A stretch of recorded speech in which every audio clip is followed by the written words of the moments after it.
because China opened to the East in the past. So these are the two decisive, I think, decisions which make China change very quickly. So that follows that China's dream, we call it China's dream, to make China great again. So there is a blueprint that is to 2050, China will become a great country, advanced, and the most advanced country in the world. So that is very clear China's dream. And I think it can be summarized that the three major objects. One is to make China number one again. Second, to unify the country. Third, that is play the leading role to reshape the world future. That's, I think China's dream is not just for itself. It tries to play a more important role in the world development. So as China become a rising power, and China want to be a new power, that is, China would be different from the old powers. As we all know, that all powers, when they rose and they expand, expansionist policy, invade the other countries, the European great powers occupied almost of the world. But China will not do that. Probably the age we are living are different, but however, China want to be a new power, that one that is following a path of peace and development, being a responsible power, building a new and a better world. That is, if we try to summarize China as a new great power. And if you want to, the China well understand, if you want to continue the rise path and realize its dream, and the only choice for China to have a peaceful rise environment. So China decided, public announced that we're following the peace and development road rather than the traditional old powers. Because China itself needs a peaceful rise and strives to build a peaceful environment by the following efforts. One is forging a partnership relations with all countries, including existing and emerging powers. This showed very clearly, especially when the end of the Cold War, then China had a great pressure how to go. The China endorsed a friendship policy and called it partnership. Make all kinds of different partnership relations with all different kind of countries. That involved, I think, make China have a better environment rather than a confrontal. At that time, and from the US, from other countries, the pressure is very, very big. But China, firstly, with the surrounding countries, also including to make a partnership relation with the United States. The second, acknowledge the participating, defending, and reforming existing system with the UN system as a center. So acknowledge the existing and participating. China committed not to overthrow it or to make a new one to replace it. The third one, China commits to be a positive contributor in the world peace, world development, and world order. This is clearly stated in the Communist Party's 20th Congress. These three contributors in peace, world development, and world order. It's a contributor rather than to replace it. That's, I think, the one that what China wants. That's what China wants, or how China does. And then a world under China's rise, I think China announced is to be a responsible great power. This word was firstly used in 1997 when the Asia financial crisis happened, and China committed not to devalue its currency and support the Southeast Asia countries to recover as quickly as possible. A lot of following cooperative efforts together with Southeast Asia and also with the PRK and also Japan together in East Asia. To be a responsible great power become, I think, is a general concept later and enriched. And I think it represents a general concept, I think, China as a new great power to play the role in the changing world.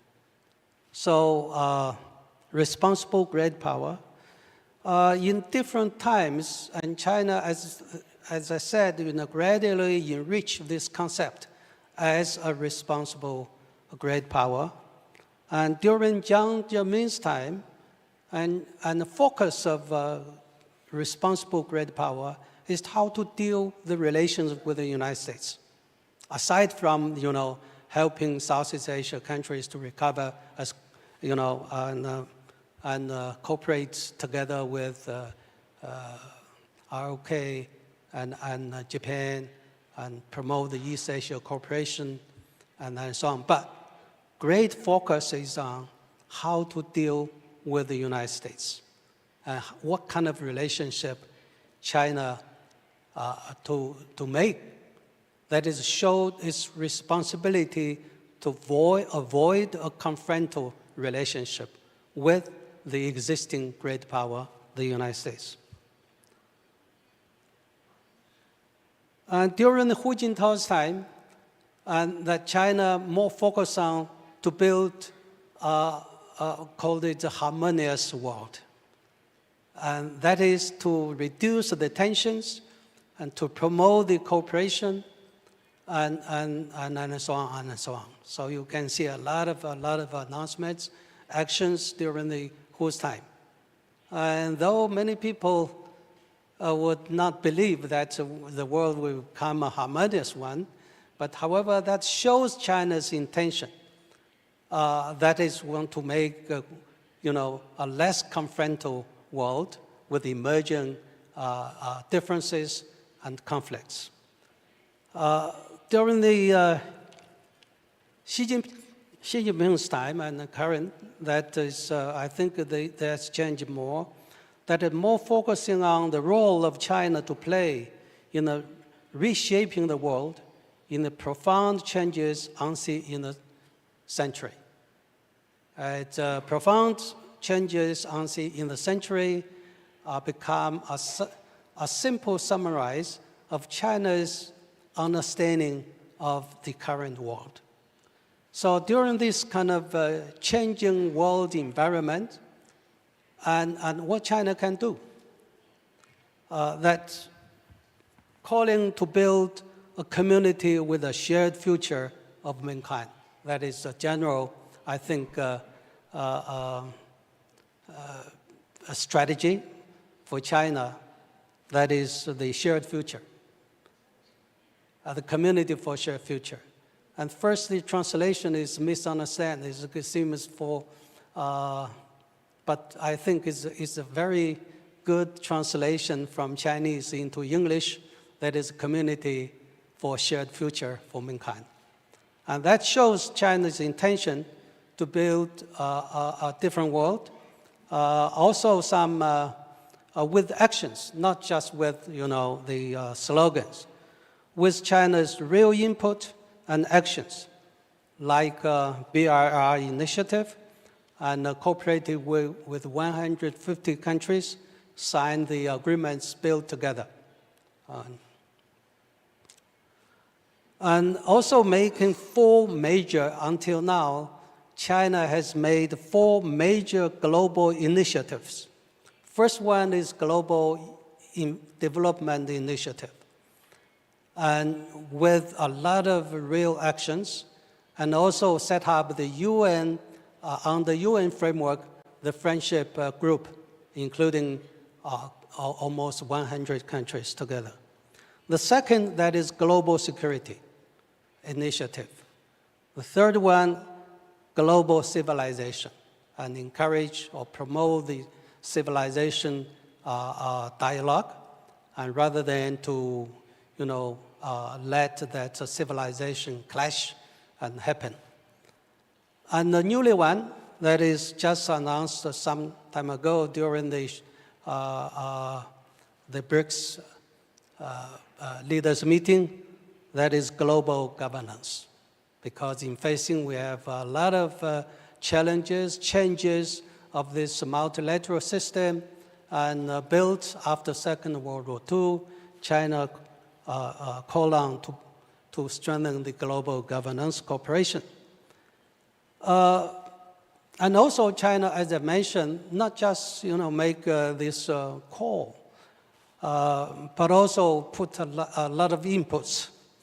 And like building China, aside from a BRI initiative, and also China built AIIB and SCO, Shanghai Cooperation Organization, BRICS, and so on. And that is, I think, shows China, that's China's commitment to be a responsible great power. And quite newly, that is Premier Li Qiang just announced during the UN Assembly, and China announced, and China will no longer insist its developing economy in the WTO, and to not give up this status in the multilateral system in the future negotiations. And though China considered itself still a developing country.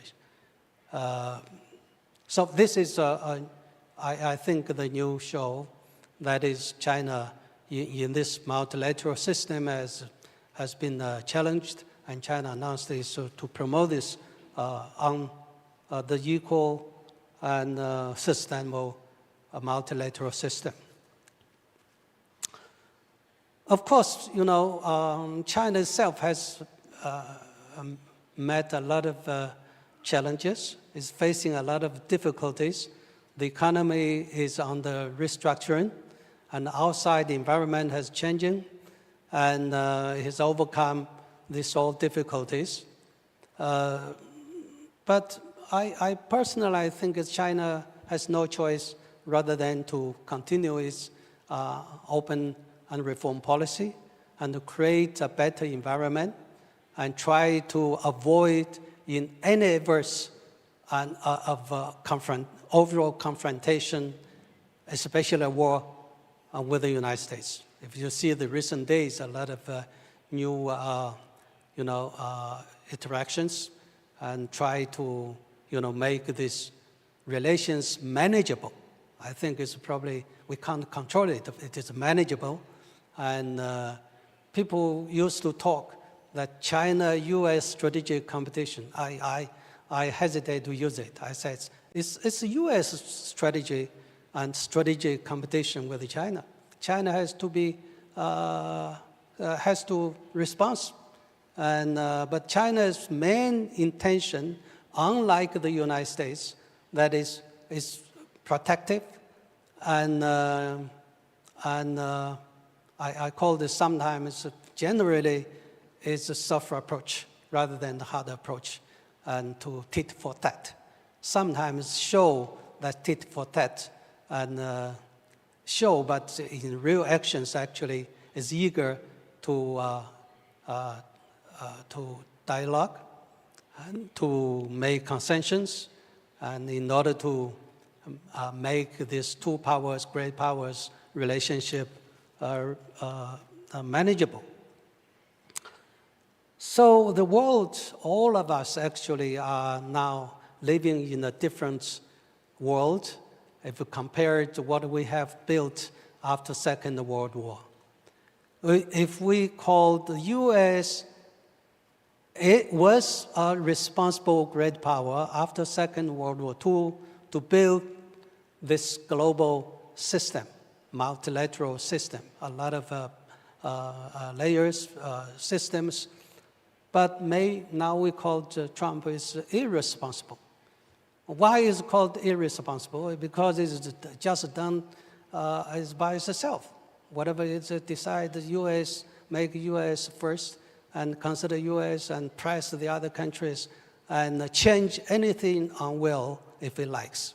So I think this is, I show it is responsible. But we have to live with this condition because U.S. is still very strong, powerful, and especially the institutions, as I mentioned, we built after Second World War, supported, led by the United States. But we have to find a way. I think the real challenge for all of us is how to meet the comprehensive challenges is our joint responsibility for the global community rather than for China itself, and how to manage U.S.-China, so-called and China-U.S. strategic competition. And China announced again, and we don't want to be a world leader, but we try to play a contributive leading role in many areas. We want to promote the world to a better one rather than worse one. So it's our joint responsibility to make the world better rather than worse. And because the strategists, political scientists talk about whether we're back to the 19th century or something. Personally, I don't believe that because the world is different from 19th century. So one of the key factors is to manage China-U.S. relations, essential for China, but also for responsibility of the world. That is to encourage these two powers to manage their relationship, not damage our better future. Thank you. I'll stop here. Professor Ambassador, thank you.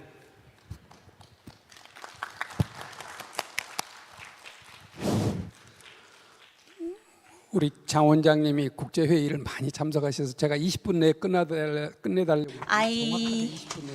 The Professor Jang just kept his time on 20 minutes limit. Thank you. He talked about responsibility of China in international community. It was easy to understand.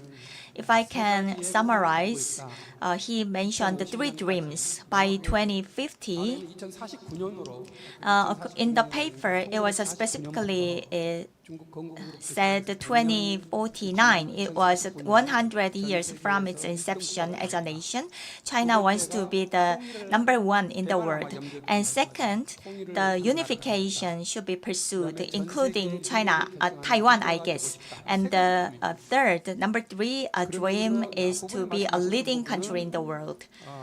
In the first part of his presentation, he said that China wants to develop the world with the current system intact, including the UN.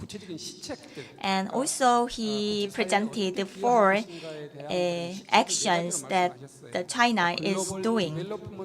The first is Global Development Initiative, Global Security Initiative, Global Civilization Initiative, and lastly, Global Governance Initiative. And based on this, China is promoting and implementing policies in line with these goals. So China wants to avoid the direct confrontation with the United States Instead, they want to use and cooperation with the United States to lead the world. In the the presentation, he well captured the future of China and the world. Thank you. Now I'd like to invite Professor Lee. My presentation's title is Responsible Power Theory and Korea's Role. Thank you so much for giving me this opportunity to make a presentation in front of you. And Kim Dae-jung Peace Center, thank you so much for organizing this forum. And the Academy of Kim Dae-jung Studies, Mr. Paik, thank you so much for your efforts. China's responsible power theory and Korea's role will be presented in the context of anecdotes and stories related to our President Kim Dae-jung. I was asked to talk about the concept of China's responsible power, but Kim Dae-jung, our president, also mentioned a couple of times on different occasions regarding the China being the responsible power. He said before, in the past, those who dominated the world enjoyed privilege, but now they must take responsibility. Universal peace. The concept of it has evolved from just the privilege, but now it is being talked about from the perspective of responsibility to achieve universal peace. With the rising influence of China on the global economy, now they have to take more responsibilities in ensuring peace, welfare, and the happiness of the people. I believe China has already become aware of the responsibilities that come with the privilege of being one of the superpowers in Korea. Just like other speakers talked about a lot, the concept of a great power started from the 1980s or 1990s. As we experienced, there was the Asian financial crisis back then. Everyone suffered. In order to get out of that black tunnel, the Korean won also being depreciated greatly, we were suffering as well. And for China, they had to secure export competitiveness. And if the Chinese yuan is too much depreciated, that will impact neighboring countries. And China declared that they will not go for artificial depreciation of their currency yuan. That was the responsibility that they showed. And just like our director said before, the concept of responsible power has been there over the years. So I will not add more details because it has already been well explained by previous speaker.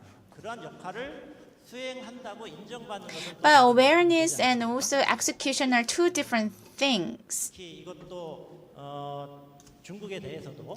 Regarding China, China is emphasizing the concept of the responsible power, but the way they are there are some people who express skepticism by watching how China is doing. So this is something we need to talk about. So during the process, there are many challenges for China to truly become the responsible superpower. The first change is how to wade through the U.S.-China rivalry, which is causing a number of significant and serious issues. So back then, our President Kim Dae-jung said that if the U.S. and China cooperate, the world will benefit, but if they clash, the world will suffer. Those are the words that were said by our President Kim Dae-jung back in 2009. But it's not happening at the moment. They are not fully cooperating with one another. It is very important to ensure responsible control and management so that the two superpowers will not clash, so that the world will not suffer. So momentum for cooperation between the two superpowers has to be created so that there will be no clash and it will be good for everyone, and that is the significant responsibility shouldered on the US and China. But they have to work together. If only one wants cooperation, that will not happen. So two countries need to be on the same page. So since China is emphasizing the concept of the responsible power, it is important for China to explain to the rest of the world how they want to achieve and become the responsible power. And the second challenge is the relations with neighboring states. How is China going to foster relations with neighboring states as the responsible power? For example, diplomacy with neighboring states, for example, Korea and Japan, has not always been rosy and optimistic. There are many factors contributing to that. But I think that is because the imbalance of the military power among the countries that is leading to worsening relations with neighboring states.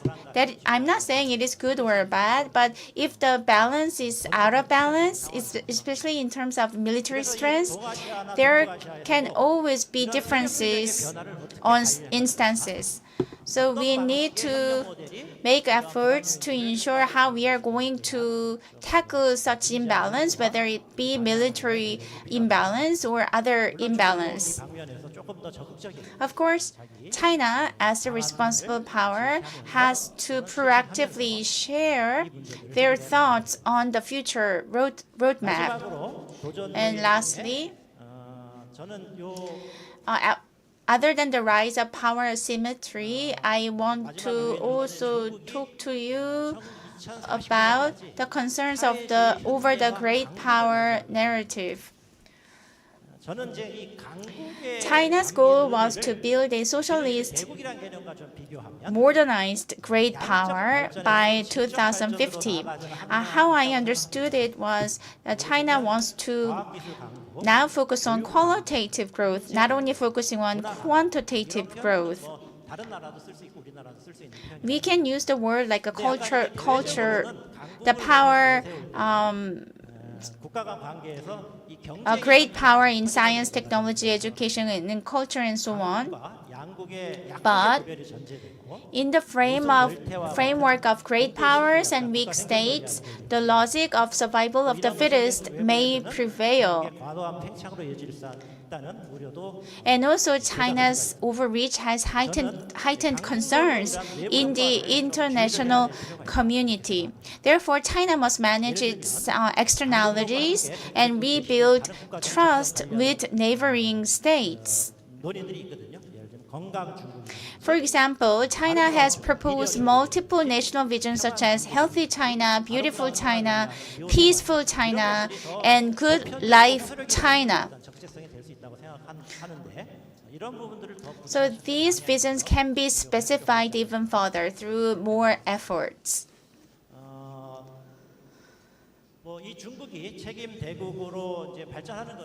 China evolving as responsible power is very important not only for China but also for us.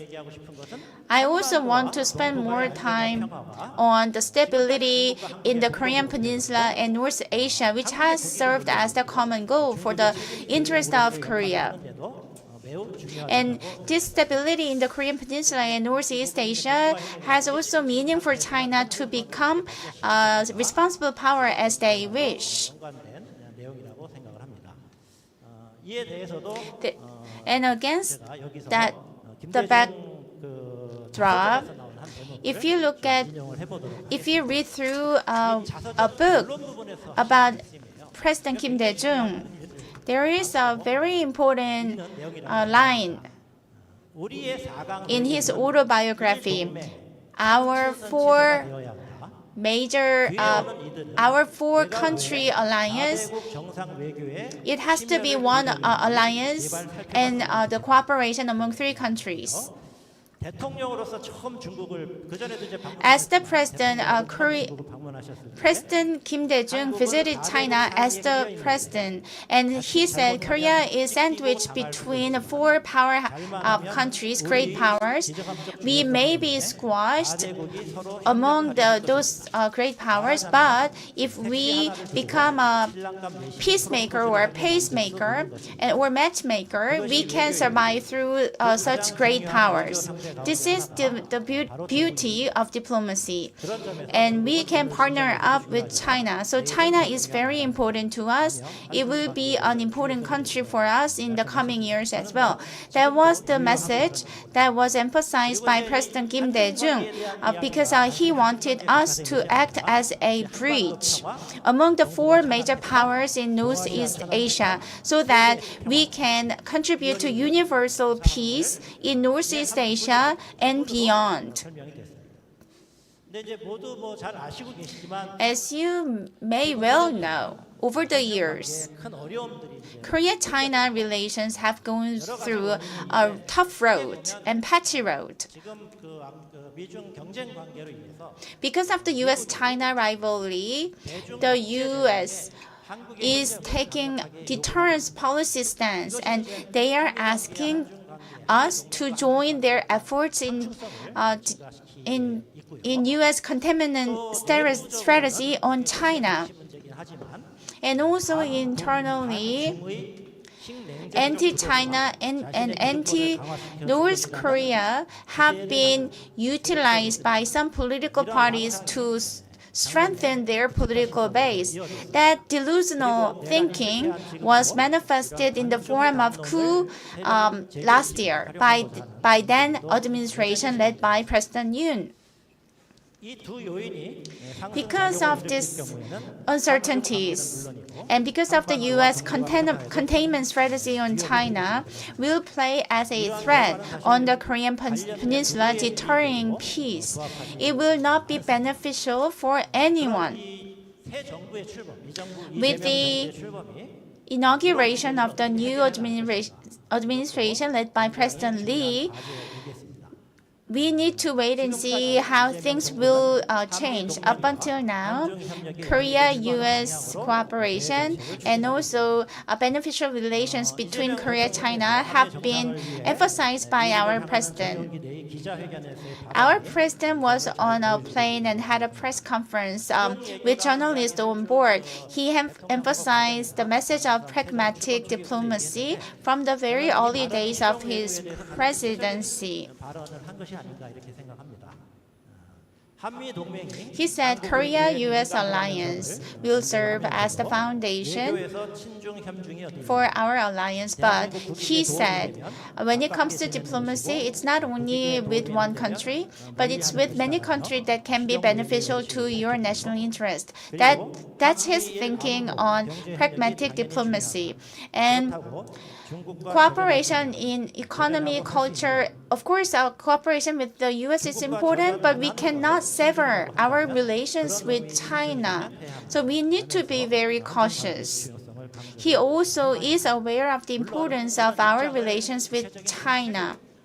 Of course, it cannot be stopped just as in statements. It has to be turned into policies. We have to go through many hurdles, but President successfully indicated the future direction that everyone should move forward. So what is important is to expand the scope of cooperation with China. I forgot to move our slides.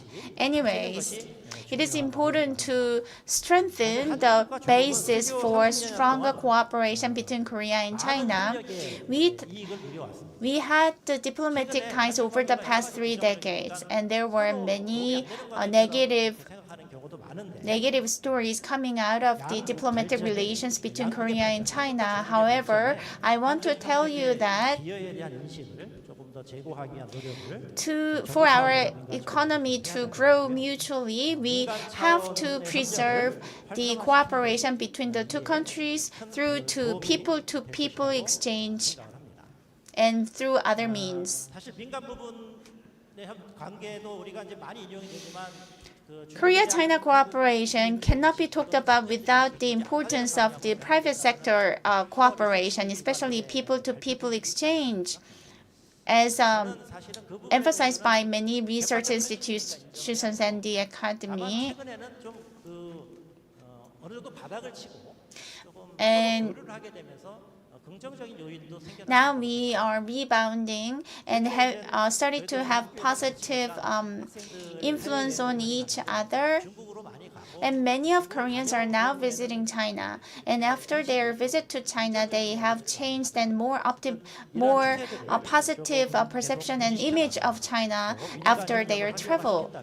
So if we facilitate people-to-people exchange, we will be able to solidify the framework for further cooperation with China. And if we look ahead in the next 6 months, it is very important to have high-level discussions and talks as many times as possible. And over the past couple of years, Korea-China summit or high-level meetings have only talked about a carefully selected list of agenda, and also a brief sideline talks whenever there was a global summit or global forums and so on. But it's not enough for Korea and China to strengthen our mutual relations. We need to have more discussion opportunities. And fortunately, in November, we are going to have an APEC, and we can have Korea-China Summit meeting on the occasion of APEC officially, so that such official high-level meeting will serve and pave the way for more collaboration and cooperation between the two countries. The peace on the Korean Peninsula is a very important topic for us. Remember Korea-US Summit? Our president said that he will serve as a pacemaker for the peacemaker who is Mr. Trump. Now, the tensions between the US and China and the US, North Korea have gone up. But based on the mutual trust and based on the consensus, we can improve the situation. And moving towards that direction, our president declared his commitment and willingness to improve the situation. So even in a marathon, you can start as a pacemaker, but you can sometimes win the race. So in the long run, even though our president said he will be, or Korea will be the pacemaker, but in one day, we can be the peacemaker. In order for us to become the peacemaker, we need improved relations with China.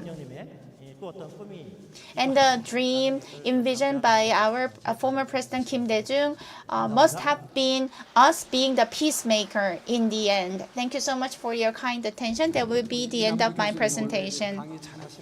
Professor Lee is well known for his great lecture, and it was so interesting to listen to him. He said that you can start as a pacemaker, but you can end up winning the marathon. That was very good story with lasting impression. He talked about the meaning of China being the responsible great power. And he talked about the importance of having more high-level meetings between the two countries. So our job is to make our public feel more fond of each other. And over the past 30 years, the miracle of our economic growth has been achieved thanks to the support shown by the mainland public consumer demand. So there are so many areas where we can mutually cooperate. However, due to geographical situation or the geopolitical situation, should I say, our relation has somewhat been undervalued. And just as our Professor Lee said, he also talked about our Director Jung's presentation and shared some comments made by our former president. And one of them was, if you are a great power, do not only focus on privilege, but you have to take responsibility that comes with the privilege. And it is important to be recognized as a responsible great power. If you claim that you are a responsible great power without the recognition, it doesn't mean anything. And also, Professor Lee said that we need to reignite our commitment for stronger cooperation between the two countries. We should make our public understand that two countries can be beneficial mutually. And our two speakers did a great job of managing their time, so we have about 20 minutes to take questions from the floor. As I said to you before, please refrain from sharing your comments. This is not a venue for you to share your thoughts or opinions. These 20 minutes are dedicated to taking questions and getting the answers from our speakers. So if you have any questions, please do not feel embarrassed or do not be shy. Let us know if you have any questions to our speakers. While you think about questions as the moderator, I will ask questions to our Director Chung. Here goes the first question. While he was speaking, China is great power. However, it wants to develop the current system, including the UN system. It was included in the first part of his presentation. In the latter part, during the Xi Jinping time, China wants to have a structural, a fundamental change. Are they in the same context, or in the Xi Jinping time? Do you mean that China wants to build a new order, overcoming the old new order? Rather than, I would say, replace, I may say that China wants to create a new world order, overcoming the old order. This is the question that I have for Professor Chung. And another question is for Professor Lee.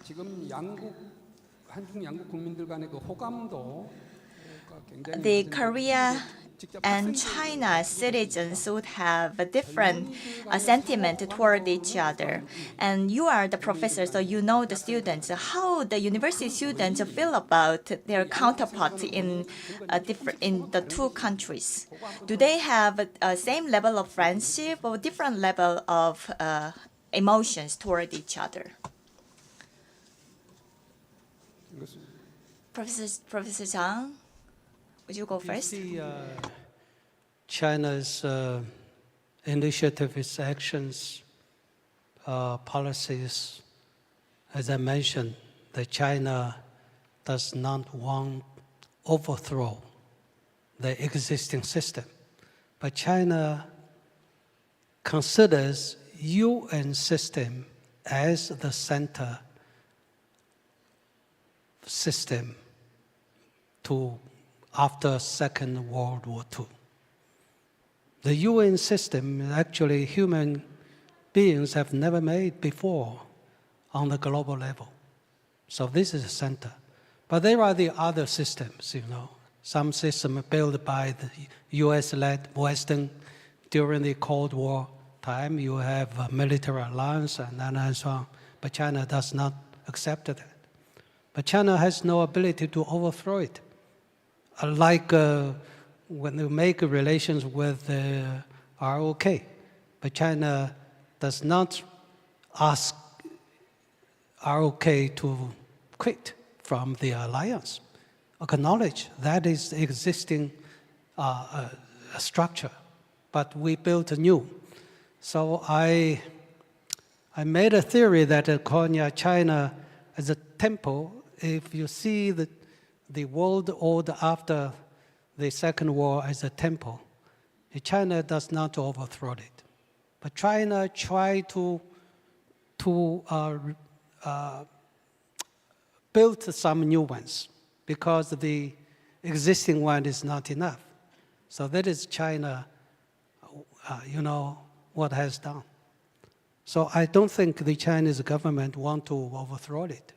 But the challenge is the United States wants to overthrow it already, has taken actions,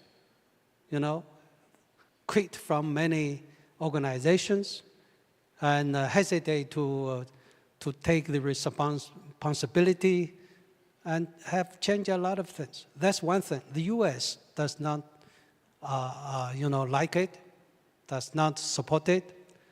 The third, that is something new, is different, quite different from what we were living in the past, like a currency system. We have, like a trade system, like many others.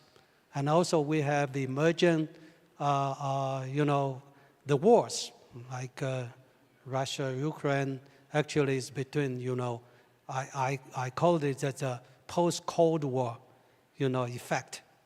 And the Cold War ended so quickly, and a lot of things have not, carefully built. So that is something. We all need some new efforts to build.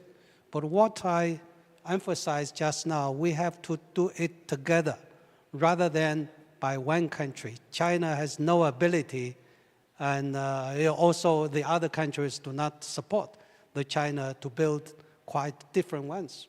So we have to work together. That's why China make this grants for initiatives on the global base: development, peace, civilization, governance. That's the four key issues what we are facing, together rather than China itself.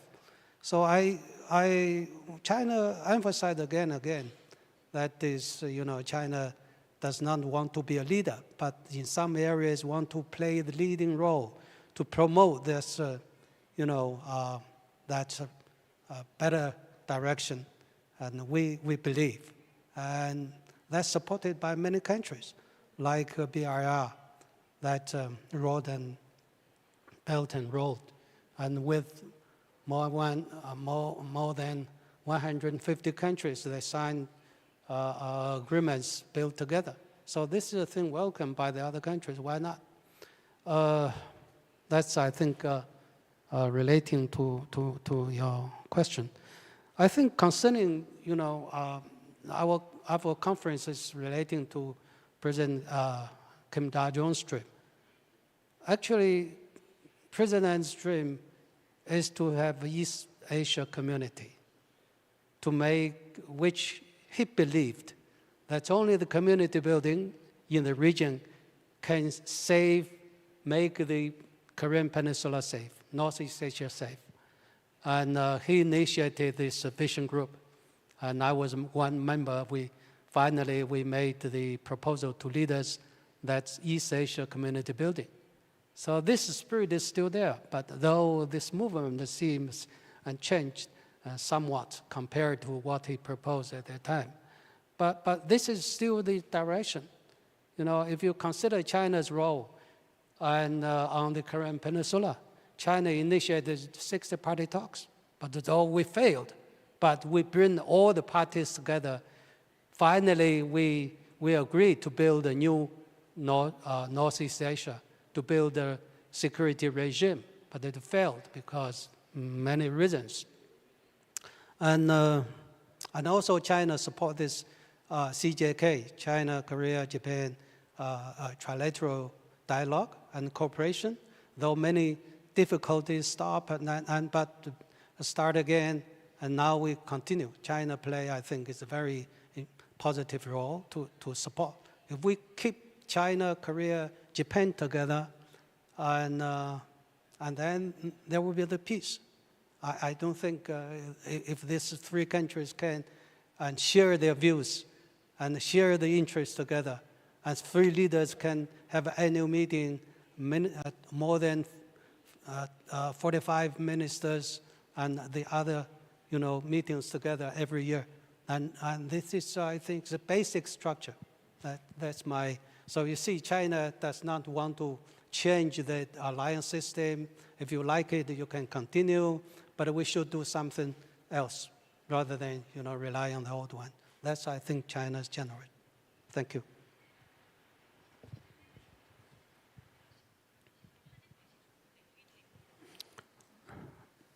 Yeah. 우리 박수 한 He 번 더. made a very clear answer. Let's give him another big round of applause, please. 좋은 답변 감사합니다. Thank you for the answer. 그 최근에 리포트도 많이 나오고 There are many reports recently and many press covered over the past couple of years. The public sentiment towards each other has been negative. 사드 때 나빠졌다가 사드 갈등 And first turned negative after the THAAD issue, improved a little bit, but then went toward negative sentiment towards each other over the past couple of years. I think 원인이 많죠. there are many reasons behind negative public sentiment toward each other. Let's think from the perspective of young generation. First, young generation in Korea, they are so used to the history of democracy, 긍정적으로 평가하는 반면에 and they value the they place great importance on democratic values. But if you look at China, we kind of think that they are moving away from the democratic values. 다른 한편으로는 이제 이거는 And on the other hand, it can be true for both, but there are conflicts and confrontations in the cultural context. And young generation in China 민감하게 반응하는 also 것 같습니다. react sensitively to 문화유산 등록 culture-related issues. For example, if a cultural heritage is registered, they are arguing or fighting over who has the ownership over what. Some people even claim the ownership of the kimchi, the Korean dish. 중국에 대해서 그 부정적 인식이 증가한 것이 The reason that a heightened negative public sentiment toward China is driven by a number of factors. 그래서 아까 슬라이드에 잠깐 지나갔는데 As 퓨 리서치 I briefly introduced, according to the Pew Research, 중국에 대한 인식이 the view of China 세븐이나 발전국가 is not so bad compared against the unfavorable views held by those living in advanced countries in the West. 있지만 대부분 이제 비서구 In most cases, 국가들에서 보면 among 중국에 대한 the eastern countries, 호감하거나 our views towards the U.S. and the West and towards the China are somewhat comparable to one another. 저는 이제 어느 정도 부정적 인식은 있는 것은 불가피한 We understand there is a certain level of unfavorable views of each other among the public in Korea and China. Sometimes it has been depicted through the extreme lens. We have to understand what drove our public sentiment more towards the negativity other than the positivity toward toward China. And one attributable reason could be found with the media coverage.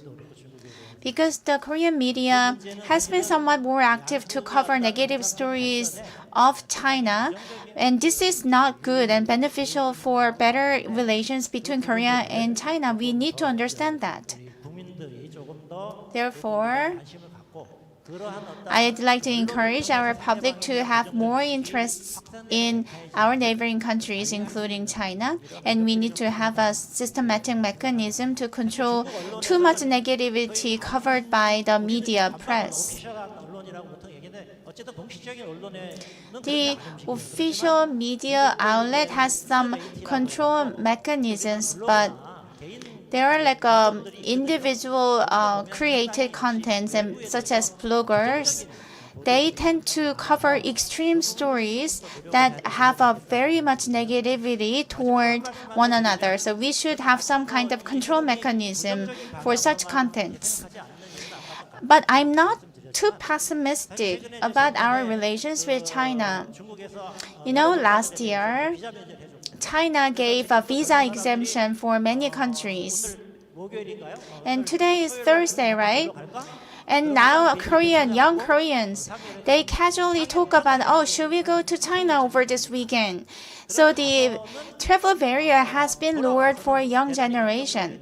So maybe they had negative perception toward China, but after visiting China and coming back to Korea, our young Koreans have more favorable views of China. And you know, it is true, after the coronavirus pandemic, people-to-people exchanges have been decreased. Everyone has differences, but such differences do not necessarily have to result in negativity towards one another. So we should not be extreme, but rather we should have an objective view and try to understand each other so that we can build more favorable relations with any neighboring countries, including China. I think we are too much controlled by this kind of media because in every country now, extreme groups dominate. That's the public media. That's a danger, I think, for every country, because the reliable people, responsible people, they do not put too often of their views on this kind of groups. So I think it's somewhat, you just see that, but I think it's do not believe too much. That represents the main trend of the even people-to-people relations.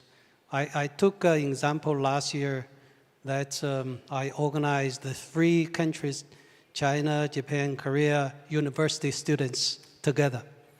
And our leaders worry too much that if you should take responsibility if the 3 countries' students fight each other. I said, don't worry about it. Once they get together, there will no fight. They will talk about the shared common interest rather than differences. That's happened. You know, they make friends, they, laugh, and the whole atmosphere is very friendly. Maybe some of them on the internet is a different face, but once they get together. So I think the problem is our policies or even our spirit. It's too much dominated by these extreme groups. If you see the U.S., it's also same. You know, in China, also same. And people seem, in China, everything is controlled by the government. Actually not. The media is, it's very free. And also one of my relatives and I know, every day she do what? She just make the points to support that media groups to earn money. You know, every day she can earn 200 yuan. She does know nothing. They're just paid by something. This is I think, is the world we are living. We have to be very careful. So what I mean is the relations between the countries should not be dominated by this so-called that's social response or kind of dislike rates too high, and also happening in China, dislike rate is very high on Korea, on Japan. Japan is just the same. But if the people sit together, it's quite different. And business communities still, and I attend a lot of business communities. They just want to have a better environment to earn money, to do business, and so that's I think the different world we are living. Thank you.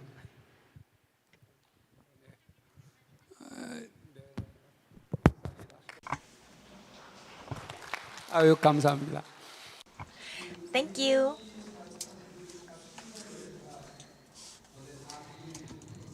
After the two presentations, I would like to give each of them to make a comment for each other's presentation.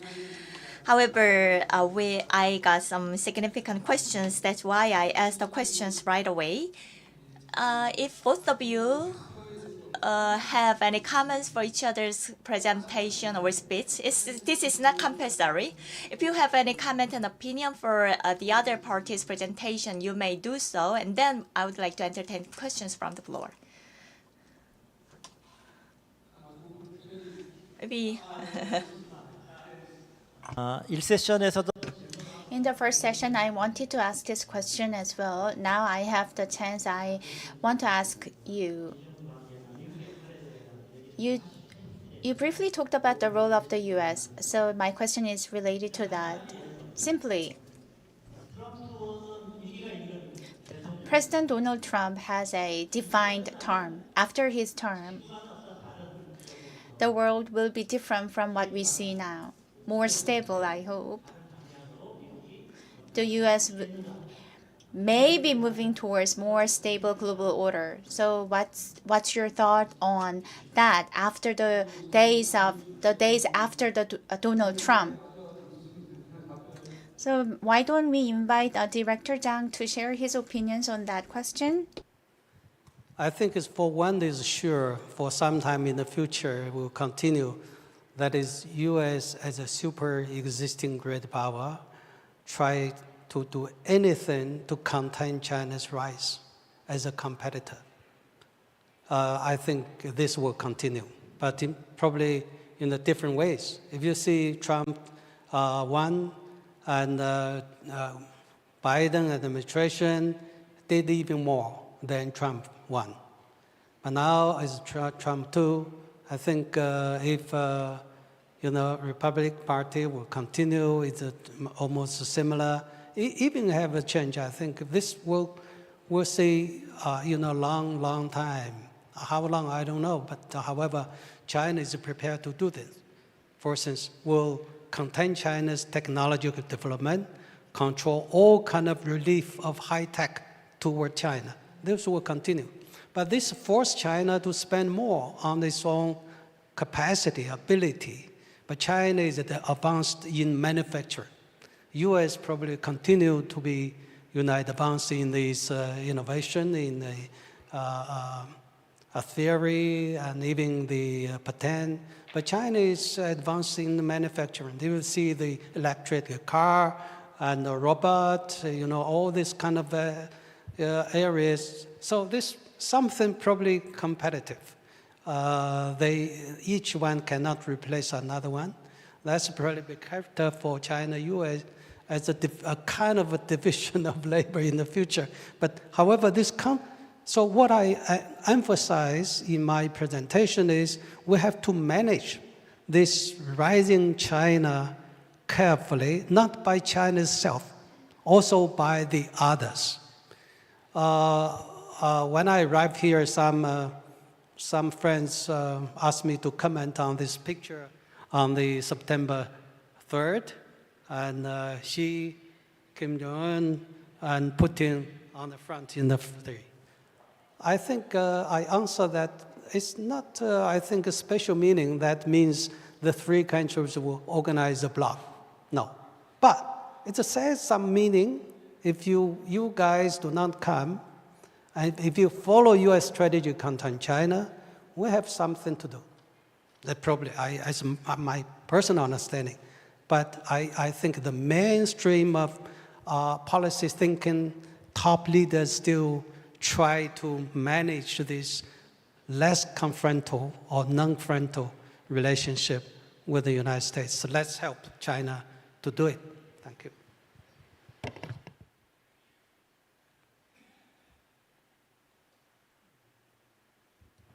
마지막 아주 중요한 말씀도 다 해주셨습니다. 사실 한국 언론에서 He pointed out very significant implications. And Korean media said that Russia, China, and North Korea wants to form a bloc. giving threats to South Korean security. That was the general understanding, I believe. But Professor Chung corrected our misunderstanding. He said if U.S. continue to campaign China, then China cannot just sit idle. So China just wants to signal that they may respond. But the intention of China is to move the direction into the collaborative direction. So that photo is just showing. I know that is well-shared opinion among the Chinese scholars. Yes, a lot of talk had been discussed. 지금 두 분 We have to wrap up because of the limited time. We learned a lot from our two speakers. 전문 분야이기 때문에 This is the area that requires expertise. And while listening to the opinions of these two experts, if you have not been following the thoughts of these two leaders, it will be difficult for us to understand everything fully. But let me summarize what our speakers presented today for you. The first one is to preserve the thinking and thoughts of our President Kim Dae-jung, and rule of law, peace, and liberty, and democratic values have to be preserved, as emphasized by our Professor Ikenberry. This is going back to the basics, and basics is always important because sometimes we tend to forget the basics and the starting point. I want to remind you once again, liberty, peace, rule of law, democracy are the virtues that made Korea to become what it is now. And based on the sacrifices and thoughts of our President Kim Dae-jung and others, we were able to enjoy the life that we have at the moment. And the second thing that I want to tell you is that in the morning session, Professor Ikenberry also said that the defense line, he said the building blocks of a building are being shaken up.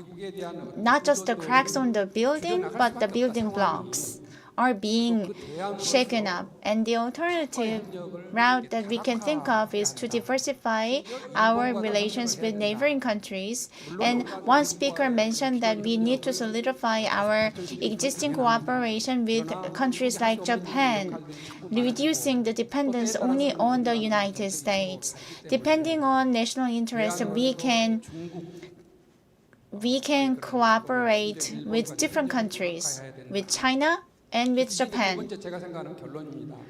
So I think, including China and neighboring countries, it is important for us to solidify and strengthen mutual cooperation and bilateral and multilateral cooperation. And third, the competition with China is getting fiercer. The best way is for two countries to go back to like 20 years ago. Even though we are competing against one another in the global economy, we need to realize that there are values and benefits that we can enjoy through stronger bilateral cooperation. And also not only in the economic aspect, but also in the security aspect, there are mutual benefits that we can enjoy through stronger bilateral cooperation. And lastly, not only limited to China, but Koreans, they are known to have mixed feelings towards China. Students, businessmen, they still think highly, very highly of China. And there are bystanders in Korea who do not have any neither positive nor negative perception towards China. And there is, on the other hand, at the end of the spectrum, there are some media outlets that cover negative stories of China. But on one side, China is saying that they will become a responsible great power. So they are showing their commitment. So we should show our support. We don't know whether they can actually become a responsible great power. It is dependent on their commitment and effort. But if they need our support, we can show our support. That should be the mindset when we approach China for stronger relations. Since we are in the honorable presence of Director Chung, who often has chance to talk to high-ranking officials in China, he is also part of the political discourse and discussions. He has extensive network with high-ranking officials, so I'm sure Director Chung can share the stories and our thoughts in Korea back to Chinese officials so that we can talk about constructive roadmap for stronger bilateral relations in the coming years. We ask for your expert advice and opinions in the future as well. That will be the end. With those closing remarks, I'd like to wrap up today's session 2. Thank you so much for your participation in session 2. Thank you once again to our moderator, and the former ambassador of Sang Ki-cheong, and also our director Chang and Professor Lee. Let's remember the philosophy and spirit left behind by our president, and it is now being attested once again by the thoughts and opinions that are shared here with us. So from 3:30, we will have a peace round table. I ask for your continued interests, and I will see you back here again at 3:30.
네, 여러분 평화 라운드 테이블이 이제 곧 시작이 되겠습니다. 이번 테이블에 함께 해주시는 우리 연사분들도 함께 지금 자리하고 계시는데요. 모두 들어오셔서 착석을 부탁드리겠습니다.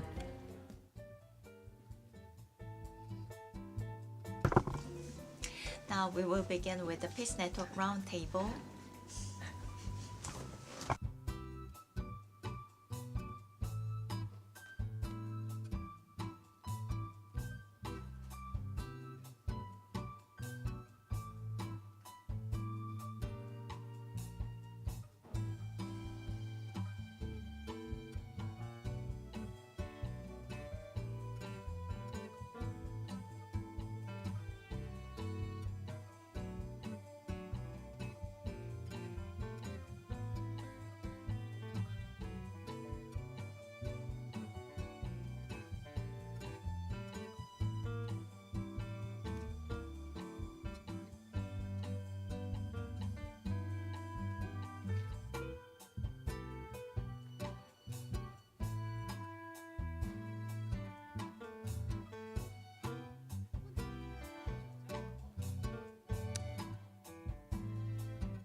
네, 자 이제 모두 자리를 해주셨습니다. Now everyone is seated. 이제 평화 라운드 We will now proceed with the Peace 이번 Roundtable. 세션은 세계 각 지역의 This session brings together peace experts from around the world to share the realities of conflict-affected regions and to explore new visions of peace and shared prosperity for both the world and the Korean Peninsula. This is a newly launched program starting this year under the theme of Roundtable for Shared Prosperity Worldwide. We hope this session will serve as the starting point for building a practical coalition toward achieving international peace.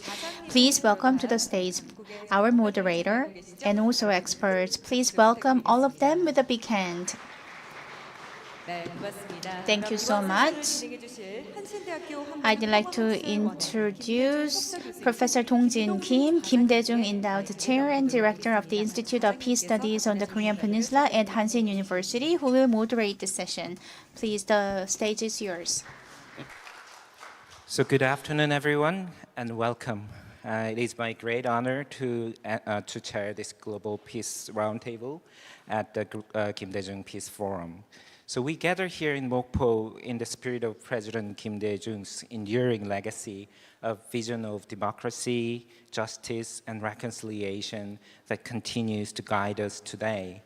So our focus today is on reciprocal and translocal peace. Peace that is not one-sided or imposed, but relational. Peace that grows through connections across localities and across borders. Peace that is sustained by solidarity. This roundtable brings together voices from around the world. The diversity of regions represented reminds us that peace is never confined to one place. It is shared endeavor, enriched by listening to and learning from one another. Our session will run for 2 hours. Each of our 6 distinguished panelists will speak for around 12 to 15 minutes, and we will then open the floor for discussion and Q&A. To encourage a spirit of genuine conversation, I will refer to each panelist by their first name, if that's okay with you guys. Their full biographies are available on the forum website, so I will keep my introductions brief. So we will begin with Jude from Trinity College Dublin. He will take us into West Asia, or what we call the Middle East, and South Asia, exploring the interconnected struggles of Palestinians and Tamil Islam and their link to geopolitics of the Indian Ocean. Next, we will hear from Naomi, based in Lithuania at LCC International University. Drawing on her work with students from Ukraine, Belarus, and Russia, she will share perspectives on the Russian-Ukrainian war and what it means to nurture fragile peace on the European front line.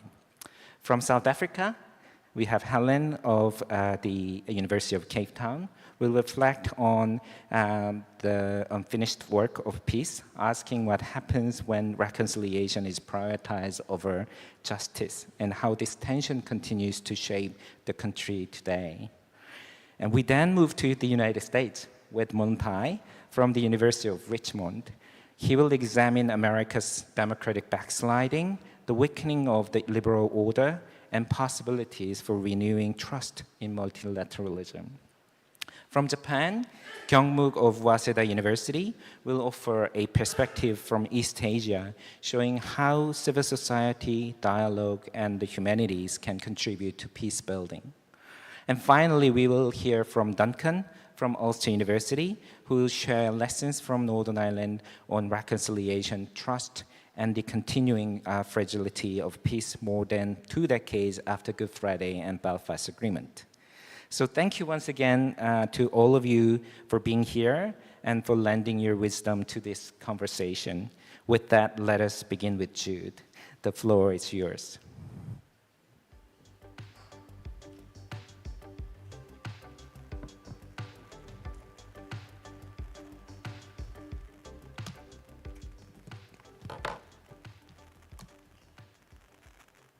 안녕하세요. Thank you very much, Jin. I'll introduce my topic first.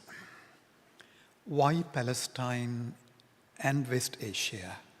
Why Tamil Eelam and South Asia? What is the connection with peace in the Indian Ocean? Many forget that Palestine is in West Asia. It is said to be in the Middle East. Which middle? Who called it the middle?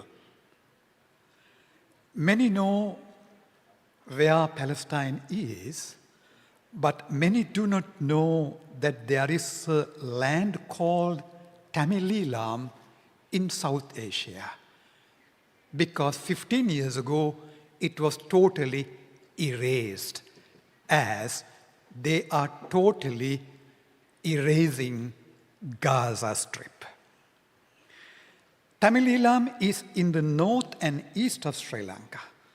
The de facto state of Tamil Eelam was totally erased in 2009, as I said, by the Sri Lankan state with the full support of the same powers that backed the Israeli state against the Palestinians.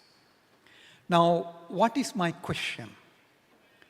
How are Palestine and Tamil Eelam related to peace in the Indian Ocean? Which peace are we talking about? Why don't we connect peace in the Indian Ocean to the states of Sri Lanka and to Israel? Now, I am not engaging in a comparative analysis. I'm engaging in a relational comparative analysis, because one conflict is intrinsically connected to the other. The relationship between the Indian Ocean, the Israeli state, and the Sri Lankan state is orchestrated by the world's most militarized power, the USA, in encircling China. I'm aware there are cracks in the global order, as it was mentioned in the previous panel, but still US's military capability far exceeds the rest of the world's military capability put together.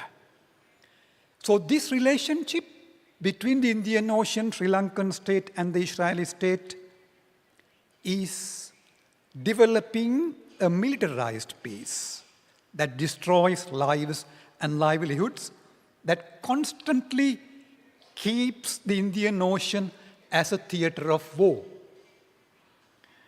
Is there a difference between Palestine and Tamil Eelam? This is an additional question, but let me address that too. The main difference is the massacre of Elam Tamils was not known to the world, but all the world powers knew. But it went on. Why? The massacre of the Palestinians is known to the world. In fact, it is the most reported mass atrocity in modern history. It is the first live stream genocide in modern history. The whole world knows about it. Except the USA, the others oppose it on different levels. Why? To achieve one kind of peace, a militarized peace.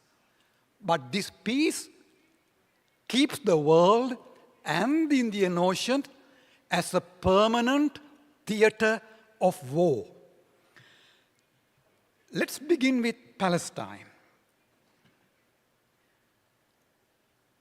Now, every war is waged not simply with AI-guided drones and F-16 fighter jets and multi-barrel rocket launchers.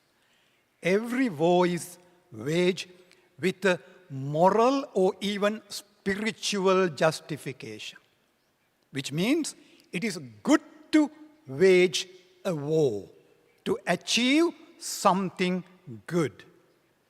Now, in the immediate aftermath of the Hamas attack on Israel, then US President Joe Biden visited Tel Aviv to meet the Israeli leaders.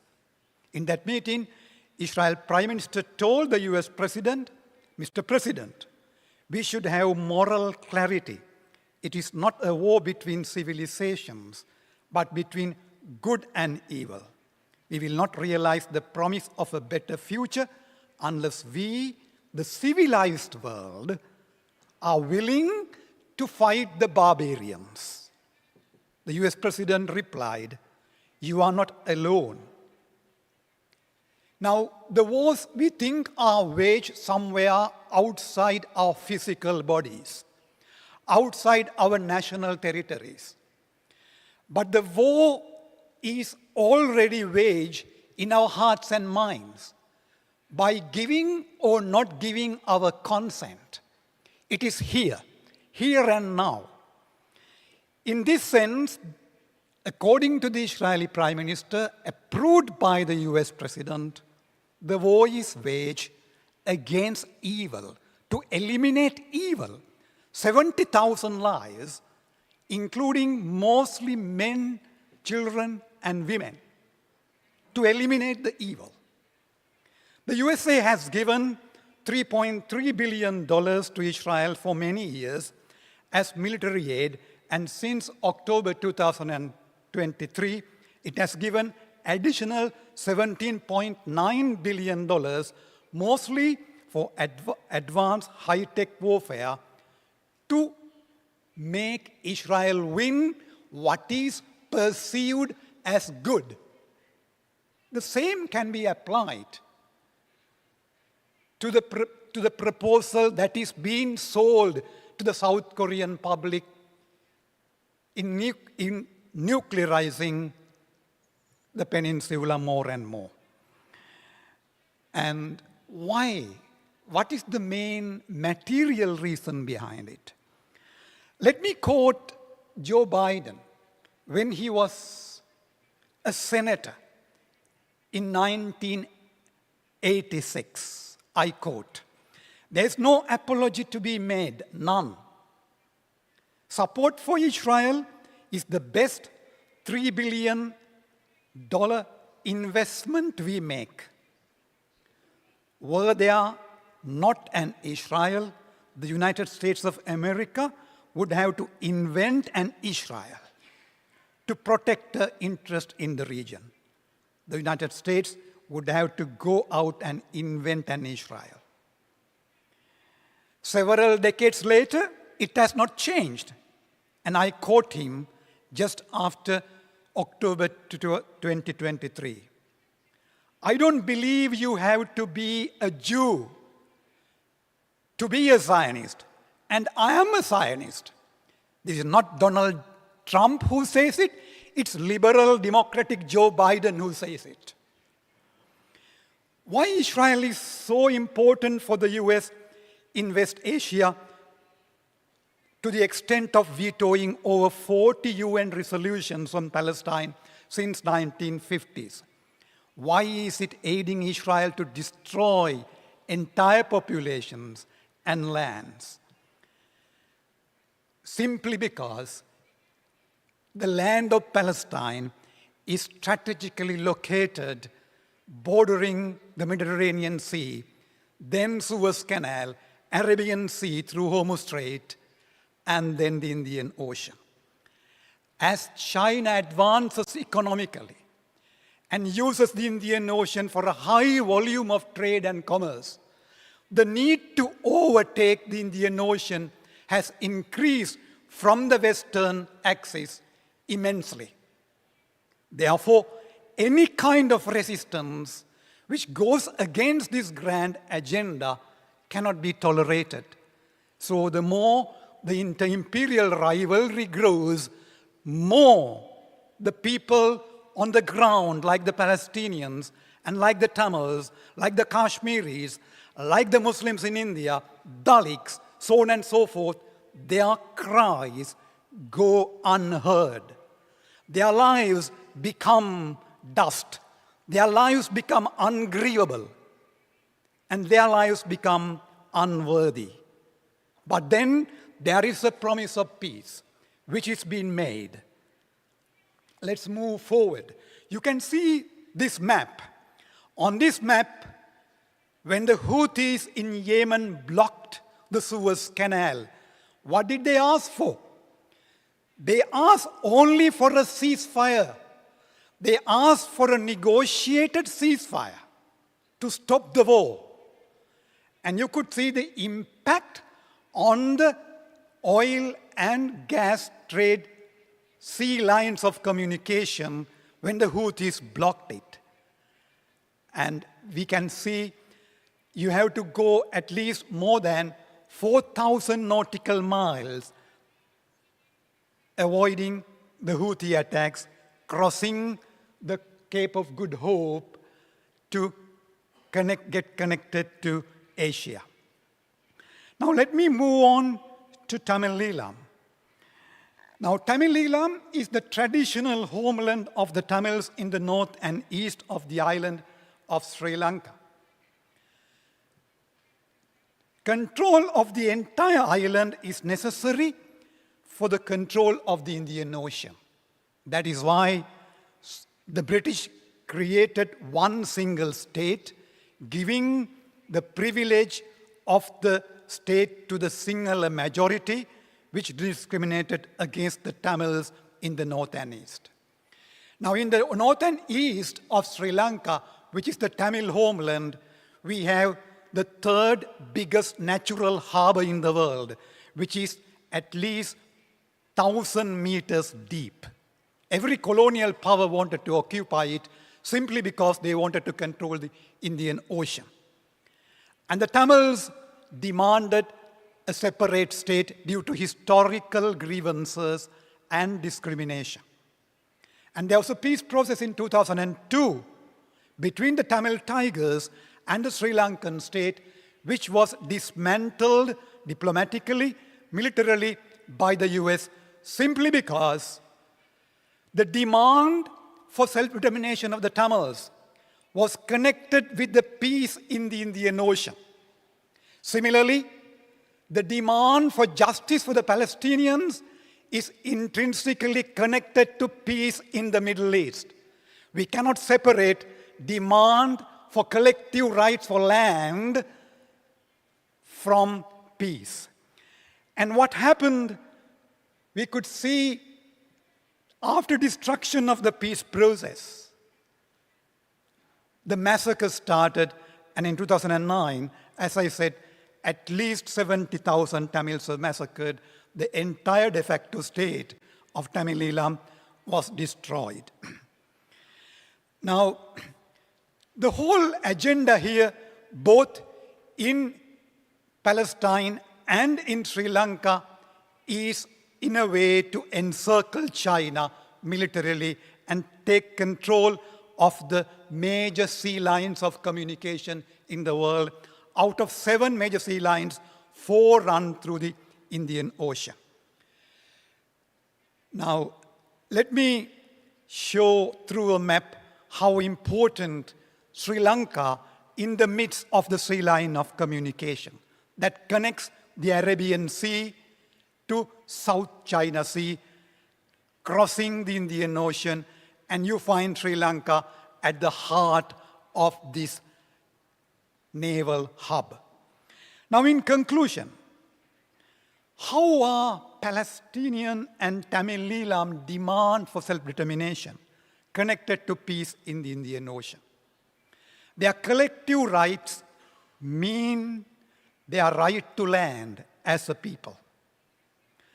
War is needed to take over and control their land and thereby destroy their collective identity, history, and above all, their deep relationship with the land. These lands needed to be controlled as part of a broader geopolitical agenda that controls the seas from the Mediterranean to the Indian Ocean. This is done through the state of Israel in West Asia, and it has been done through the Sri Lankan state in South Asia. Such control demands continuous war and further militarization of land and seas, putting the entire region in a permanent state of warfare. Maybe in Korea, military repression is not felt physically. In Korea, I repeat, military repression is not felt physically. We talk about uncertainty due to cracks that has been made caused by the traffic of Trump administration. What kind of uncertainty are we talking about? People whose land have been militarized on a daily basis live in permanent state of uncertainty. So this is how we have to connect Korean understanding of peace, if we honor the memory of Kim Dae-jung, with the understanding of what peace means in the lands that have been on a daily basis militarized, where people are getting killed. Now, whose peace are we talking about?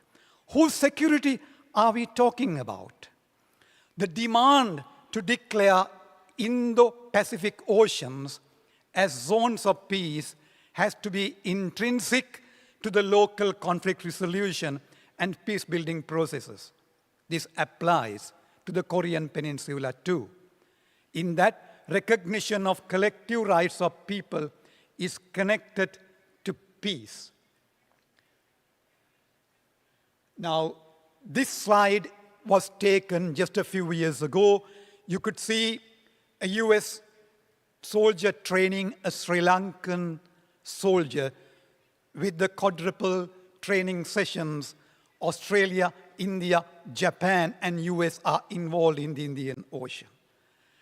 And as some questions for reflection, as civil society, as academic bodies, do we connect or interconnect different sides of resistance when we envisage imagine peace? Do we connect our local conflicts with the geopolitical dynamics and the other conflicts? And do we connect the idea of ocean and oceans, Indo-Pacific, with the idea of peace we have locally? And finally, do we see that the wars are not simply waged from high-altitude, satellite-driven, AI-driven, lethal weapons? Wars are also waged by the way we analyze reality, by the way we perceive reality, by the way we think, by the way we dream. 감사합니다.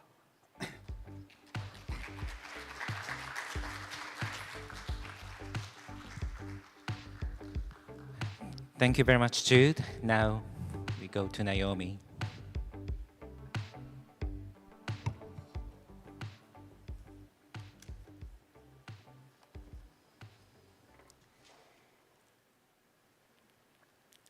Thank you for this opportunity to contribute to such a meaningful space, a forum focused on what it means to build and to do peace. Greetings also, and much gratitude from a small university in Lithuania, LCC International University, to be part of a conversation about peace. I am coming from Lithuania, a frontline NATO country neighboring Russia, Belarus, and deeply, deeply shaped by and affected by its Soviet past occupation and the ongoing Russian-Ukrainian war now. Today, we are reeling from what is going on, the actions around us. It seems quite naive to be here to discuss peace. Peace and reconciliation are naive subjects where I teach, apparently. But it is precisely at these times that in these phases that we need, more than ever, to discuss how do we do peace and what is necessary to be peaceful people. Kim Dae-jung's legacy, I was reminded of again this morning, a legacy of perseverance to hope and to reimagining what people can do and be together.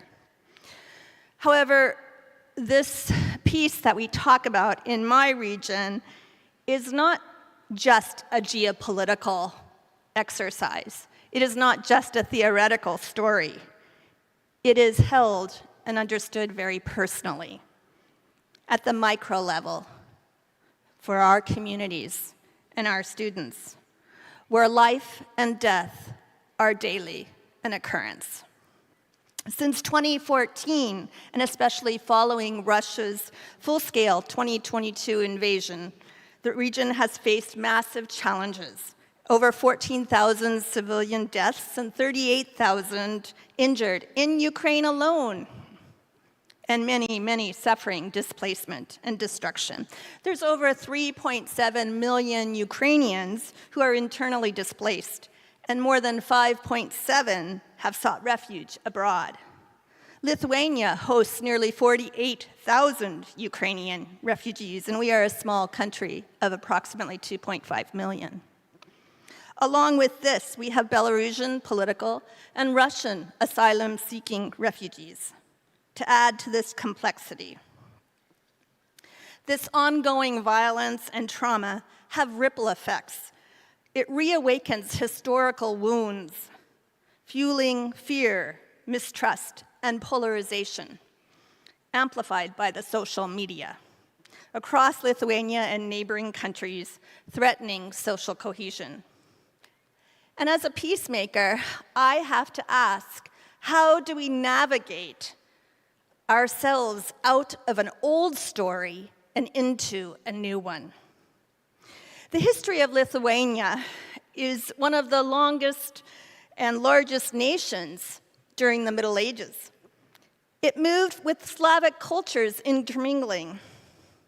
And it moved from that to a country that went from being a grand duchy, dual monarchy, to a two-state commonwealth between Lithuania and Poland, which left Polonization in its roots, to a great king Vytautas seizing lands from the Baltic Sea to the Black Sea, to the devastation of a Tsarist Russian Empire and Nazi and Soviet occupations during World War II and after.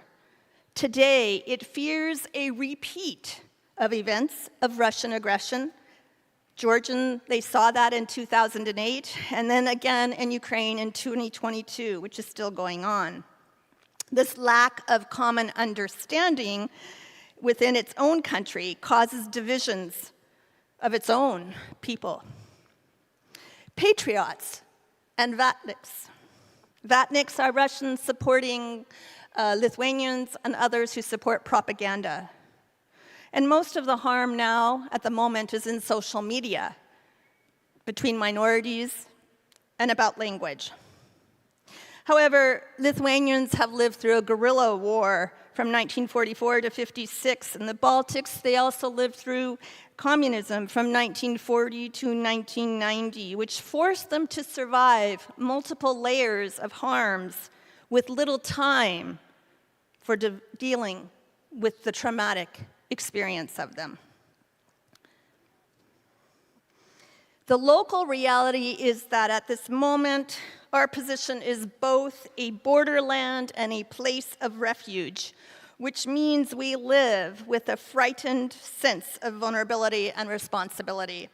In peace, is it just the absence of war, or is it something else? The military situation near us remains volatile, escalating daily. Russian occupation of Crimea and at least 20% of eastern Ukraine continues, alongside missile and drone attacks on civilian infrastructure, resulting in devastating civilian harm and destruction. Some of my own students have lost family members. The eyes of parents have gone blind. Homes have been destroyed or are no longer standing. Students cannot return home if they don't want to fight.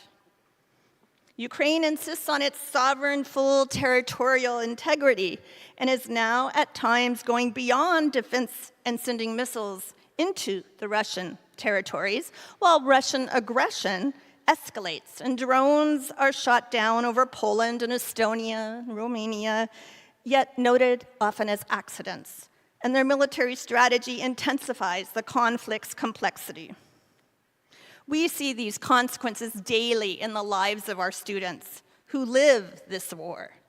At LCCs, we see this dynamic in this diverse student body, our second largest group being Ukrainians.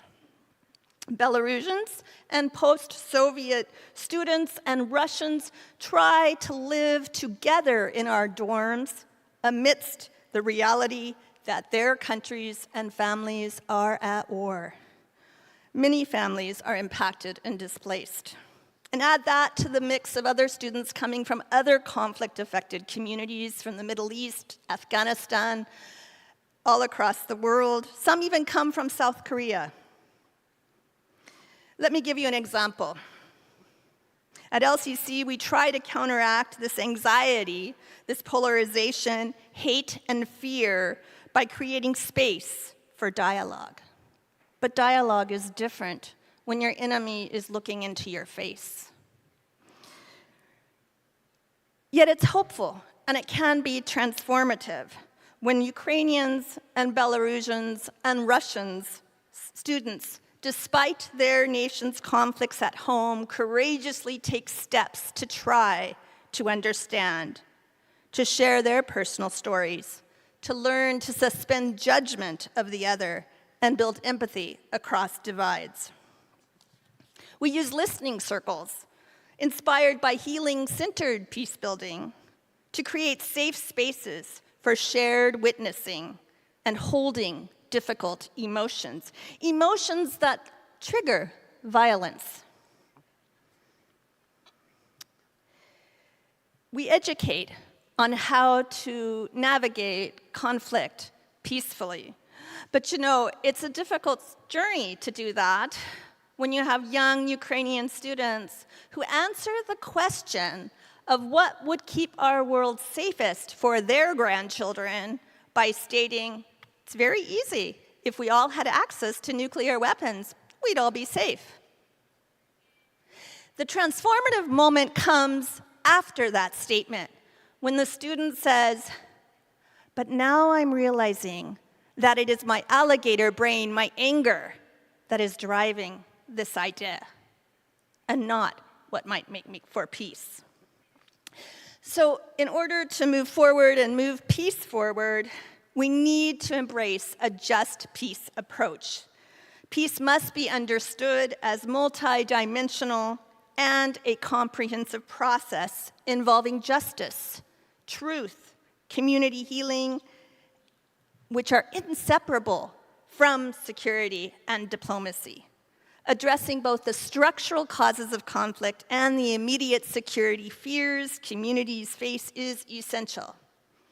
A Lithuanian political scientist and I were sitting together last week, one of the instructors, and she highlighted to me her understanding of what it would take to bring peace. In her mind, there is a persistent lack of solidarity and understanding in the West about the Russia on their border. The Russia that represents to post-Soviet occupied countries a state bent on expansion, occupation, and power, not peace. Bringing down violent heat is essential and necessary, but it's an initial step along the way. This step helps create conditions where genuine dialogue begins and can grow. From my experience, peace is not simply declared. It is built slowly through relationships, community engagement, such as the Baltic Way, which brought community members and civil society actors together in the late 80s, to help Lithuania and the Baltics find their own independence from an oppressive regime in a nonviolent way by holding hands and singing. It is also by mediative engagement. This type of work remains urgently needed. Yet honestly, for many Lithuanians, there is a popular sentiment that I find quite sad, but real. Their story is built on their history. To them, Russia must be defeated, similarly to how Nazi Germany was defeated after World War I or World War II, as they believe that the failure to decisively defeat past aggression fuels continued war. For them, removing Russia's current leader alone is unlikely to end the war, as the Russian political economic system functions in their minds as a war machine sustained by societal and economic structures. For many, their past causes them to stay in this cycle of thinking, and to think an economic collapse is what is needed in Russia. And it might be enough to satisfy or cause dissatisfaction and allow opposition to grow. For that was similar to the conditions that dismantled the Soviet Union. Yet to me, revenge is not the answer. This continues to propagate and support a violence narrative as the norm. And that's problematic, for it fuels cycles of violence, as we know, and re-erupts. It is not sustainable. That's why healing-centered peace building resonates with me. Peace must center the healing of individuals and communities, not only political agreements. Historically, we know in Lithuania that the lack of truth and the courage to face it are critical barriers. As a Russian Lithuanian said to me, we live with historical legacies, unacknowledged Soviet-era harms, the suffering of victims of communism, such as unresolved grievances and trauma endured from World War II and Soviet repression. These must be addressed to heal deep wounds, which continue to feed conflict. So I asked myself, why is Kim Dae-jung important to us as an example for the world? Well, he imagined a different way of living. He imagined and he kept hope in crossing divides. A Lithuanian said to me, when you see nothing and choose to hope, that is itself a gift. Renewing hope is essential if we are to cultivate peace. Dialogue can help to reunite that when we build it in such rare spaces. In 2022, a student came to me who was from the Ukraine. He was a freshman, a first year, and he said, I don't know what to do with my hate. I don't know what to do with the pain and the anger that I have inside of me. My home is no longer standing, but I don't want to choose that narrative. I want to find a way to talk to the Russians that live here with me. And so we brought them together, and together in front of others, they began to share their personal family stories. On the Ukraine side, of a family's home lost, of desolation, destruction, and death. On the Russian side, of a grandparent's family's livelihood taken away because they opposed the regime in power. And so I ask myself, knowing that peace begins in these community spaces, we need to learn to risk listening to the other side. But listening is hard work. Do people really, genuinely want peace on both sides? Fear and survival instincts often overpower reconciliation desires. That's why trauma-informed peace education is critical. Healing tools and building emotional resilience are vital to nurturing authentic hope for peace. It's also important to recognize there are layers of peace. And if we focus too much on one layer, then we immobilize ourselves from building what we desire. We need to include all layers because that's what offers a window from the past to the future. And our work is to nurture a desire for peace by addressing both survival needs while keeping justice alive. So creating spaces for mediative work and dialogue are critical, especially for trust building. Combating hate-fueled speech and divisive narratives and misinformation on digital platforms need to be engaged carefully because they can either fuel conflict or be spaces to share peace narratives, countering hate in a compassionate discourse. As John Paul Lederach once said, memory must be seen as a tool, doing justice to it as part of helping societies coexist well. Thus, victims must be given the opportunity to tell their story as they want and need to tell it. Yet, resolving conflict requires change. Peace doesn't happen in a vacuum. It happens when we try to do it, when we recognize where the power is sitting in the room. It happens when we ask, are both sides interested in equality for all? It happens when we remember there are feelings in the room that drive our behaviors and that we need to understand them and the feelings on justice. We need to recognize how we live by our heart, and it drives what our head tells us to do. The unresolved historical wounds from the Soviet occupation remain deeply embedded in the world I live in and fuel distrust in Eastern and Northeast Europe, and I dare say beyond. History wounds must be acknowledged and healed if we are to move forward.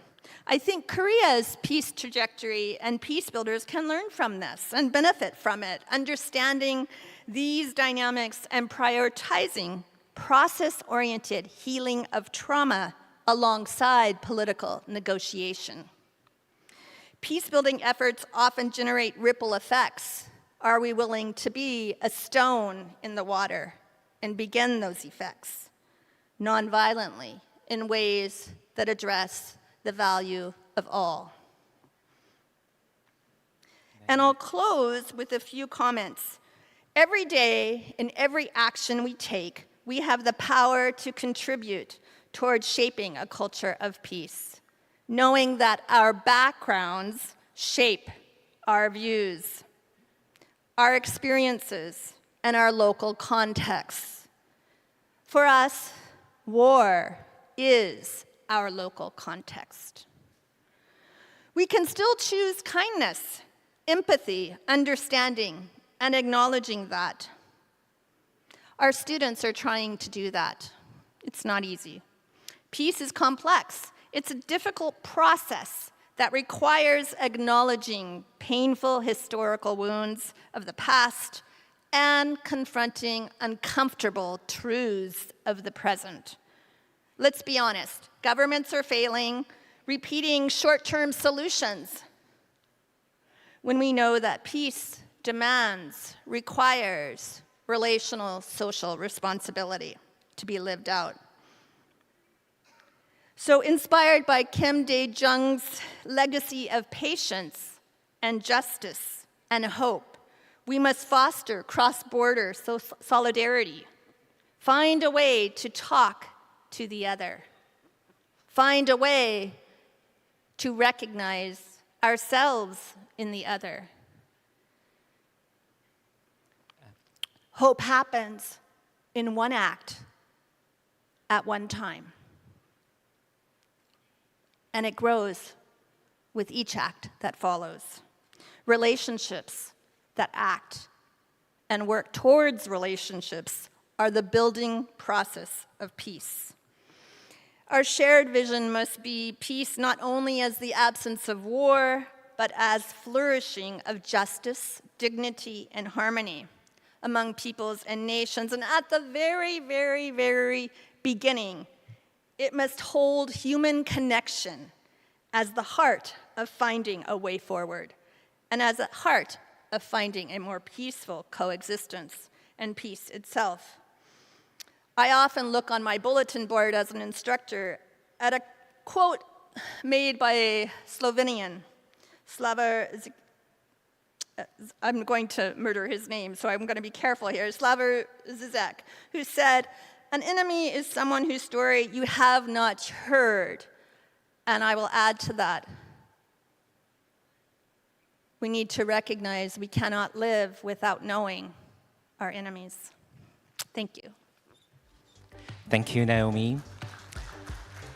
Now we have Helen. So we have about an hour and 10 minutes. So the rest of the speakers, please keep it concise. And then now that Jude and Naomi spent more than 20 minutes rather than 15 minutes that I asked you. So, so I will actually ask the speakers to just keep it brief and then keep it to the point and about 10 minutes.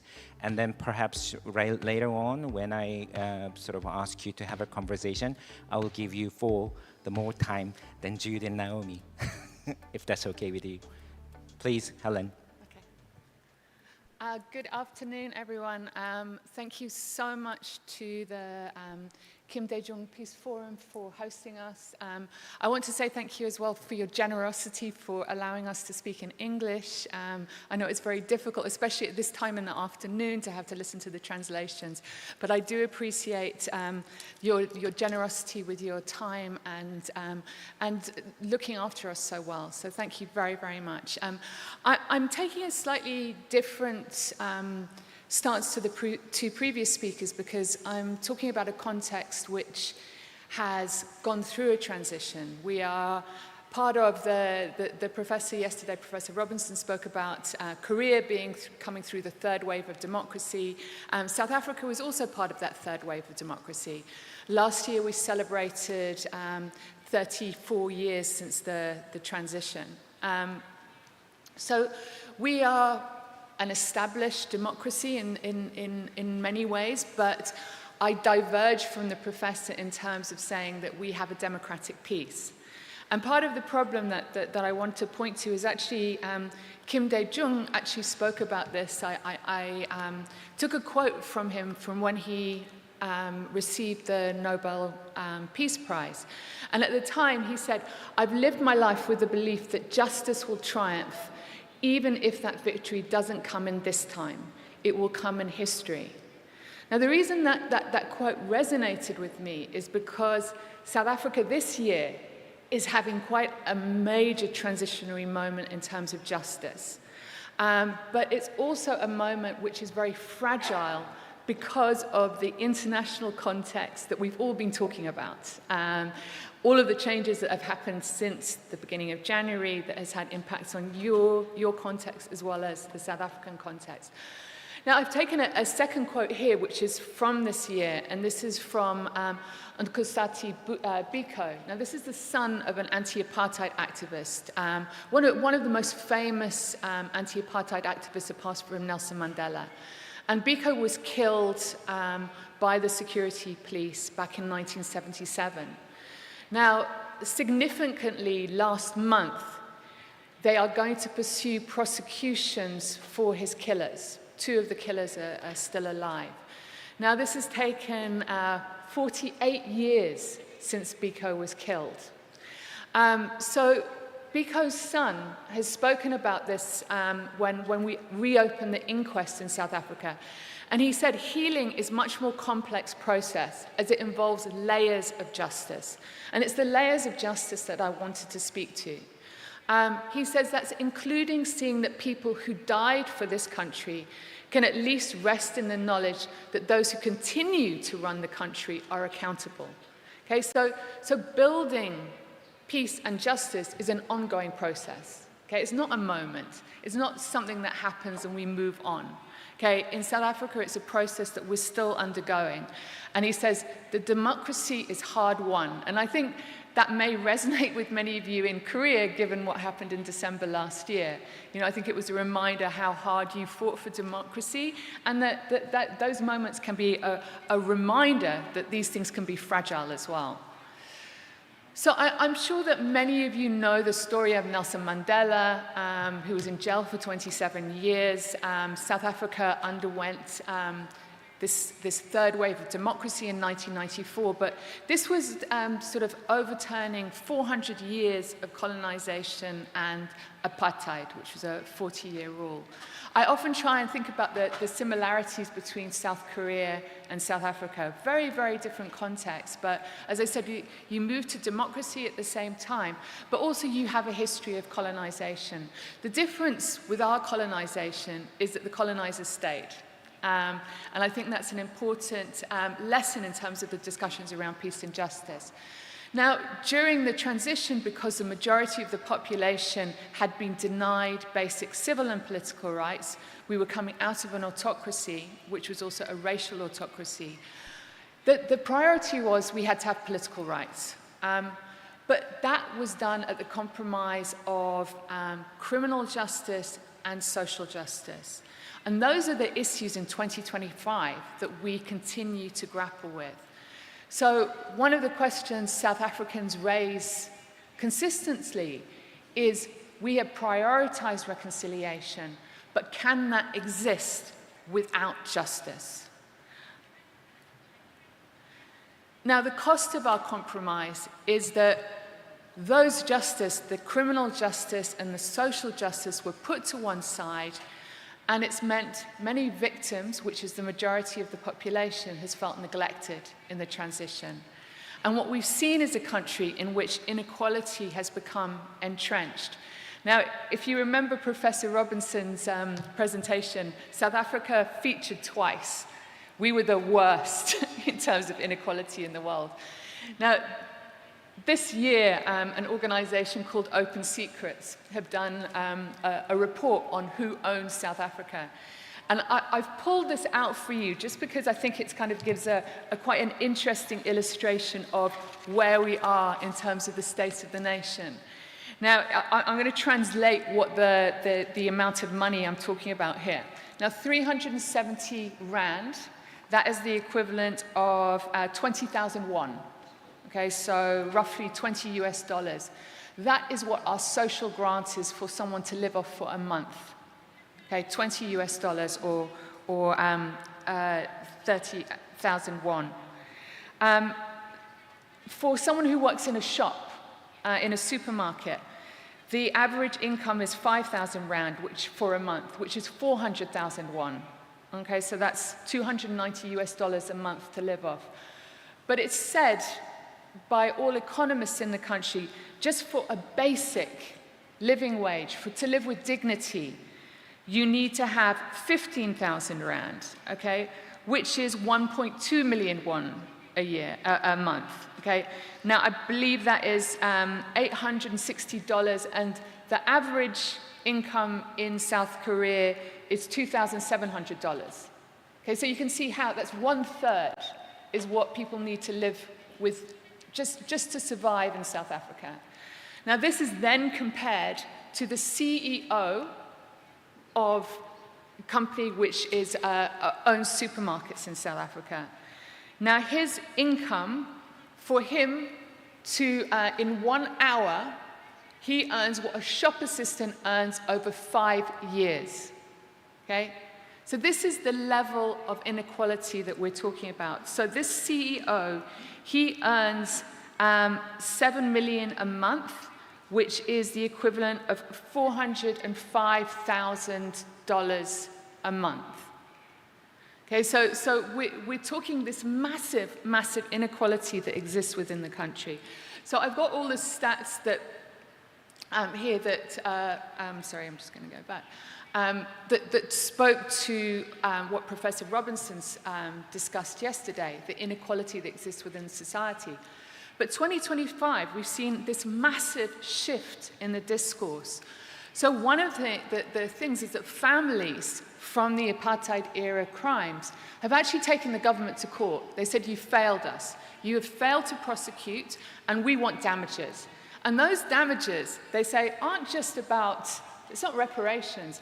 They want to do what you have done in South Korea with your memorial parks. They want proper remembrance, proper acknowledgement for the crimes that happened in the past. And this is an area I think South Africa can learn a lot from you about. We've also, for the first time in April 2025, it was argued that actually we can start prosecuting. There is no statute of limitation for apartheid-era crimes. We can continue prosecuting people because people are saying, oh, well, these people are in their 80s now. Why should we prosecute them? They're old. Let them die. And the families are saying, no. The Holocaust, people have been convicted into their 90s. In South Africa, we must do the same thing. There needs to be justice. We've also started inquests. We've reopened inquests to people that the government had said, no, they had slipped, they'd fallen out of a window. In Biko's case, that he fell and he hit his head, that's how he got killed. And we're using this as a way to pursue prosecutions. So we're calling for reparations. Former anti-apartheid activists are saying, actually, there's intergenerational issues that need to be addressed. Okay, it's not just the people who are victims. Their children also need reparations. And finally, we're saying the Truth Commission was not enough. We need a national dialogue. So a national dialogue started last month. Unfortunately, many people are not buying into the national dialogue because they feel it's political. But what I'm trying to show to you is the fact that over 32 years since our first democratic election, or 31 years since our first democratic election, 30 years since our Truth Commission, these issues have not gone away. People are not prepared to allow that justice be left off the agenda. However, we are very much limited by the global context. Now, in January this year, President Trump accused the South African government of committing white genocide in South Africa. So this issue of white genocide has led to what we call the creation of the Amerikaners. The Amerikaners are formerly the Afrikaners, who were the Dutch farmers in the UK, who have now been granted refugee status in the US. So while the US is deporting people, even in Georgia, I know you've had immigration problems in Georgia with South Koreans, they are welcoming white South Africans. And if you want to look at this on social media, there are many pictures. If you Google white genocide South Africa, you will see many pictures of white South Africans at the beach, in restaurants, in bars, showing that really there is no genocide. The problem with this situation is that the US is punishing us. We have the imposition of 30% tariffs, and this is actually now derailing some of the debates that we're having about redistributive justice because of the fear that now this is a punishment being meted out against white South Africans. So the closing questions I just wanted to ask is like, South Africa raises many questions about how a country emerging from historic violence can balance the needs for reconciliation with those of justice. We cannot leave justice off the agenda. And I'm not just talking about the criminal justice, I'm talking about the social justice as well. These are the issues. Can delayed accountability strengthen democracy? That's what we're arguing at the moment. This is actually going to make South Africa a stronger nation. Or is it actually justice denied? And how can we actually pursue justice in a global context where human rights are increasingly being devalued? And I think that's part of the job of forums like this Peace Forum, is to make sure that the human rights agenda is kept on the agenda, that despite all of this backlash, that we continue to raise these issues so they do not go away, and that we may have these moments where there is backlash towards some of the progress we're making, but it will turn around because, as I say, the arc of the universe bends towards justice. And I will finish there. Thank you, Helen. And let's go to Montai.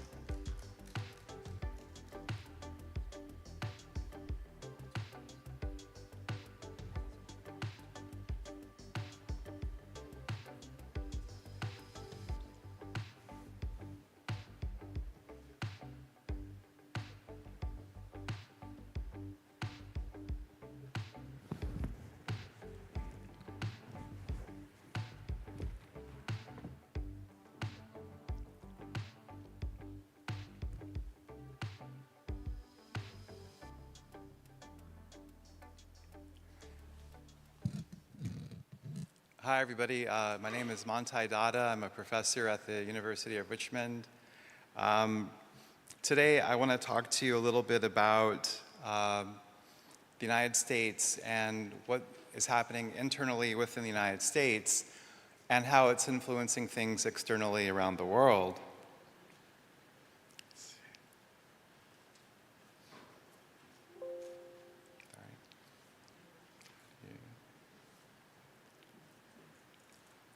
So, in the United States today, democracy is at a crossroads.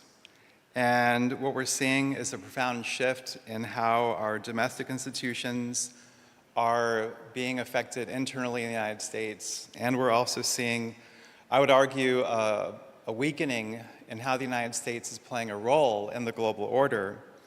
And there are significant consequences for what's happening internally and externally around the United States. And so I'm going to talk to you for a few minutes about that. There are many in the United States, especially in the political science community, who are increasingly arguing that the United States is drifting away from global democracy and instead essentially drifting toward what we call competitive authoritarianism. And what this means is competitive authoritarianism is when there are elections, but the playing field is being shifted and tilted substantially to the individual and their party in power. And so what that means is we're seeing a concentration of executive power, we're seeing a disregard for judicial rights and judicial oversight, and we're seeing a persistent and systematic attempt to weaken the independence of the media, to weaken the independence of colleges and universities, and essentially to weaken the fabric of civil society. And all of those elements constitutes what a good, healthy democracy is about. And we are seeing this assault on democracy. And since President Trump's election, we've seen the deployment of the National Guard to major American cities, in Los Angeles and Washington, D.C. We've seen an open defiance of the U.S. Congress, which is one of our key tools of having checks and balances in the United States. And we've even seen an assault on our national media, especially our Corporation for Public Broadcasting, PBS, National Public Radio. And essentially, what we're seeing is the executive is placing itself above the rest of the American experience.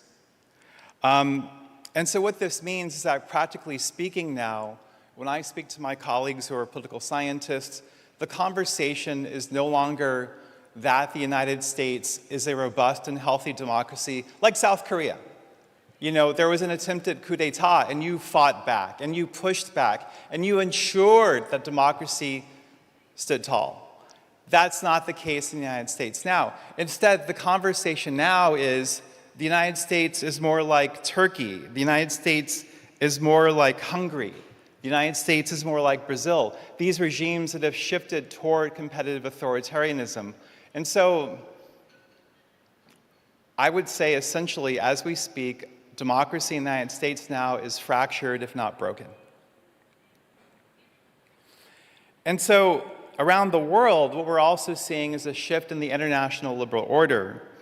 Since 1945, the United States, once upon a time, helped establish the seeds of the North Atlantic Treaty Organization, establishing a bulwark of international institutions, including the United Nations, the International Monetary Fund, the World Bank, and all of the fabric of international liberal order that was, devoted to democracy, devoted to human rights, devoted to free and open trade, and collective security. But now we see that with NATO, the foundation of Western collective security is being fractured. President Trump has made public threats to our allies in NATO that if they don't pay enough, then something bad is going to happen. These are open threats, if not, some would say outright extortion, that is challenging the fundamental balance of the international liberal order. We've seen the United States support Russia in favor of Ukraine and its negotiations. We've seen the omission of NATO's allies in negotiations with Ukraine. And at the same time, as we know, we've seen a vast array of protectionist trade policies that once again are challenging the fabric of the international liberal order.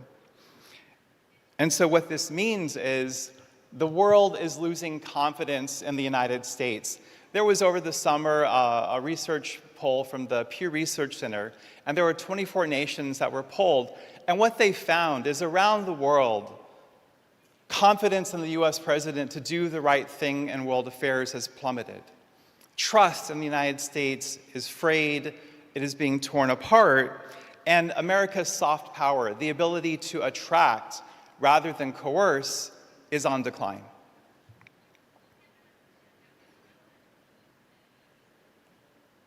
So what does this mean? How do we build peace? How do we move toward a restoration of the idea of the American dream? How do we embrace the restoration of the liberal order when it seems to be fractured as we speak? Well, we need to go back to basics. We need to restore US democracy if that's possible. That means returning to civil society. That means letting the Congress do what it is charged to do in the Constitution. It means leaving colleges and universities alone so that they're able to pursue the truth without the fear of extortion, the fear of being intimidated. That means leaving our media alone and not threatening free speech. Internationally, I think what this also means is re-engaging the international liberal order, rejoining the Paris Climate Accords, rejoining the World Health Organization, stop threatening NATO, and respecting our allies, and being able to listen with humility, with dignity, with respect.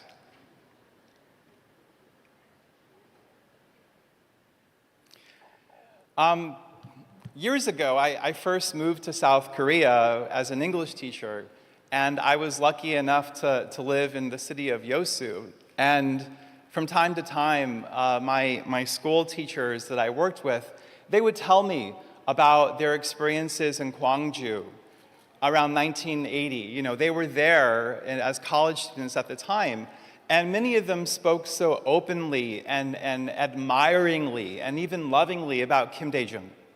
And at that time, I learned that Kim Dae-jung was a man of peace, a man of integrity, a man of honor, a person who was humble, a person who is willing to sacrifice himself for the greater good. That's what we need in global leadership today. We need leaders who are ethical, we need leaders who are honest, we need leaders who are willing to risk themselves for the greater good. Now, obviously, that kind of leadership is very rare, but we know that leadership does exist. It existed with Mandela, it existed with MLK, it existed with Kim Dae-jung. And so what we need is more of that human element, that element of love, that element of compassion, that element of trust. And if our global leaders can start moving toward that, if my students in the classroom can start moving toward that, I think we have a chance. It's a chance that is founded on love for each other, a chance that is founded on willing to listen to one another, but it's also a chance that is founded on doing what is right and standing up to tyranny, naming genocide when it happens, and being able to not bend over if you feel somebody is pushing against your morals, your values. Thank you for listening, and thank you so much.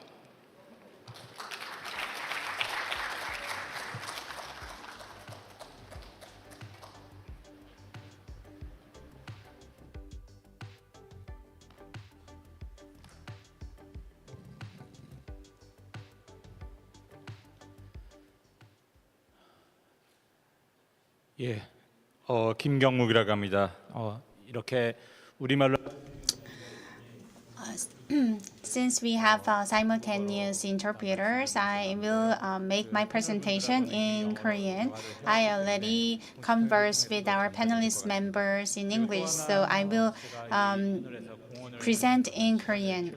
And I will do a good job of time management. I will try to finish my presentation within 8 to 10 minutes.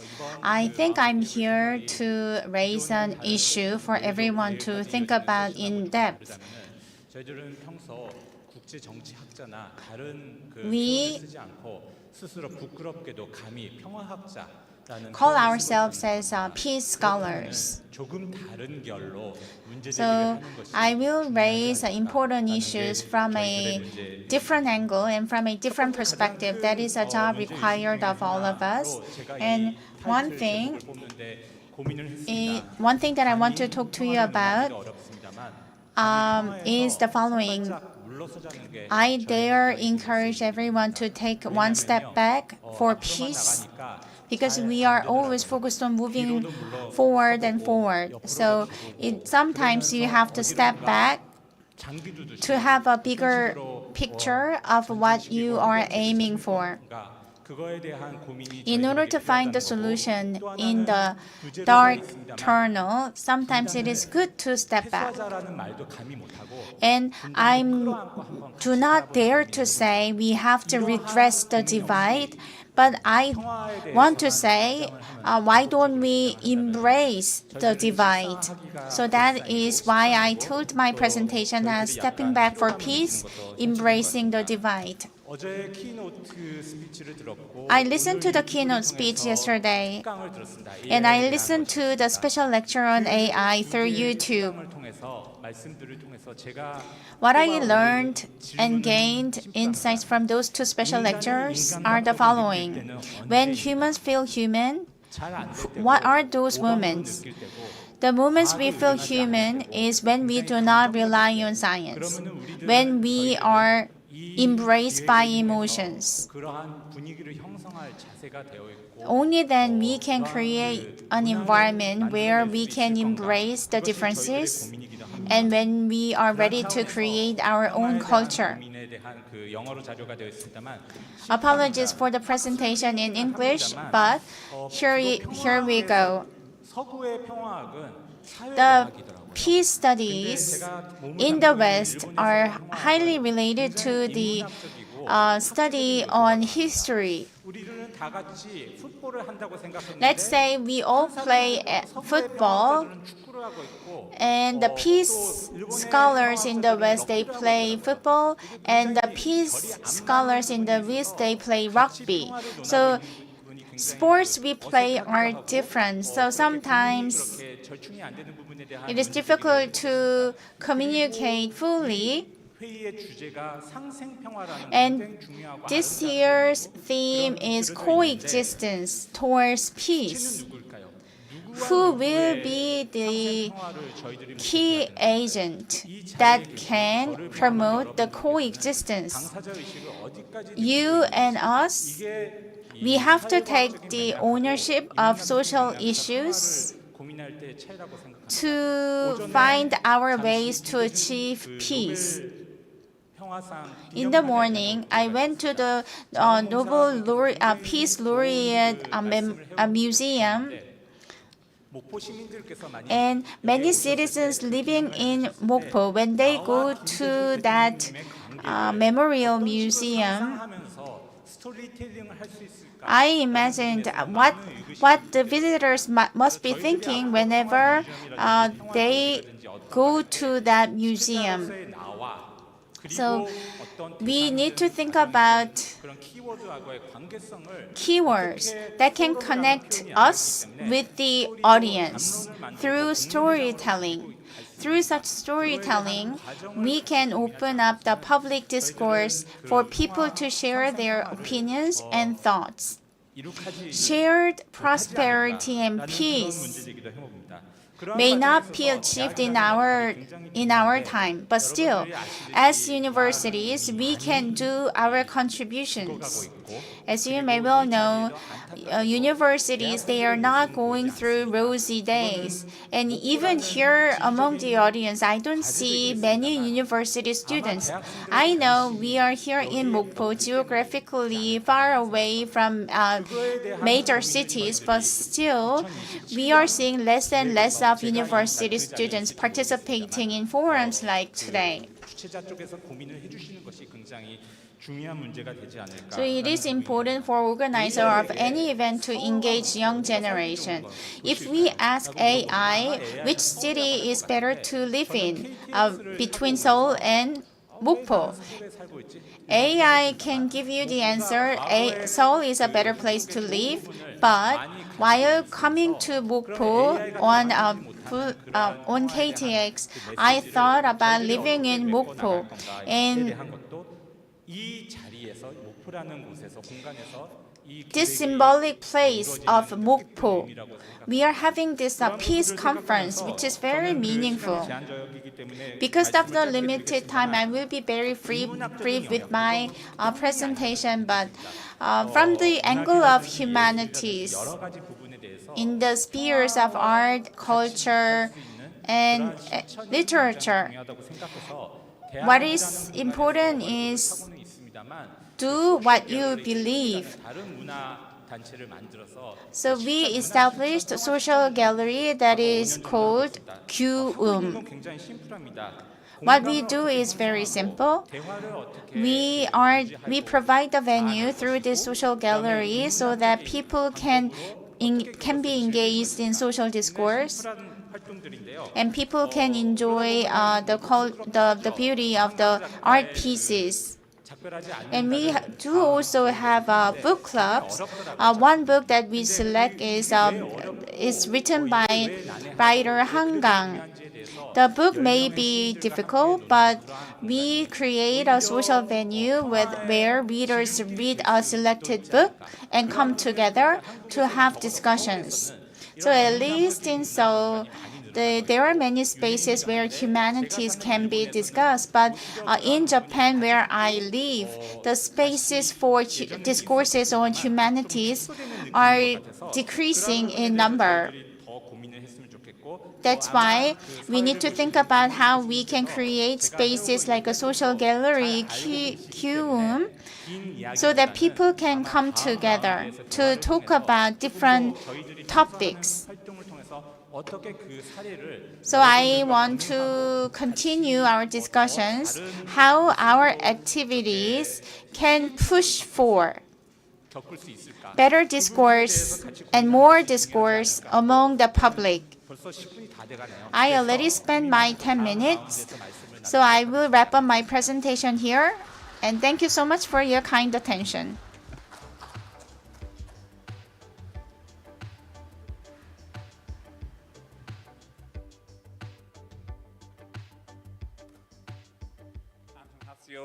and like everybody else, it is an incredible privilege to be here today to speak to you and to bring you something of the situation in which I live.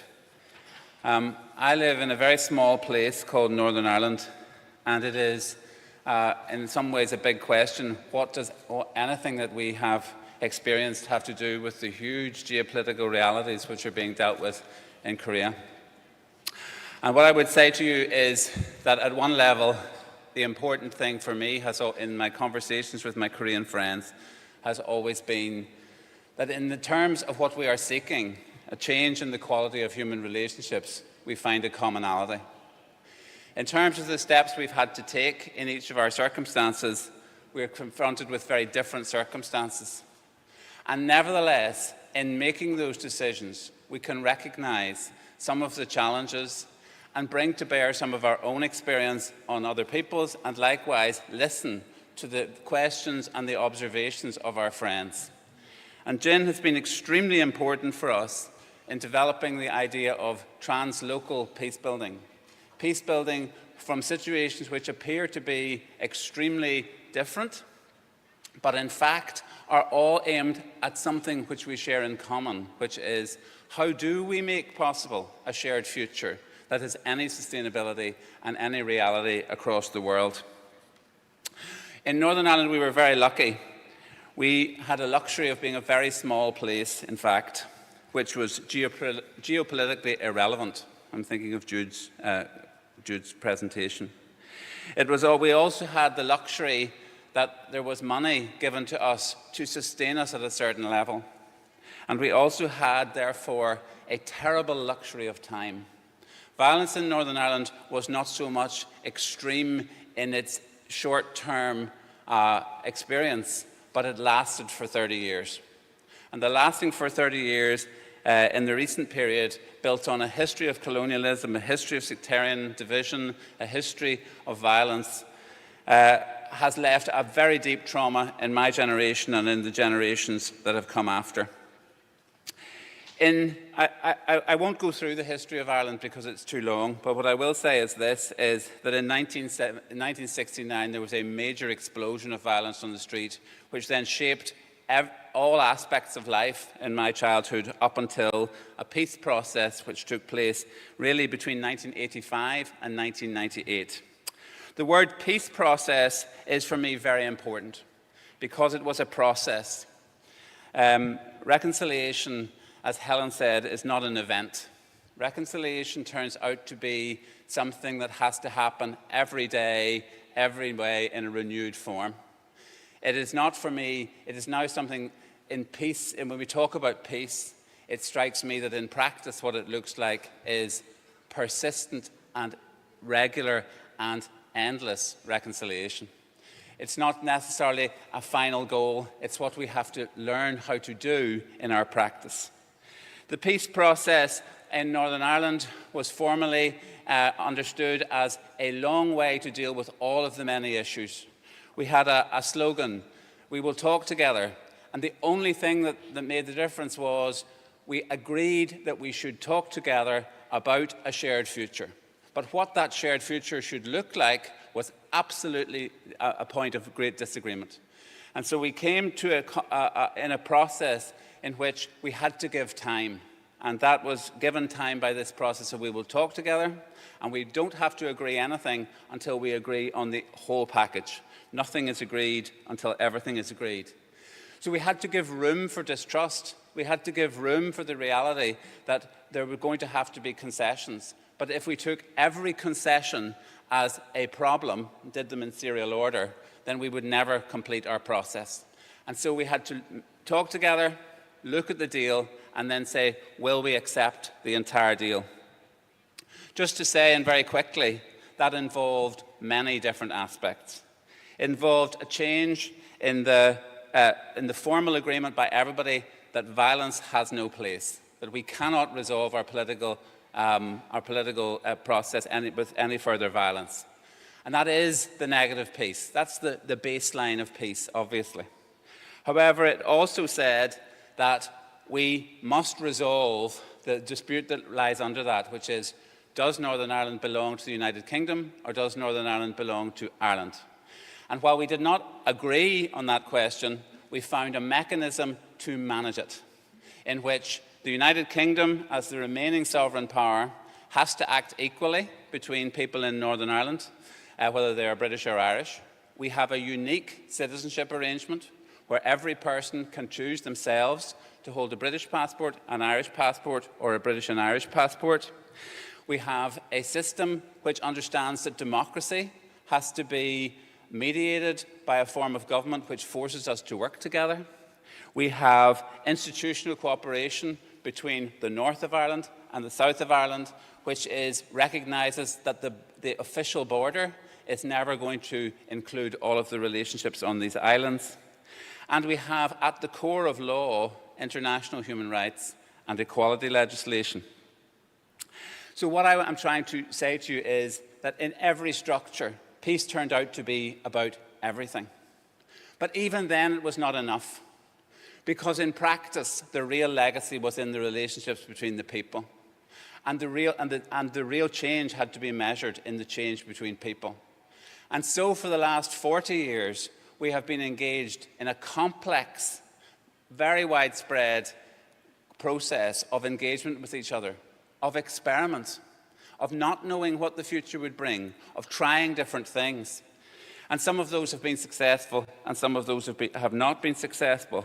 But what I would say to you is this: it has shown us that peace is political, it is legal, but it is more than that. Ultimately, it's a challenge to our sense of who we are. Violence had made us vest our identity in our being opponents. Peace was a total change in our question of who are we now, because the future means we are working with the people we previously thought of as enemies. And therefore, it is fragile also on every level.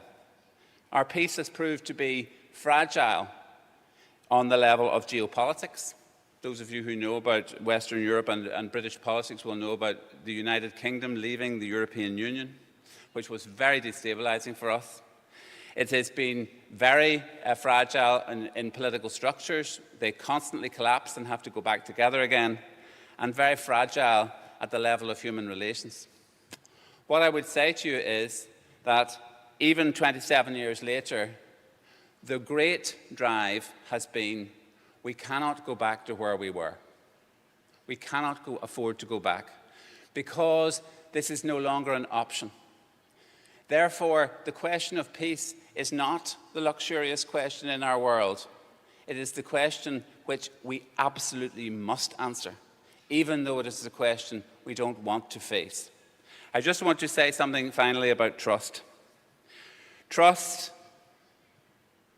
is a word, another of these words which exists only, in a sense, in our relationships. The past, our history of injuring each other, has proved to be the biggest obstacle to the future. Because if we go by the past, peace is madness. And therefore, politicians who take risks are always politicians who are seen at some level to be going against the logic of history. And therefore, peace building, although it looks weak, in my view, is politically one of the most difficult things you can do. For us, seeing today Kim Dae-jung today, I found a new connection. The persistence of Kim Dae-jung through many years of very difficult challenge and struggle. His decision that he himself would model the example, even when other people found that difficult and it had political consequences, seems to me to be extremely important. And thirdly, that at times the vision of peace and human rights and democracy and reconciliation, all these lovely words, coexists in the world of its opposite. And part of the task is how we keep it alive, how we tell these stories. My final word. We have had a long process of storytelling. Everybody tells their story. The measure of our success is the degree to which we move to story hearing and allow that hearing to shape the next steps of what we do. And that process today seems to me to be very important in allowing us here in this translocal situation to begin that. Thank you very much. Thank you very much, Duncan, and thanks to all of our speakers for their such an invaluable contributions. Thank you so much.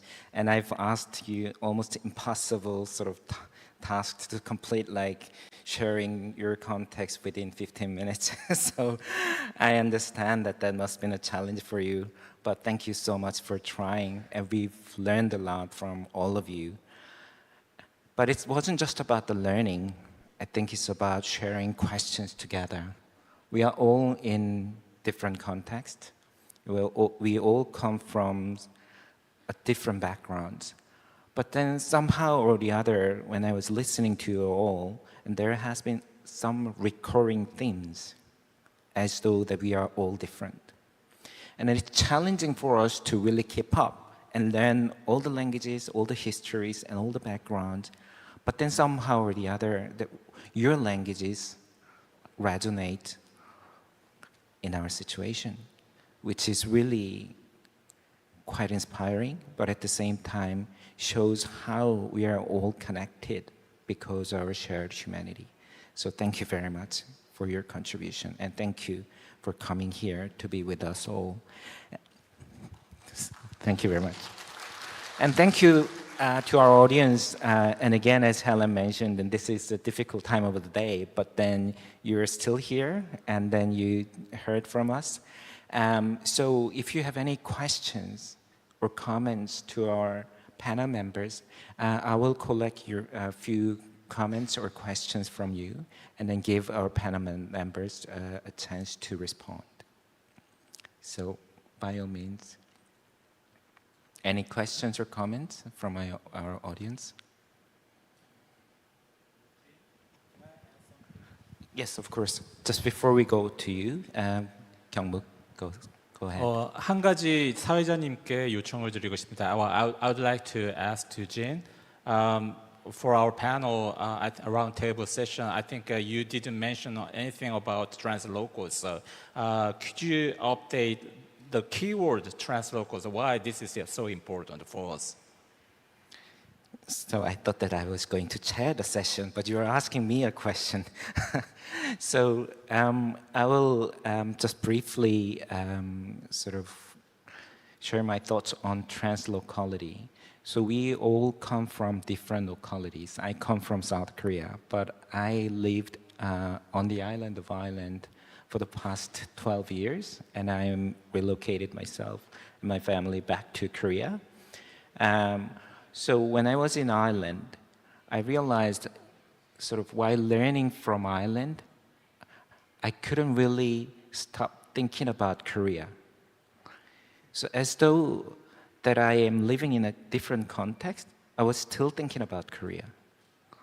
So that gave me various different questions about my own country. For example, I'm giving you just one example, that after, so Duncan's presentation, we learned how Ireland sort of struggled in a similar way as though that we have a different context in terms of going through peace process.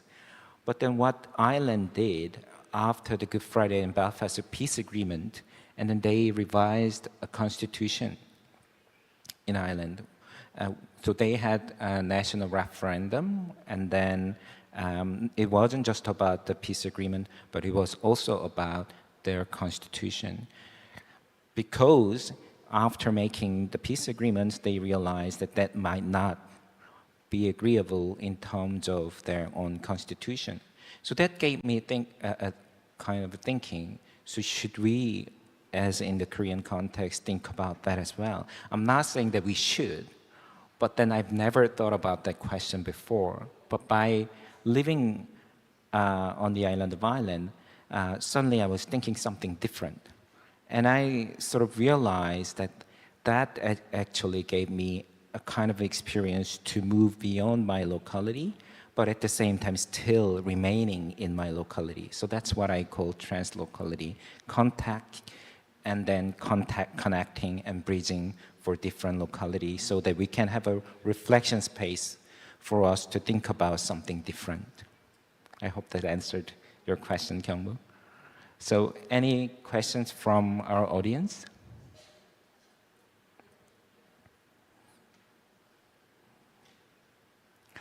Okay, so before we go back to the audience, I think, Duncan, you wanted to mention something?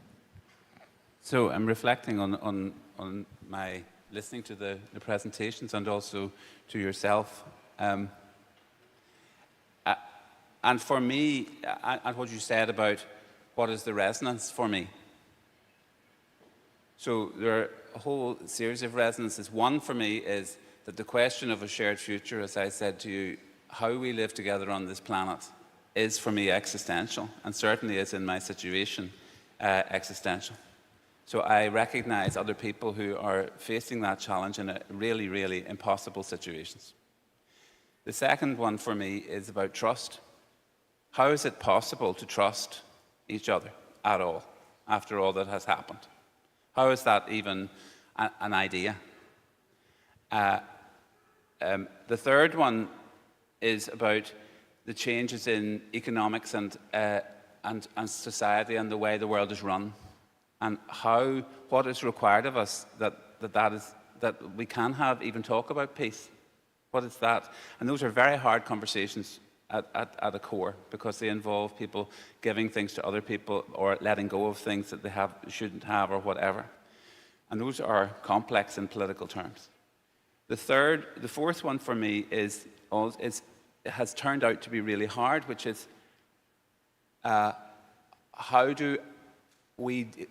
in peace processes do we deal with what we don't get? Peace usually means we have to compromise from what we wanted before, and we say our relationship is worth making the change for these things. And how do we help each other with those losses? Because very often those losses are used to humiliate people, or used to actually pretend they're not making a change. And for me now, finally, that involves politics, that involves law, and it involves human relations. And those things together, these things for me, bind us together in recognition, because I need some help. I don't know the answers to those questions. I know those are the questions, and I know I have to move towards finding an answer. Do I know what the answer is? No. But what I do know is that I need to find other people who are on the same way about thinking of these things. And actually the translocal thing does two things. It both challenges me to think I'm too small, but also offers steps in hope that things are possible. People have had bigger or more complex or more difficult challenges than I have, or have faced the same challenges as me and found solutions to them. So in all of those things, I find, and it's not about me telling you you should do what I do because you don't have my situation. And that's reality. That's very important. Thank you, Duncan.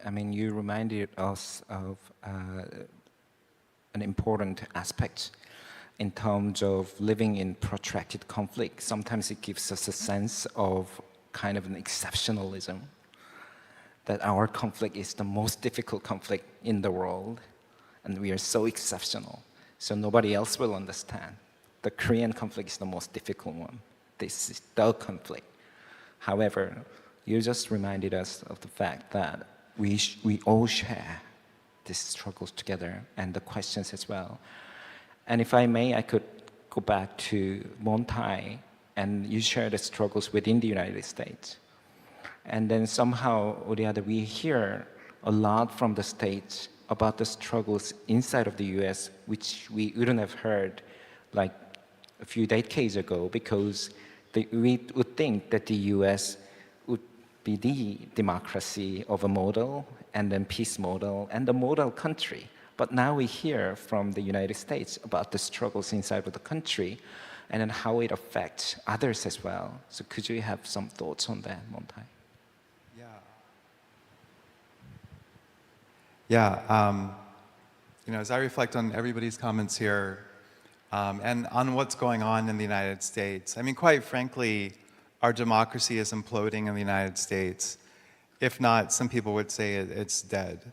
And I know that's very surprising to hear, and I don't want to be negative, but I think what inspires me from the discussions here about the translocality of human suffering is if we can lean into our stories, you know, the legacy of racial injustice in South Africa, I think mirrors quite a bit of the legacy of racial injustice in the United States.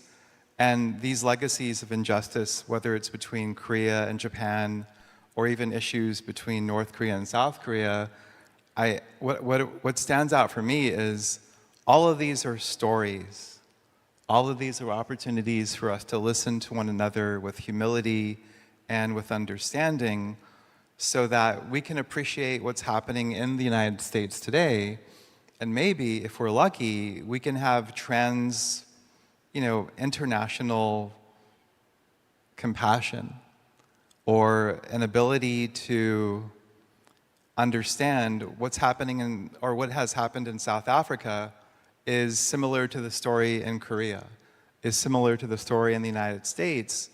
And if we can simply understand that commonality, maybe we can extract a kind of wisdom from that suffering.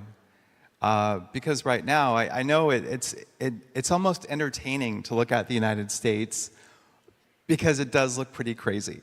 But I guess what I'm trying to say is, in the United States, we have good US citizens, black and white, left to the right, rich and poor, and they are struggling to find their stories and have each other listen to one another. There's a deafening now in America. We're not listening to anybody inside, and because of that, we're suffocating. Thank you, Montai. I mean, you mentioned the comparison with South Africa. So, Helen, would you have some thoughts on that?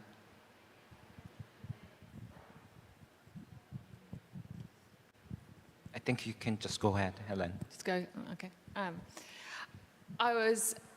I do agree about, I understand the issue about dialogue, and as I mentioned in South Africa, that there's this move for a new national dialogue, which is very much about these unfinished business. But I think a lot of people are tired of dialogue as well. I think beneficiaries of dialogue have been people who kept the status quo, and that's really the bind that we're in right now. So you may show empathy, but if you're living with that salary compared to someone who is on a social grant, which it takes 5 years to achieve what you have in 1 hour, it's very difficult to have dialogue in that context. So I think it's very important that we sort of look at the various aspects of this is why I prefer the word justice, that can be restorative, but it can come in multiple forms. And I do think, without getting exceptional, that we do have to look what we can learn from other contexts, but also not replicate harms. And in South Africa, that has been, the reconciliation discourse has been harmful for people. And people are actually tired of it.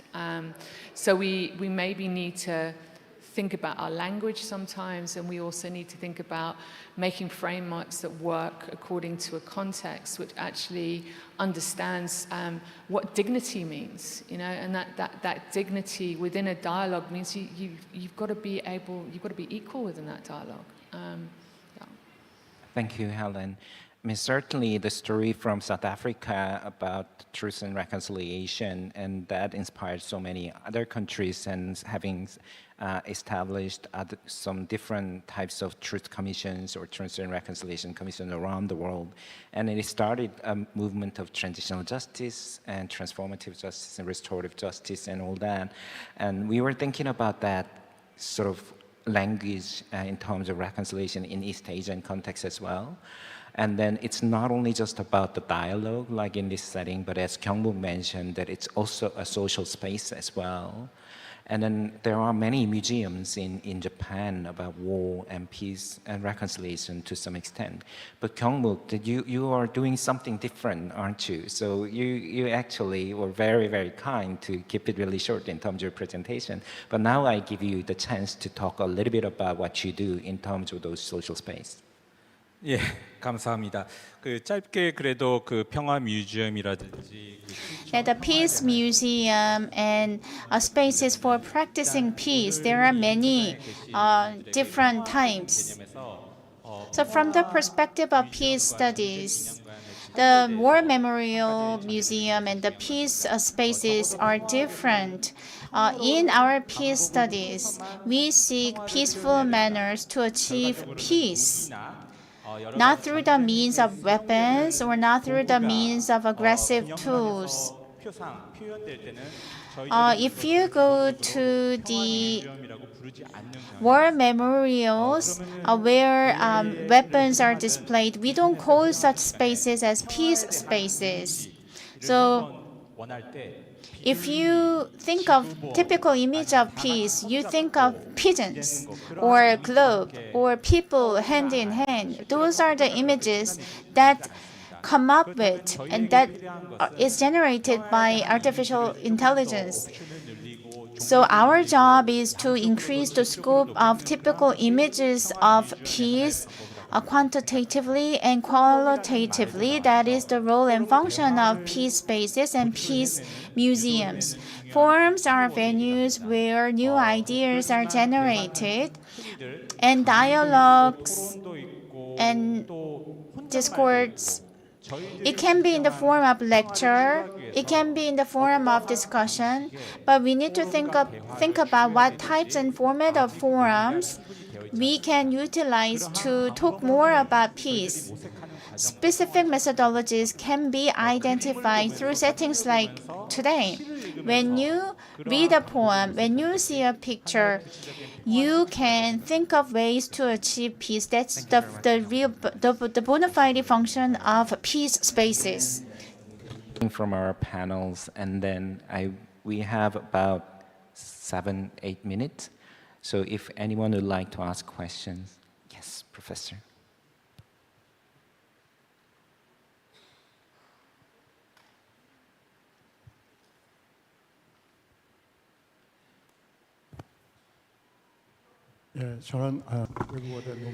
I am Professor No Myung-han from the Korean University of Foreign Studies. I raised the question before. To me, what's important is translocality. Between locality, the exchanges will take place, and the peace activities are also taking place between different localities. One thing I want to discuss is that between nations, between localities, there are different spaces, there are different units. However, they could be lumped into one entirety. That should be emphasized, I believe. So in terms of translocality, the intra-local cooperation could work together for peace. But that could be the part of the whole entirety. That perception is important because we've heard about the United States, Palestine, and the Indian Ocean, and Sri Lanka and India. In those regions, the United States are devastating these regions to take advantage and for its own favor. But from the planetary scale, that could be a damage for the United States. So if that is understood, then the U.S. citizens may elect a different president than the Trump. Now, we've heard about Ireland, Ukraine, Lithuania, and South Africa. All these can be connected in the whole unit in universe or on the planetary scale. So all different elements can be engaged in the interaction. That could be where. If everything goes well and in balance, that's good. However, if balance is broken, then the impact would come upon us. So if some party is winning and the other party is failing, but from the perspective of entirety, that could be nothing. So if we should not be bothered by the small phenomena occurring in different localities. So we need to have the entire vision, looking over the situation. Any comments? Over there, please. The microphone.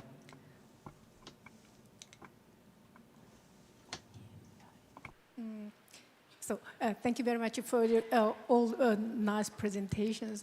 Very impressive. But I have just one question to Dana. Because of the U.S. question, everyone knows that U.S. is going to direction in an authoritarian state. But when I see the European case now, we have, in Germany, where I come from, we have this similar situation. But I'm asking what the intellectuals, many are criticizing these situations, no? But what we are doing now, really. So you're just criticizing, but the whole reality is going in the wrong direction, what we do not want, but what is going on in a reality to stop that one. But to do this translocal discussion, to have this one is very nice one, but very many people suffer. For me, so as a foreigner in Germany, I'm very worried about that. I'm not going on the street alone. It is quite dangerous. So I think in US, the situation is not so different. So what can we do to correct or to change this development now? Thank you very much for your question, Professor Lee. So I'll ask the question to Montai. So could you just share your thoughts within 1 minute? I know that it's challenging. And then I will go to Naomi and about the question from Professor Loh about the solidarity, and then ending with Jude for 1 minute. So 1 minute, it's about the situation in the United States and how can we, in solidarity, to deal with these issues around the world? To me, it's holding each other with dignity, and for those people who are politically different, engaging them. And so for my students, maybe they're filled with anger or sadness or rage, and trying to listen to them so that they feel empowered and they feel their dignity is intact, just as much as I think for other countries around the world where you see this rise of hyper-nationalism, there are groups, the AfD in Germany, who are feeling they're the victim, right? Everybody is the victim. Everybody is the victim, and nobody wants to admit when they're the perpetrator. So if we can create that vulnerability, that shared space of vulnerability, maybe we can tell those stories and listen to our truth and reduce the anger, reduce the hatred, and increase the cooperation. Thank you, Montai. And Naomi? Yeah, thank you very much for that question on solidarity and how do we get to it. I think in our case in Northeast Europe, I would suggest that identity needs preserving. Identity is both positive and negative. Because in our case, people are fighting for their identity to be able to keep it from the fears of having lost it in the past. And so I think a lot of what we do is helping people express their identity, finding ways to hold their anger around the spaces where their identity has been challenged, where their sense of belonging and the right to their own styles of freedom has been less than recognized. And so I think that's a part of understanding solidarity, is that if we think about the idea that I am and you are, we are both needed for this world to go on. However, we are both needed by recognizing that you are who you are and I am who I am. And I think that's the value of recognizing that identity is important, that understanding where it has been shaped is critical, and that our identities can only survive if we recognize the common need of being in relationship. Thank you, Naomi. And Jude? Yeah, very briefly, thank you, Jin. The opposite of war is not peace. The opposite of war is creativity. What do I mean by creativity? Cross the border. I'm using crossing the border not metaphorically, but concretely. That is creativity. Make the other struggle your struggle other than your own struggle. That is creativity. When I was a volunteer in a refugee camp of the Tamils in the north of Sri Lanka, I crossed the border. I am not a Tamil. I am a Sinhalese. And a Tamil young man gave me a dusty piece of paper. I opened it, and it was a poem. On the poem, it was written, I hate birds. I hate birds. Who are the birds? The Israeli-made Kafir fighter jets. I hate birds. In the young man's mind, the killing fighter jet and the bird are fused. At that point, I realized if the deadly sound of the jet is so terrifying here in my country, how would it be in Palestine? That is making another struggle my struggle. When I grew up, I was a member of an editorial board of a paper. In 2003, Iraq was invaded.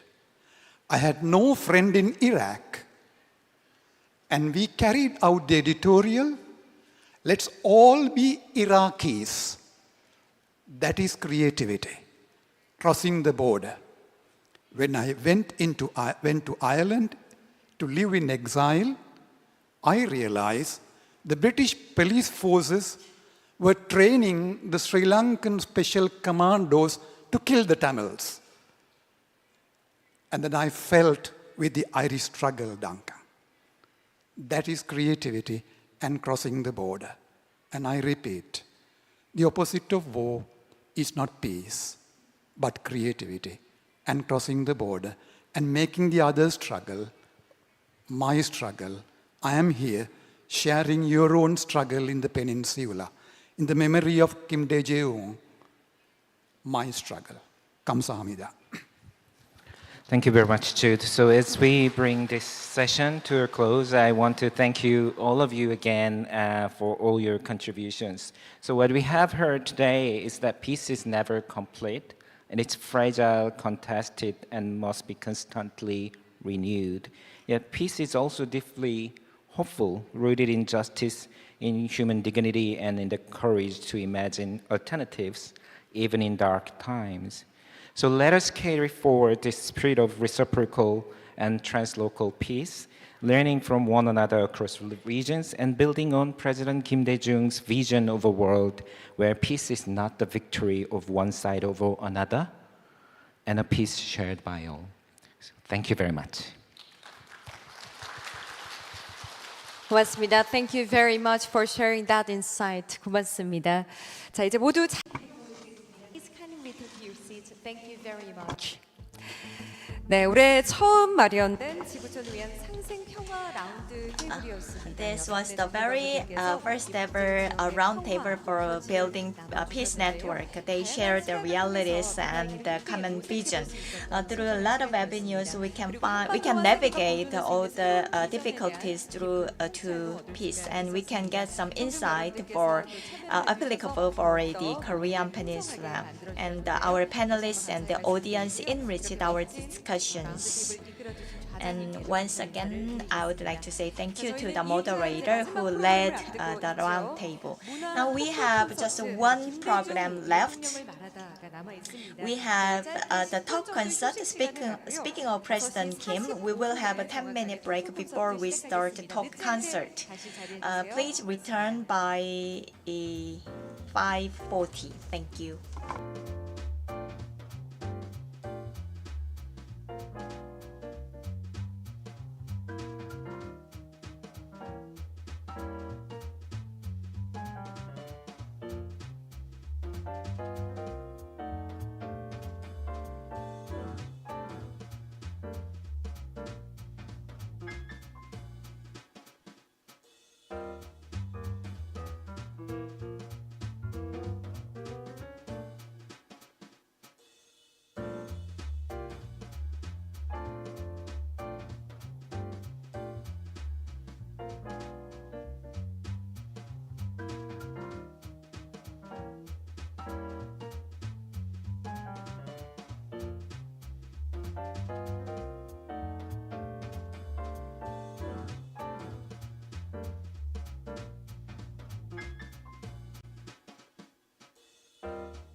네, 함께 해주신 여러분 대단히 감사합니다. 자, 이제 2일차 문화행사 토크 콘서트 김대중 대통령을 말하다를 시작하도록 하겠습니다. 여러분 반갑습니다.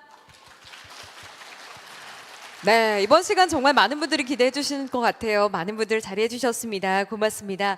본 토크 콘서트는 생전 김대중 대통령과 인연이 있었던 분들을 모셔서 김대중 대통령의 철학과 생각을 함께 공유하고 또 세상에 잘 알려져 있지 않은 그 시절 대통령의 이야기까지 재미있게 여러분과 함께 공유하기 위해서 마련이 되었습니다. 자, 이 특별한 이야기를 준비해 주신 이 세 분을 지금부터 소개를 하도록 하겠습니다. 먼저 조금 아쉬운 소식을 여러분께 전해드려야 될 것 같아요.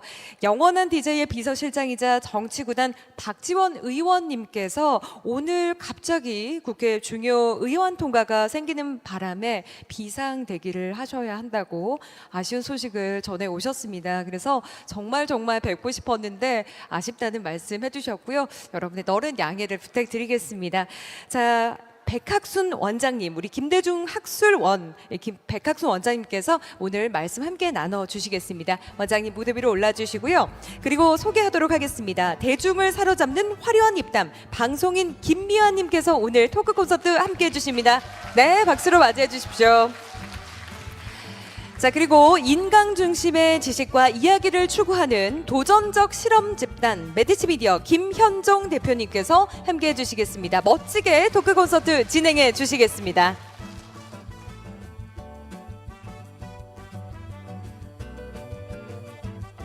네, 모두 편안하게 자리해 주시기 바랍니다. 다시 한번 인사드립니다. 박수로 맞이해 주십시오.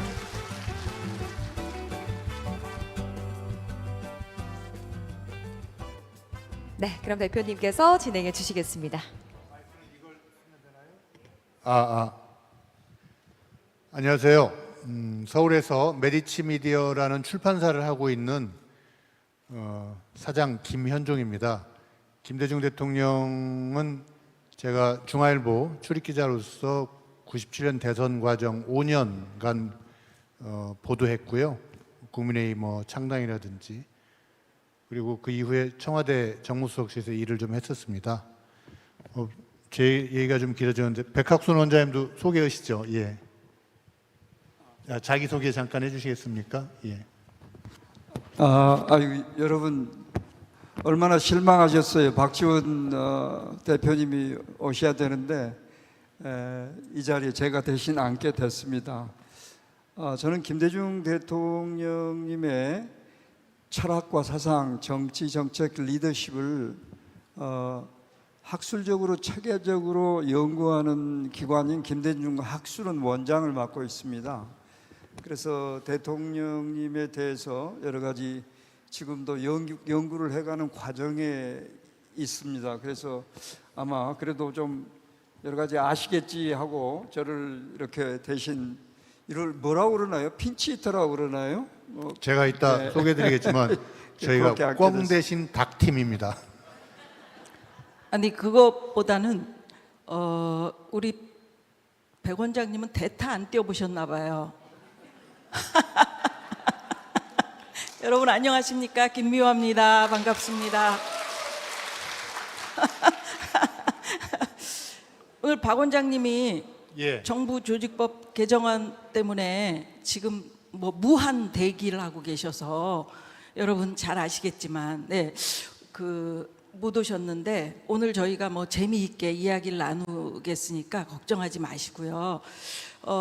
일단은 앞에 김 대표님 앞에 김대중 평화회의가 세계적인 석학 여러분들이 오셔가지고 평화회의를 쭉 앞에 보셨죠, 여러분?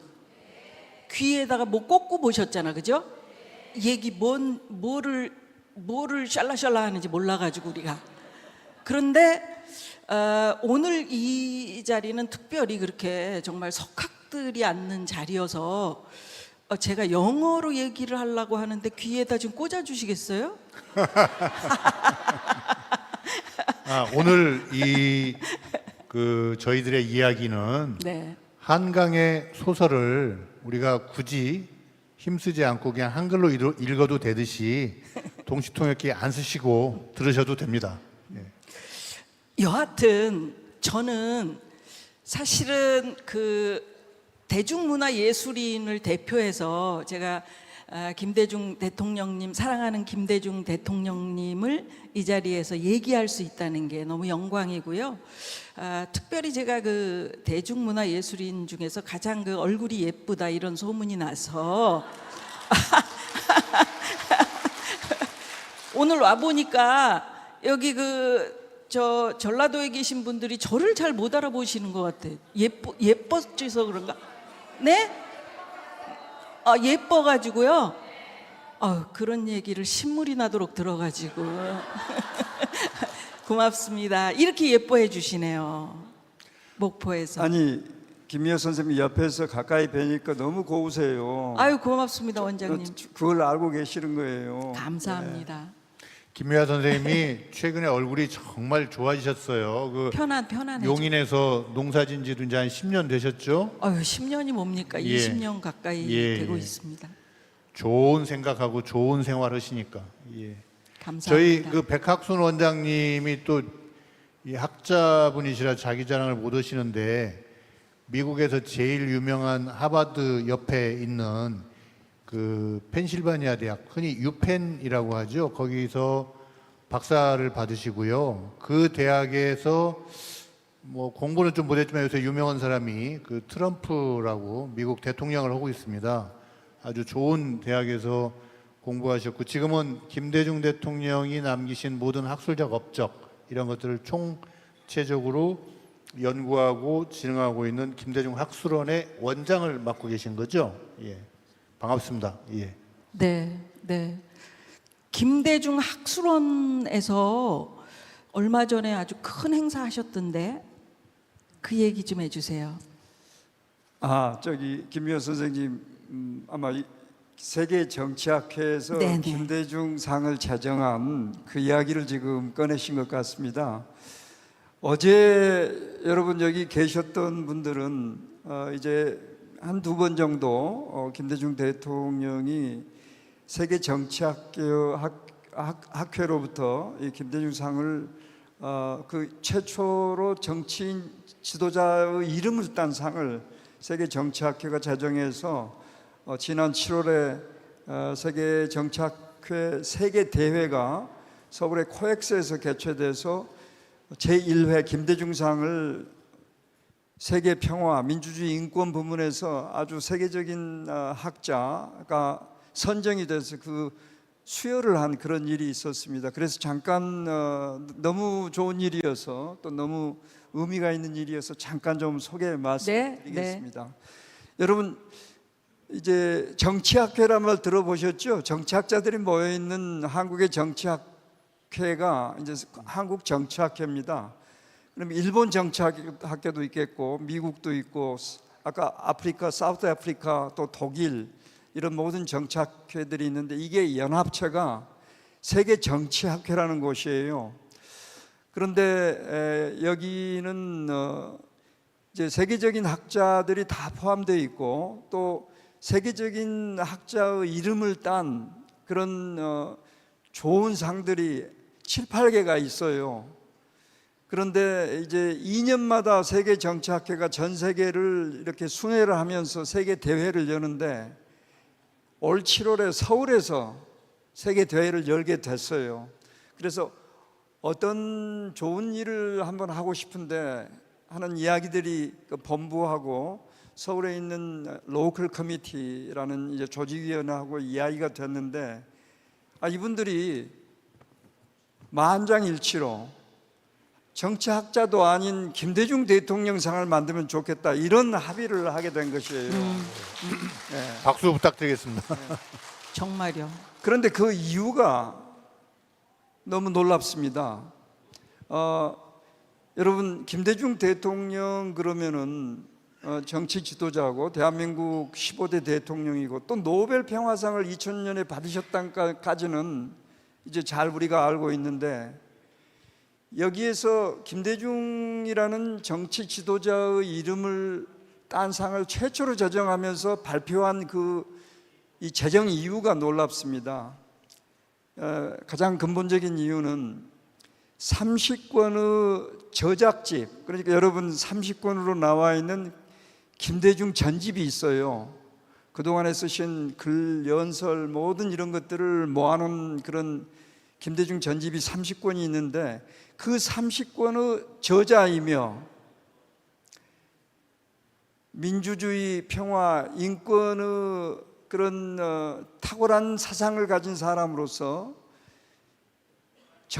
이 철학자 정치 지도자, 철학자 정치인, 그러니까 철인 정치 지도자, 그게 소위 뭐 영어로 잠깐 그분들이 쓴 표현하면 필라소퍼, 철학자, 스테이스먼, 정치 지도자. 그래서 철인 지도자로서 그 위상으로서 대통령이 되어서 당신의 민주주의, 인권, 평화 철학을 구체적인 정책으로 실천해서 한국과 전 세계 인류에게 이익을 주었다. 그게 바로 김대중상을 제정한 이유예요. 그러니까요. 예. 뭐 요새 뭐 저 K 컬처 뭐 우리나라 뭐 K 아이돌 뭐 여하튼 우리나라에서 지금 뭐 빛나게 활동하는 분들 되게 많잖아요. 근데 우리 김대중 대통령님의 그 상은 K 민주주의 뭐 이렇게 기사에 났던데. 그러니까 대통령님의 철학과 사상 이게 전부 정책으로 실천돼서 나온 게 여러 가지 민주주의라든지 인권 평화, 그래서 뭐 여러 가지 무슨 문화, 복지, 성평등 이런 것들을 전부 다 구체적인 정책으로 나와서 그 중에 하나 지금 K-컬처, K-디모크라시를 이야기하고 계시잖아요. 그런데 그 세계 정치학계가 김대중상을 제정하면서 그 이유를 조금 전에 소개를 드렸는데 제가 이 말씀을 붙이면서 그 주제를 좀 마무리를 하고 싶어요. 우리가 김대중 대통령 그러면은 국내적으로는 여러 가지 아직도 좀 뭐 여러 가지 논란을 끌어내고 싶은, 좀 비판을 하고 싶은 사람도 있고, 여러분처럼 사무치게 존경하면서 그리워하는 분들도 계시고 다양한데, 세계적으로는 이미 세계가 존경하는, 인류가 존경하는 지도자 반열에 오르신 거예요. 그래서 다른 단체도 아닌, 비즈니스 단체도 아닌 김대중 세계 정치학계 정치학자들이 김대중상을 제정하면서 그렇게 제정 이유를 밝혔다는 것은 김대중 대통령을 다른 어떤 정치 지도자도 대신 비슷하게 따라와서 또 그분들 이름을 딴 정치 지도자 이름을 딴 상을 만들면 좋겠는데 그럴 수가 없이 유일하게 어찌 보면은 노벨 평화상을 받은 세계 지도자도 많고 유명한 지도자들이, 세계 강대국 지도자들이 있잖아요. 그런데 그분들은 철학자 지도자 수준으로, 철인 지도자 수준으로 올라가지를 못했어요. 이게 얼마나 세계에서 김대중 대통령의 그 위상을 이렇게 품격 있게 높은 수준으로 규정하는지 여러분이 정말 기뻐하실 걸로 생각해요. 그러니까요. 네. 우리 백학순 원장님 말씀을 통해서 정말 김대중 대통령이 위대한 분이구나라는 걸 알게 됐고, 또 하나 우리 백 원장님은 정말로 김대중 대통령님을 존경하는구나 알게 됐고, 역시 공부를 하신 분들은 말씀이 좀 길구나 하는 걸 알게 됐습니다. 죄송합니다. 그 원장님, 그러면 상이면 상금이 있나요? 예, 상금이 5,000달러인데요. 와. 예, 5,000달러. 5,000달러인데 좀 작은 것 같은데요. 사람의 이름에 비해서. 그러면 노벨상은 어느 정도인가요? 노벨상은 한 90만 달러 정도 됩니다. 그러니까 한 11억, 12억 정도 됩니다. 우리나라 돈으로. 그렇습니까? 그럼 그런데 정치학께서 이게 정치학의 올림픽이라고 소문이 났던데, 그러면은 정치학회라는 데서 조금 더 많이 좀 상금을 좀 써야 되는 거예요. 그러니까요. 우리 모금할까요? 어디서 모금을 해요? 어느 분이? 한국에서 전반적으로. 우선 그 말씀 드리기 전에 세계 정치학회가 정치학회 올림픽이라고 그러셨는데 여러분 올해 세계 100개국으로부터 정치학자들이 서울 세계대회에 몇 분이 참석하신 줄 아십니까? 한번 짐작을 여러분 나름대로 하실 텐데 3,600명이 참석을 했어요. 그래가지고 아까 패널 보셨잖아요. 패널, 마지막 패널. 이런 패널이 770개가 구성이 된, 그러니까 대단했네요. 지금 김미아 선생님이 네. 세계 정치학회가 정치학자들을 올림픽이다라고 말씀을 하신 이유가 거기에 있고요. 그래서 상금을 좀 올리겠습니까? 예, 그래서 내리겠습니까? 이제 정치학회, 세계 정치학회 쪽에서 연락이 왔어요. 네. 그래서 거기는 비즈니스 그룹이 아니니까 이제 자기들이 상금을 댈 수는 없고 혹시 김대중 재단에서 상금을 좀 댈 수 있겠는가, 그래서 아유 당연히 되겠다. 그런데 이제 그 논의 과정에서 상금을 정하는데 우리 어르신들, 권노갑 이사장님을 포함해서 뭐 많은 분들이 방금 두 분이 이야기하듯이 아니 우리 대통령님 막 수만 달러를 드려야 된다, 상금으로 줘야 된다, 이렇게 나오시는 거예요. 그래서 제가 아이고 그것은 안 됩니다. 그 7, 8개 유명한 세계적인 정치학자들 이름을 딴 상이 있는데 제일 많은 상금이 3,000달러입니다. 그리고 그 3,000달러까지 이렇게 많이 주는 분들은 그 재단이 있어서 그렇게 한 거고요. 가족이 주는 데는 한 2,000달러, 1,000달러 그렇습니다. 그래서 맥시멈 5,000달러 이상을 드리게 되면 위화감이 일어나서 절대 이게 맞지 않습니다. 그렇게 오히려 제가 설득을 그러니까 했었습니다. 돈이 큰 거보다는 이제 명예로운 거네요. 김미아 선생님, 우리나라 사람의 이름을 딴 상 혹시 아세요? 그러게 지금 얘기하셨잖아요. 없어요. 저 못 들어봤습니다. 아니, 그 서울 평화상 이런 게 있는데. 서울 평화상. 사람 이름은 아니죠. 사람 이름은 아니잖아요. 우리나라에서는 노벨상도 이름 딴 거잖아요. 근데 노벨 있고 아시아에서는 막사이사이 상이 있죠. 근데 조만간에 이제 그 이상으로 유명한 상이 될 것 같습니다. 김대중 상이.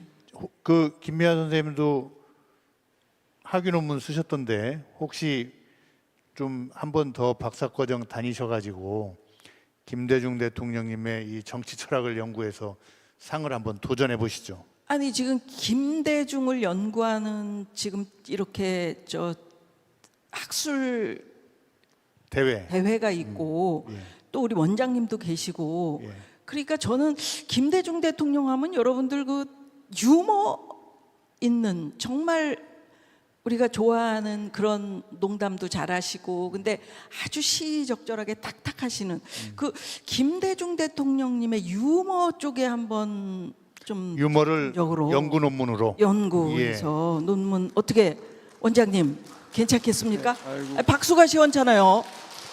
아니 목포에 와서 제가 이렇게 말씀드리는데 이걸 해야 되겠네요. 박수 소리 들어보니까. 박수가 좀 작은데요. 자, 새로운 과제가 오늘로 생긴 겁니다.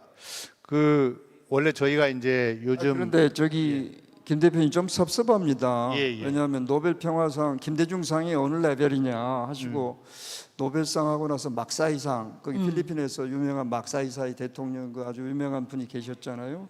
근데 김대중상을 그 다음으로 이렇게 잘 잡을 것 같다 이렇게 말씀을 하시니까 사람 이름을 단 상.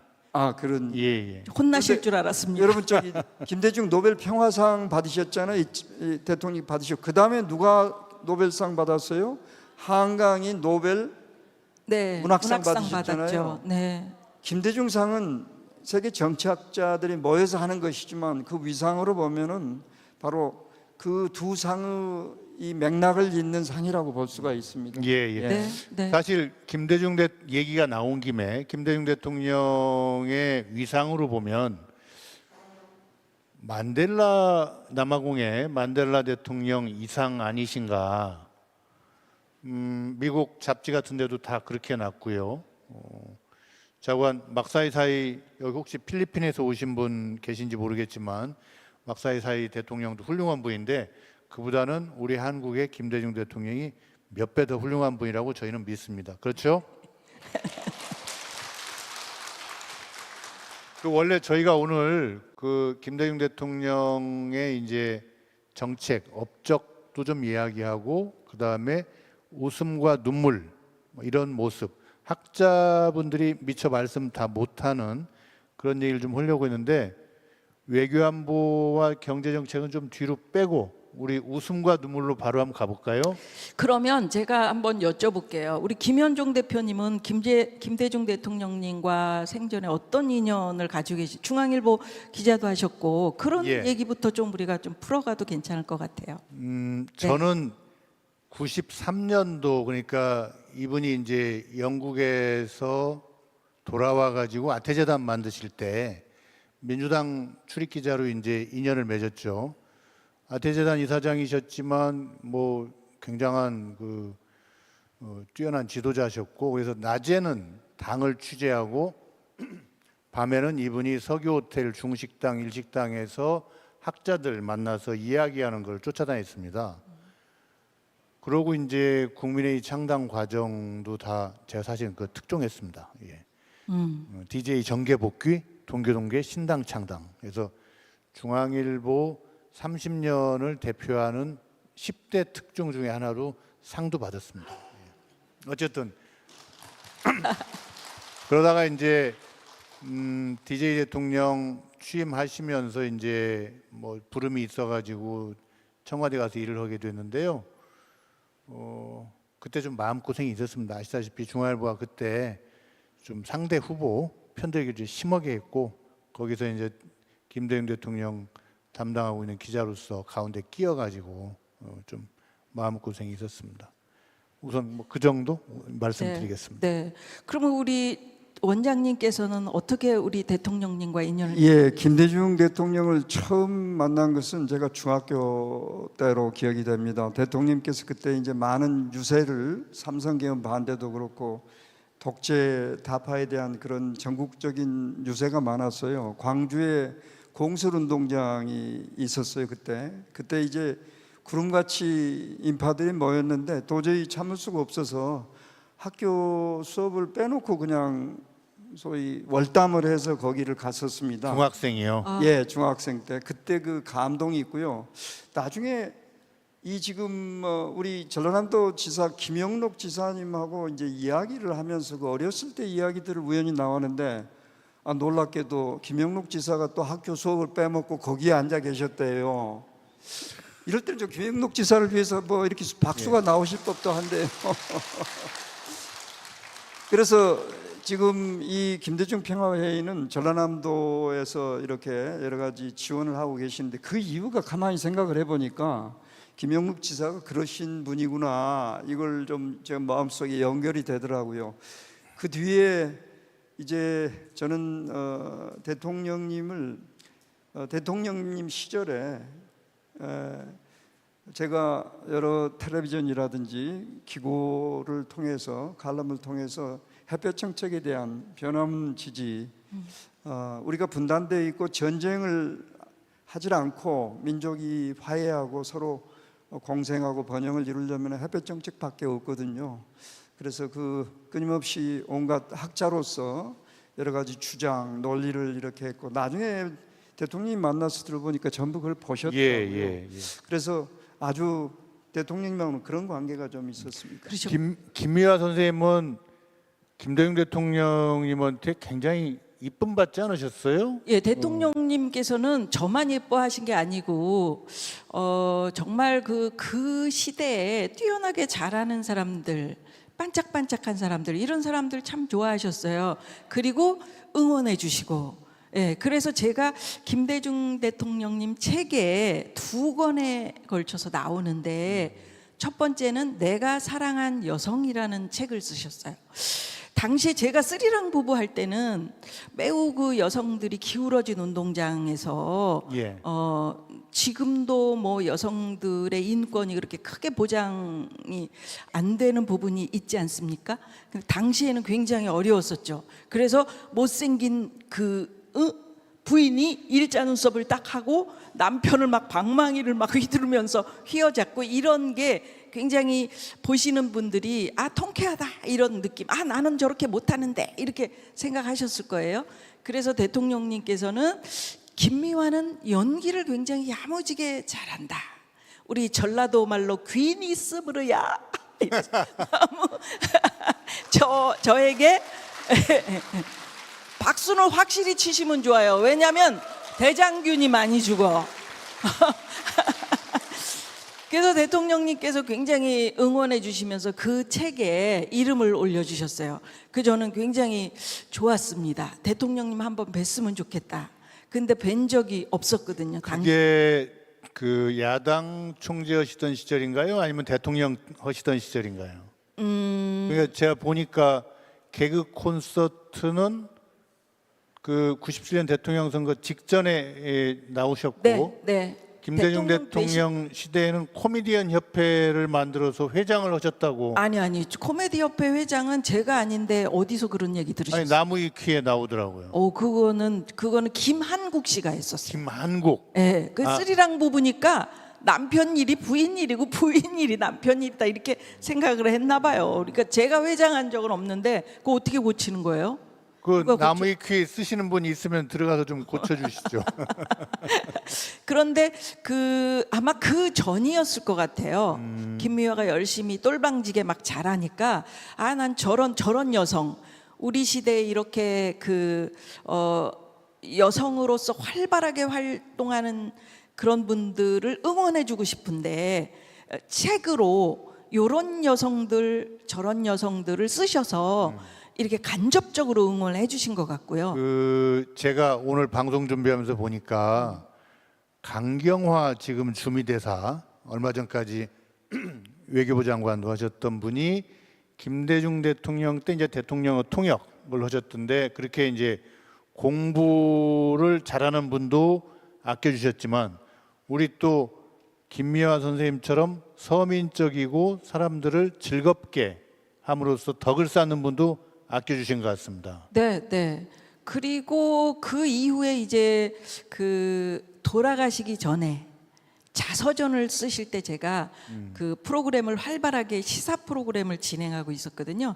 그래서 동교동 자택에 가서 인터뷰를 이효 여사님하고 함께 계실 때 했었는데 그래서 영광스럽게도 자서전에 2번 네, 김미화 씨가 참 잘 됐으면 좋겠다 이렇게 써주셨어요. 그래서 여러분 보시기에 이렇게 김미화가 편안하게 잘 익어가고 있는데 감사합니다. 그런데 김미화 선생님이 똘망똘망하고 귀인 있게 잘 하신 건 틀림없지만 그 김대중 대통령은 성평등에 대한 인식과 그 가치가 철저하셨어요. 그런 지도자가 지금까지 나오질 않고 있어요. 그래서 여러분 거기 지금 여성들이 그동안에 누리지 못했던 그런 정의롭지 못한 아주 그러한 모든 문제점들을 해결하시고 싶어 하셨고 그래서 여러분 가족 관계에 관한 법들 그다음에 모성보호법들 유명한 세계 법들 이런 모든 것들을 통과하시고 나서 이제 내 딸과 내 어머니가 남자들과 또 내 아들과 내 아버지와 똑같은 그러니까 권한을 갖게 됐으니 이제 너무 살만한 세상이 됐다고 너무 기뻐하셨어요. 네, 그래서 그것이 바탕에 깔려 있었습니다. 알고 있습니다. 예. 왜냐하면 제가 그 뒤에 이제 대통령님을 청와대 들어가서 한번 뵙고 인사 나눴던 적이 있거든요. 뭐 차차 말씀 나누겠습니다만은 그 뒤에 제가 이효 여사님하고 이효 여사님이 또 우리 인권을 위해서 굉장히 노력 많이 하셨잖아요. 여성 인권에 대해서 특히 관심 많으셨어요. 그래서 여성 재단이라든지 여성 단체 연합이라든지 이런 데 제가 홍보대사를 오랫동안 하고 있는데 거기에 많이 힘을 쏟아 주셨어요. 너무 감사하게도. 예. 그래서 호적법도 바꿨고요. 네. 그게 제가 여쭤보고 싶은데 원장님이 아까 소개를 하시면서 김대중에 관한 모든 것을 갖고 있습니다라고 하시는데 그 여자분에게도 그 동등한 권리를 주는 민법 개정안이 김대중 대통령 때 통과가 됐던 건가요? 아니면 그 전인가요? 후인가요? 여성에 관련된 기본적인 중요 법안들 여러분들이 지금 향유하고 있는 이게 이제 성평등에 대해서만 국한적으로 이야기한다면 그게 전부 김대중 대통령 때 최초로 전부 다 통과된 것입니다. 네. 그 복지 김대중 대통령이 대통령으로 계시면서 많이 달라졌죠. 복지도 제대로 된 복지가 최초로 도입이 됐고 또 IT 그러니까 그 전까지 무겁고 크고 뭐 이런 그 여기 3호 중공업 같은 그런 중후장대 제조업 중심의 산업 말고 정보통신 산업을 별도의 산업으로 육성하셔서 오늘날 지금 대기업들이 그쪽에 얼마나 많이 많습니까?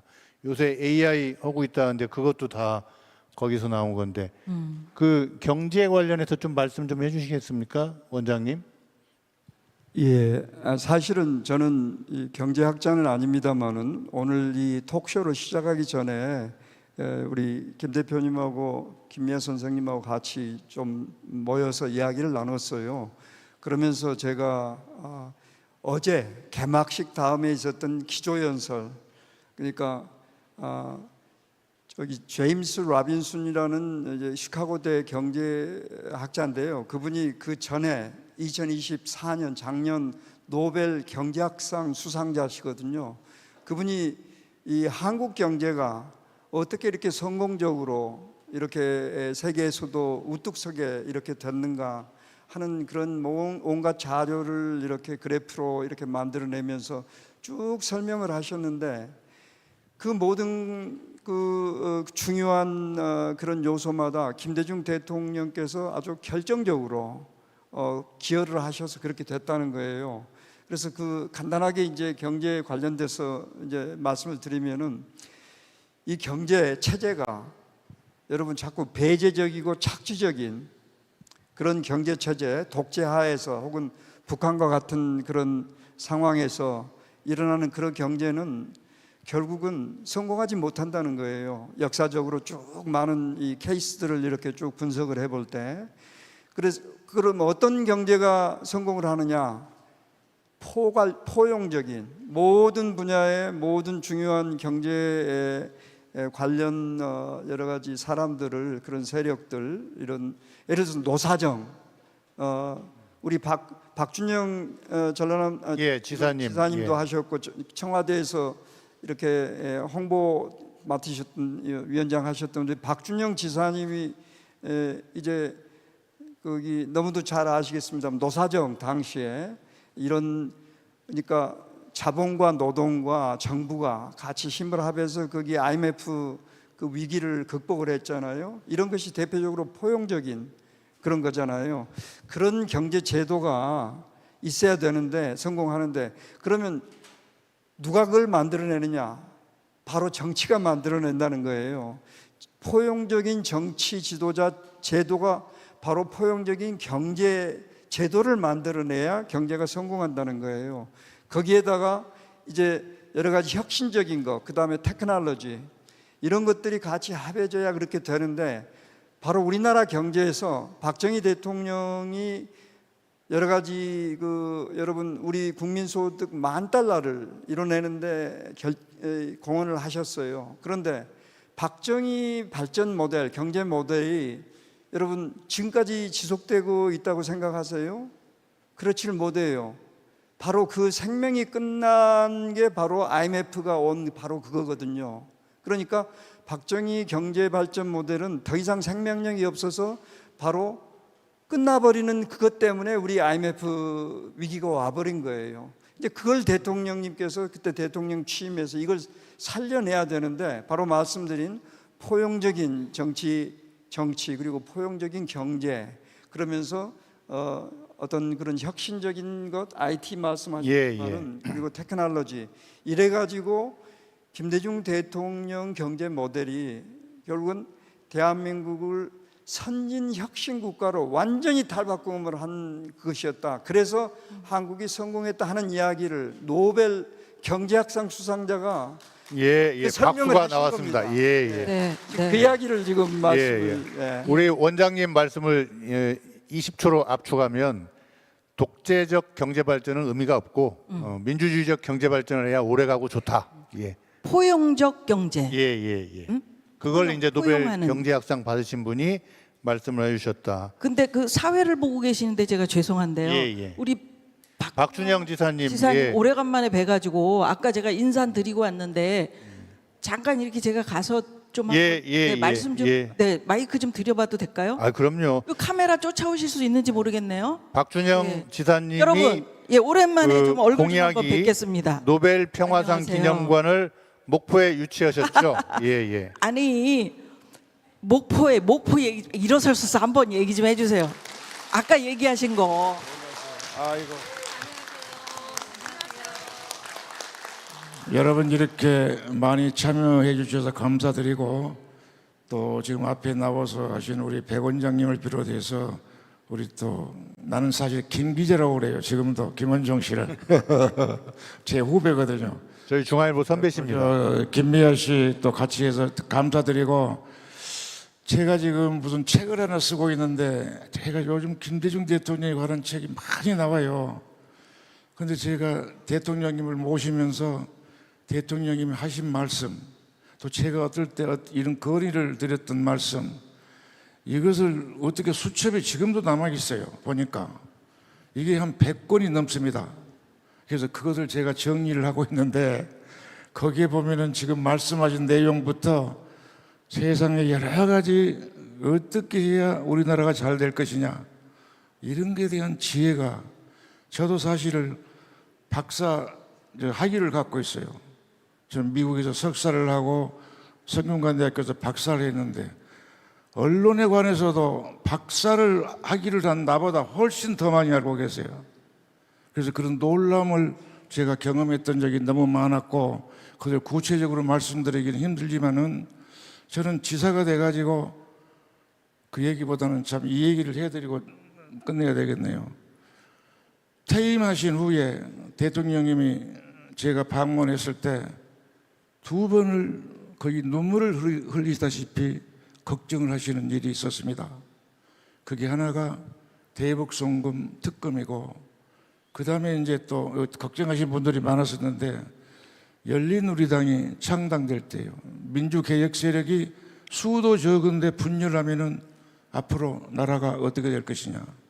그래서 제가 드릴 말씀이 오늘 이 학술회의를 보면서 대통령님 지금 어려움이 있지만은 우리 잘 극복해 가시고 우리나라 역사에서 김대중 대통령님만큼 앞으로 후세들이 두고 연구하고 그리고 알고 싶어하는 그런 대통령은 나오지 않을 겁니다.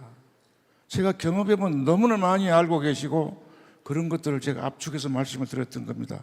그래서 여러분들께서도 앞으로 김대중 대통령은 영원한 기록으로 남을 거예요. 그래서 제가 여러분들이 지금 목포에서 많이 오셨어요. 우리 영암, 3호 이런 데서. 제가 지사 2004년에 출마를 하면서 제일 먼저 한 공약이 뭐냐? 목포에 노벨 평화상 기념관을 짓겠다. 그래가지고 개원을 했습니다. 대통령님 생전에 보셨습니다. 2번째는 도청이 2년, 5년에 개청을 하는데 제가 전남 도청에 대강당의 이름을 김대중 강당이라고 이름하라고 그렇게 했습니다. 그리고 도청 앞에 여러분 김대중 강당 가보셨어요?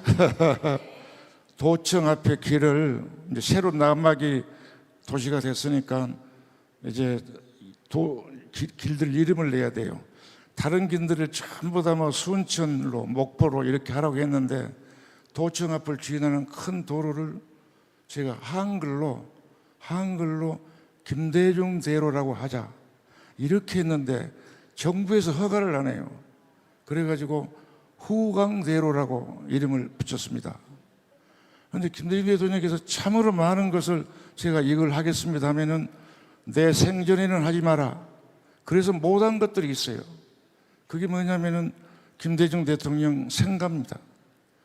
생가 주변을 제가 가보니까는 너무나 초가집 또 뭐 논도 있고 너무 주변이 그래서 제가 뭐 대통령께서 하지 말라고 하니까 뭐 할 수는 없어요. 그래서 제가 신안 군수한테 항상 돈을 줬어요. 매년 그 주변에 땅을 사라. 땅을 계획은 절대 발표하지 말라고. 그렇게 해서 나중에 그걸 좀 후배들이 활용하면 좋겠다. 그런데 대통령께서 어느 날 딱 돌아가셨어요.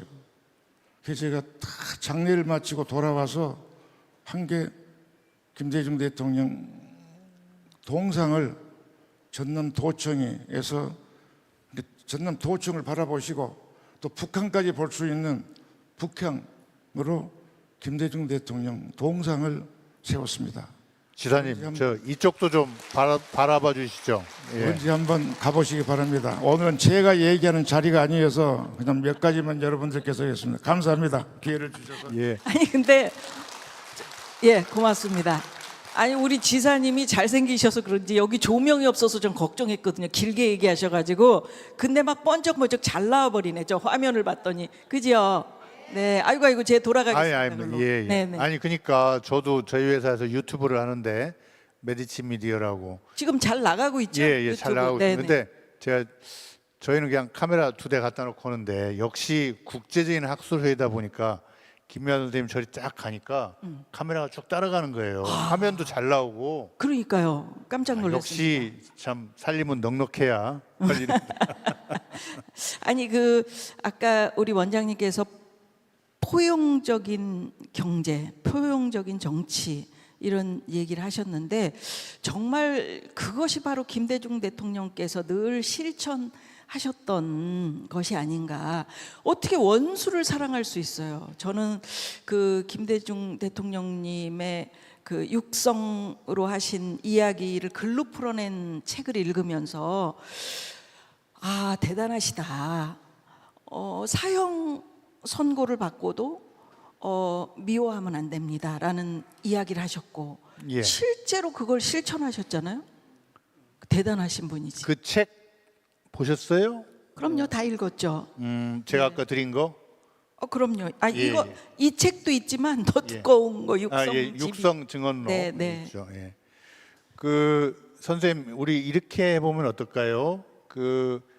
이제 학술회의와 다르게 저희 이 코너에서는 좀 김대중 대통령의 어떤 살아 움직이는 모습을 좀 증언을 했으면 좋겠어요. 그래서 좀 생각을 해봤는데 아까도 말씀드렸지만 눈물과 웃음 중인데 웃음은 조금 이 뒤에 하고 김대중 대통령 하면 정말로 얼마나 참 기막힌 분입니까? 한도 많고 그래서 잊을 수 없는 그분의 눈물을 제가 짚어보니까 87년에 광주 방문해서 망월동 묘역에서 흘린 눈물 기억나시죠?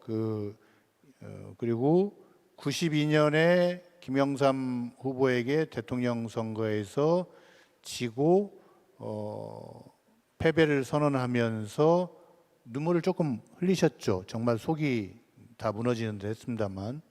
그리고 이제 또 한 번은 2009년 노무현 대통령 먼저 돌아가셨을 때 이제 그 장면은 굉장히 많이 그림과 사진으로도 있습니다만 이 세 번의 눈물에 대해서 한번 저희가 이야기를 해보면 어떻게 보면 우리 한국 현대사고 호남의 대표적인 정치인인 김대중 대통령의 좌절이자 또 97년의 승리를 낳는 원동력이 된 그런 눈물들인데 원장님이 87년 눈물을 한번 좀 말씀해 주시고 2009년 눈물은 우리 김미아 선생님이 해주시고 제가 92년은 한번 좀 얘기를 해보는 주로 거들어 주시고 예. 우선 사실은 지금 세 경우를 말씀하시는데 한 번 더 할 수 있는 아주 중요한 그런 게 여러분 대통령 취임식 때 IMF가 그때 와가지고 뭐 전부 직장이 사라지고 애들이 밥을 못 먹고 학교도 못 가고 병원을 못 가는 상황이 됐잖아요. 그때 이제 국민들의 고통을 이야기하시면서 11초 동안 침묵. 예, 거기 울음을 참으시면서 말씀을 이렇게 못 하신 그 장면이 나옵니다. 그게 이제 아주 역사적인 또 장면 중에 하나거든요. 그래서 지금 아까 첫 번째가 어떤 경우 87년 망월동 묘역을 최초로 방문했을 때 그 즈음의 이야기를 좀 해주시죠. 1980년 이제 5월 광주인데 실제 방문하신 것은 87년에 최초로 방문을 하셨어요. 그때 그 추모사를 보면은 너무 정말 읽을 수가 없을 정도로 미어지는 마음, 그리고 광주 영령들에 대한 그런 마음을 이렇게 잘 표현을 하시는데, 거기 여러분 대통령께서 가장 많이 쓰셨던, 취임사에서도 쓰셨고 또 퇴임사에서도 쓰셨던 표현이 사랑하고 존경하는 국민 여러분이잖아요. 그런 지도자 별로 없잖아요. 그런데 사랑하고 존경하는 영령들이시여, 이렇게 이제 표현도 나오시고, 그런데 그때 여러분 덕분에 내가 다 죽은 김대중이가 이렇게 살아서 왔습니다. 이제 하신 말씀도 하시고 온갖 참 기가 막힌 말씀을 하셨는데, 그때 통곡을 하셨죠. 여러분 그 사진 장면이 지금도 거기 망월동 묘지에서 하시는 그 장면이 있습니다. 그때가 김대중 대통령의 눈물, 아주 잊을 수 없는 눈물의 장면이죠. 그 광주 민주화 운동을 80년 당시에 감옥에 계셨기 때문에 여러분 다 아다시피 모르셨죠. 그리고 다 끝나고 나서 한 뭉치의 신문을 쭉 읽으면서 그걸 알고 얼마나 가슴이 미어지셨겠습니까? 그리고 그걸 표현할 수 있는 순간이 87년 아마 8월 말인가 9월로 기억합니다. 그때가 이제 직선제 대통령제 하기로 하고 정치활동 규제 풀리고 해서 이제 기차 타고 광주역에 내릴 때 그 장면. 그리고 이제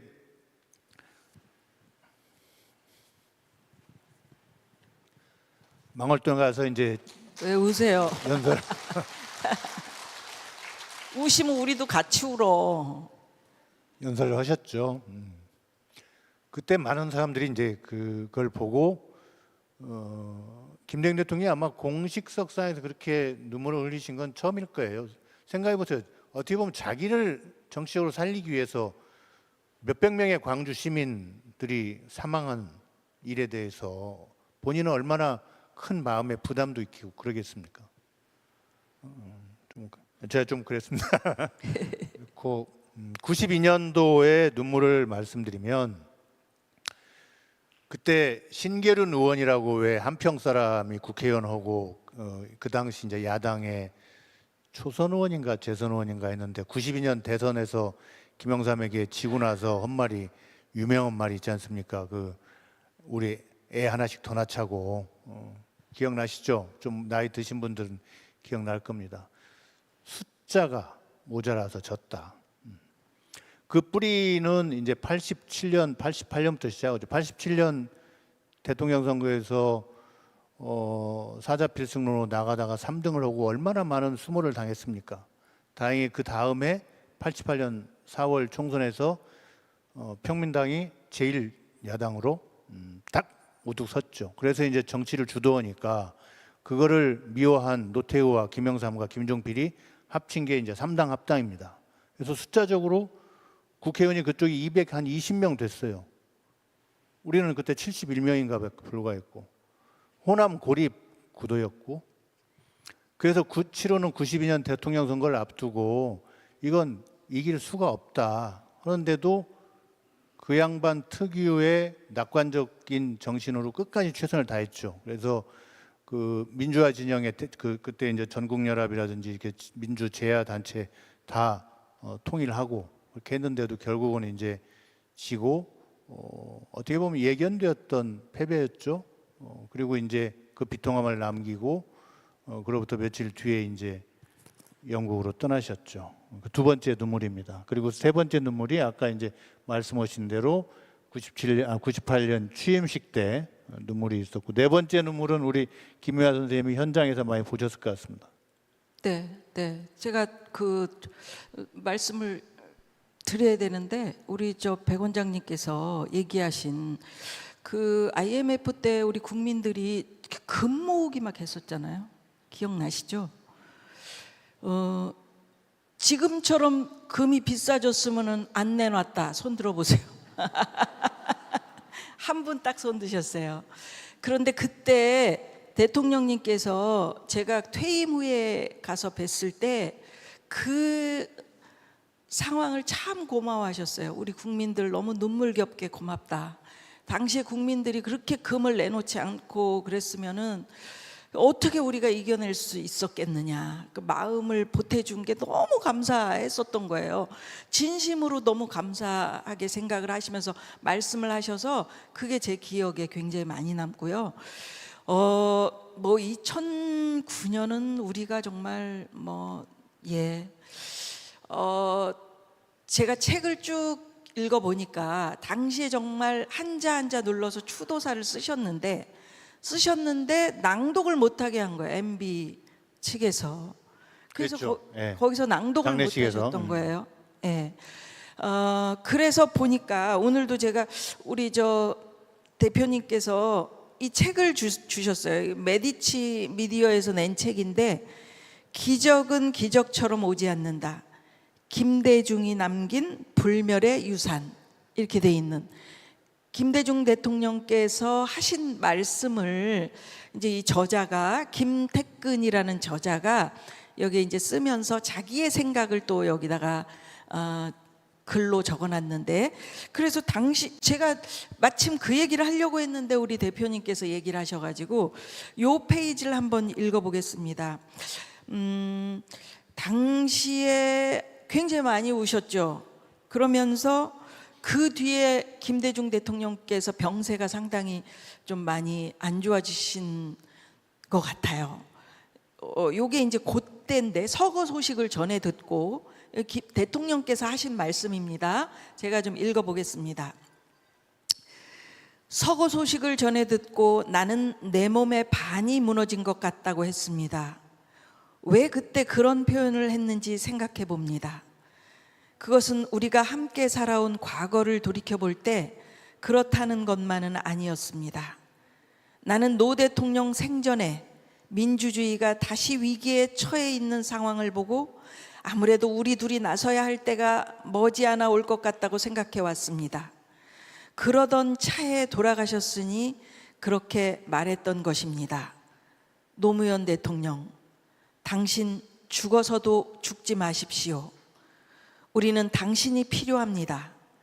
당신이 우리 마음속에 살아서 민주주의의 위기, 경제 위기, 남북관계 위기, 이 3대 위기를 헤쳐나가는데 힘이 되어 주십시오. 당신은 저승에서 나는 이승에서 힘을 합쳐 민주주의를 지켜냅시다.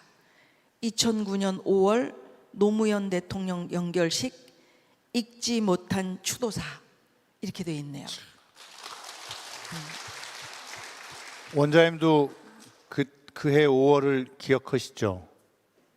2009년 5월. 가슴이 좀 메이세요? 예. 여기는 남자들이 말만 하면 울어요. 그때 이제 저는 김대중 대통령이 사실 좀 더 몇 년 더 사실 수 있다고 생각합니다. 아시다시피 그때 그 대북송금 사건 조사받고 우리 오늘 못 오신 박지원 원장은 3년 동안 옥살이했고, 그리고 김대중 대통령께서도 그 즈음부터 이제 대통령 재직 시절부터의 과로로 인해서 신장 투석을 받으셨잖아요. 신장 투석이라는 게 주변에서 받는 사람 뭐 보면 아시겠지만 굉장히 힘든 겁니다. 그걸 일주일에 2번, 3번 받으셨어요. 그래서 건강을 가까스로 유지하던 차에 노무현 대통령 서거라는 정말 생각지 못한 그런 사건이 있어가지고 이 양반이 그때 온몸으로 통곡하고 우셔가지고 사실은 마음과 몸의 평정이 그때 좀 무너지신 게 아닌가 싶습니다. 그리고 나서 석 달, 그러니까 5월에 노무현 대통령 서거하고 김대중 대통령이 8월에 돌아가셨으니까 석 달 뒤에 돌아가신 거지 않습니까? 진짜 이명박이 그런 점에서 밉습니다. 예. 원장님,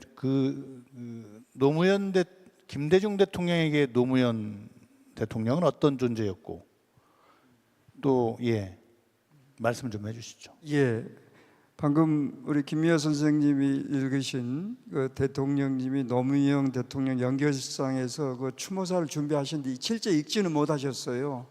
거기에 지금 나오는 이제 그런 게 사실은 설명을 이미 하고 있다고 생각합니다. 그러니까 동지죠. 그리고 후계자죠. 여러분, 저기 정치 지도자들이 이제 자기 정부가 끝나고 그 다음 정부가 자기 자신의 정책을 이어나가는 정부가 되기를 얼마나 바라겠어요. 그래서 소위 정권 재창출을 한다라는 표현을 하잖아요.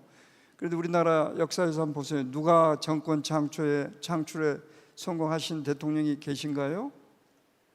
김대중 대통령이시잖아요. 노무현 대통령을 만들어내셨잖아요. 그 뒤에 다들 이제 우리 민주 평화 세력 대통령들이라 하더라도 후계자도 뭐 생각했는지 모르겠습니다만은 그 다음 정부를 성공시키지 못했어요. 그래서 정치 지도자로서 가장 큰 죄는 정권 창출을 못하는 죄다라는 말들을 여러분이 많이 들으셨고, 그런데 노무현 대통령은 김대중 대통령이 시작한 그 5년 단임제 그 짧은 기간에 이뤄내셨던 온갖 분야에서 그 혁신적인 시작을 잘 좀 해나가기를 그런 모든 기대를 가지고 있었고요. 마지막 좀 그 두 분 관계에 대해서 한 가지만 더 덧붙이자면은, 지금은 이야기를 드려도 괜찮은데 노무현 대통령이 대통령 되셔서 몇 달 만에 동교동을 방문을 하셨어요. 그래가지고 대통령님께 하시는 이야기가, 대통령님, 제가 뭔가 좀 온갖 정책 분야들을 이렇게 쭉 이렇게 검토를 해봤는데 대통령님께서 모든 분야를 이미 다 시작을 하셔가지고 제가 새로운 분야를 발견을 못했습니다 하는 요지로 말씀을 하셨고, 그런데 여러분 이게 그냥 의례적인 하나의 예의상의 말씀이라고 생각하실 수도 있어요. 그런데 노무현 대통령 5년이 다 끝나갈 무렵 이제 아주 가까운 지인 몇 분을 거기 점심 식사 시간에 초대를 했는데 거기에 참석해 하셨던 분이 저한테 직접 이제 하는 이야기였는데, 이제 뭐 바쁠 것도 없고 그래서 점심을 시작을 해서 거의 한 4시, 5시까지 그냥 쭉 이야기가 됐대요. 여러분 이름을 대면 다 알만한 그런 이제 분들이신데 노무현 대통령이 그런 고백을 하시더라는 거예요. 나는 5년 동안 한 번도 내 정책을 제대로 뭐 새로운 걸 못 해보고 끝낸다. 왜냐하면 김대중 대통령이 이미 모든 분야에서 다 시작하신 것을 어떻게 이것을 좀 발전시켜 볼까, 그것만 하다가 내 임기가 끝났다라는 고백을 하셨다고 그래요. 여기 가만히들 모두 계시는지. 예. 우리 대통령님과 노무현 대통령 관계는 그렇게도 표현할 수 있겠습니다. 아니 그러니까요. 지금 원장님이 말씀하신 그 부분이 굉장히 중요한 부분 같습니다, 여러분. 사실 그 내가 집권을 하면은 내 뒤에 나의 정말 후계로 이 나라를 제대로 이끌어갈 사람을 키워야 되는 거예요. 그런데 그때 당시에 저도 깜짝 놀랐는데, 당시에는 노무현 의원이 굉장히 스타 의원이었었던 시절이 있었습니다. 그죠? 예. 그때 이제 제가 어떤 코미디를 했었냐면, 방송국에서 SBS가 이제 한창 새로 만들어지고 거기서 삼순이 브루스라고 화장실에서 청소하는 아줌마들은 금남의 집에도 들어가잖아요. 그 남자 화장실을 들어가서 제가 서태지를 맨 처음에 초청을 해가지고, 당시에 서태지가 난 알아요 막 이러면서 막 뜰 때였었어.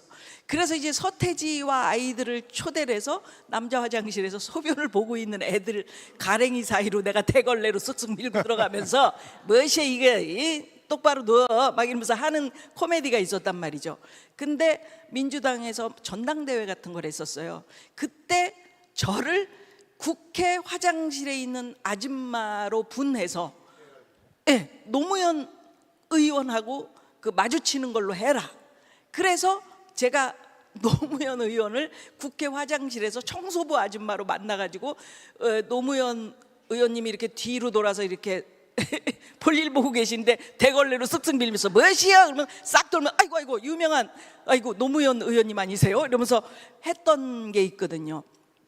그게 뭐냐면, 그때 당시에 김대중 대통령님도 그 많은 민주당을 응원하는 분들 사이에 앉아서 아주 기쁘게 그 모습을 보셨던 그 얼굴이 잊혀지지 않습니다. 그러니까 누구든 내가 뭔가 가지고 있으면 그 다음에 나를 밟아 누르고 올라올 사람이 누구냐라고 그 경계를 하는데. 근데 궁금한데요. 예? 왜 하필 민주당의 많은 국회의원 중에 노무현 의원을 그 배역에 선정했을까요? 아니 그때 스타 의원이셨다니까요. 스타는 그 외에도 뭐 많이 있는데. 그러니까요. 거기에 의미가 있다라는 말씀을 드리고 싶은 거죠. 가장 인간다운 서민적인 그런 모습? 아니 그런 모습도 있고, 예, 그 안에서 어떻게 생각하십니까? 여러 가지 설명들이 있는데요. 대통령께서 그렇게 모두 후보들 경쟁하는데 직접적인 관여를 하지 않으셨고요. 노무현 대통령이 이제 거기서 이기셨잖아요. 그것에 대해서 이제 김대중 대통령 굉장히 기뻐하셨고, 왜냐하면 방금 말씀하신 이미 지역 차별 이런 것들에 대해서 여러 가지 반대하는 그런 정치를 실천을 하셨던 분이 노무현 후보였고, 그 다음에 특히 이제 김대중 대통령 경우에는 이 지역 차별에 대해서는 거의 피 맺힌 그런 생각을 해 오신 분이에요. 이게 우리 민족의 가장 큰 수치고 이건 참 있을 수 없는 거다. 그러시면서 이제 특히 지역 감정이라고 부르지 마세요. 말이 정확하게 되어야 그 의미가 살아납니다. 지역 감정이 아니고 지역 차별입니다. 지역 갈등이 아니고 지역 차별입니다. 네, 지역 감정이란 말은 지역 차별을 그냥 덮어서 호도를 하는, 왜냐하면 각 지역마다 자기 고향에 대한 그 사랑이 있잖아요. 그런데 우리가 말하는 지역 감정이라는 것은 지역 차별이고 그 본질은 호남 배제입니다. 이걸 이제 너무도 그 가슴 아프게 생각하신 분이거든요. 그러셨죠. 그런데 노무현 대통령이 그러지 않으셨고, 또 그다음에 노무현 대통령은 김대중 대통령을 항상 이름, 성함이나 DJ라고 부르지 않으셨어요. 항상 여러분 어떻게 부르신 줄 아세요? 지도자라고 부르셨어요. 그만큼 또 존경이 있었던 거죠. 그래서 노무현 대통령이 대통령님 일을 좀 잘 해보고 여러 가지 당신도 새로운 정책을 해보려고 했는데 이제 그렇지 못했다는 고백은 그만큼 우리 대통령께서 한 시대를 완전히 이렇게 새로운 모든 분야에서 당신이 수십 년 동안 준비된 대통령으로서 세계 인류 경험을 공부하고 지혜를 배우고 또 사유를 통해서 그 세웠던 여러 가지 철학과 사상 이런 것들에 대해서 구체적인 실천으로 이렇게 하시다 보니까 그냥 어쩌다가 대통령이 된 사람하고 준비된 대통령하고 차이가 있잖아요. 맞습니다. 노무현 대통령이 어쩌다 됐다는 뜻이 아니고 그 뒤에 다른 대통령들을 보시면 그렇게 맞습니다. 늘 뭔가를 생각하시면 그것을 반드시 이뤄내기 위해서 굉장히 노력을 많이 하셨고, 그리고 각인시키는 게 중요하다. 내가 어떤 생각을 하고 있는지 국민들이. 햇볕 정책하면은 김대중, 평화 김대중, 지역 아까 뭐라 그러셨죠? 지금 지역 차별을 하면은 지역 차별 타파 김대중, 이렇게 계속 얘기하시는 거야. 그 관련해서 제가 에피소드가 있는데요. 제가 이제 야당 취재기자 때 이제 대통령님이 그 연설을 하시잖아요. 그리고 그때는 지금같이 방송이 발달하거나 유튜브가 없으니까 주로 이제 그 직접 이렇게 지구당 개편대회나 뭐 이런 거 이제 가셔서 이제 연설하시는 게 많았어요. 한번 뭐 투어 비슷하게 시작하면은 뭐 한 2박 3일도 하고 3박 4일도 하고 한 번에 그렇게 2박 3일 동안에 한 10군데 정도, 뭐 15군데 가서 연설하시는데, 이분이 이제 그 계절에 한 번씩 연설문을 만드십니다. 그래서 하면은 어디를 가나 똑같이 얘기를 하세요. 이제 청주에 갔다 그러면 여기 청주에는 아름다운 무심천이 있고 요 얘기만 다르고 나머지 한 60분 정도의 연설문이 똑같은 거예요. 그래서 따라다니는 기자들은 이제 처음에 한 5번까지는 좀 새로워서 기사도 쓰고 하는데, 그 다음부터는 이제 기자들끼리 뒤에서 이제 놀이합니다. 그거 흉내내기 놀이. 그러니까 그대로 외워서 얘기하는 거예요. 그러니까 그 수행 취재 기자들이 그 내용을 암기할 정도로 계속 반복을 하시는 거예요. 그래서 여쭤봤어요. 이제 나중에 밥 먹다가 기자들이 아니 조금씩은 다르게 해야 저희도 기사를 좀 다르게 쓰고 그럴 거 아닙니까 했더니 아니라고. 나는 야당이기 때문에 나에게 주어진 마이크는 크지 않다. 정부 여당은 9시 뉴스부터 시작해서 우리는 야당 대변은 박지원 하나밖에 없는데 저쪽은 청와대 대변인, 민자당 대변인, 그다음에 총리실에 있는 정부 대변인, 뭐 대변인만 해도 여러 명. 그러니까 우리는 마이크 볼륨이 작고 스피커가 이게 작아가지고 한 얘기를 또 하고 귀에 못이 박히게 해야 된다. 아, 그러셨구나. 근데 그걸로 성공하셨어요. 참 대단하시죠. 웅변을 잘하셔서 그래요. 아니 그러니까 반복의 힘, 반복의 힘을 아시는 거예요. 그럼요. 그리고 말씀하실 때 이렇게 힘 있게 하는 거. 이게 웅변 옛날에 여기 목포에서 웅변학원 옛날에 운영하셨던 거 아시고 계세요? 아 웅변학원도 하셨나요? 해운회사도 하시고? 예, 해운업도 하셨고 웅변학원도 하셨고 그 다음에 신문사 목포일보 그죠? 예, 그것도 하시고. 그 시절에는 웅변학원이란 게 이를테면 태권도장 다니는 거 비슷한 거죠. 말하기 훈련하는. 예. 근데 원래 사투리를 쓰시는데 어떻게 웅변을 하셨는지 모르겠어요. 그래 불어요 이렇게 하셨는데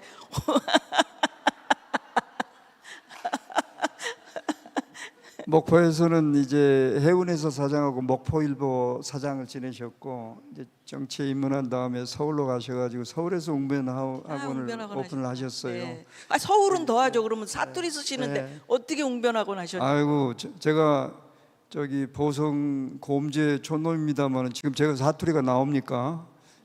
공중 이렇게 많은 분들 계신 앞에서는 또 그 할 수 있습니다. 예. 네.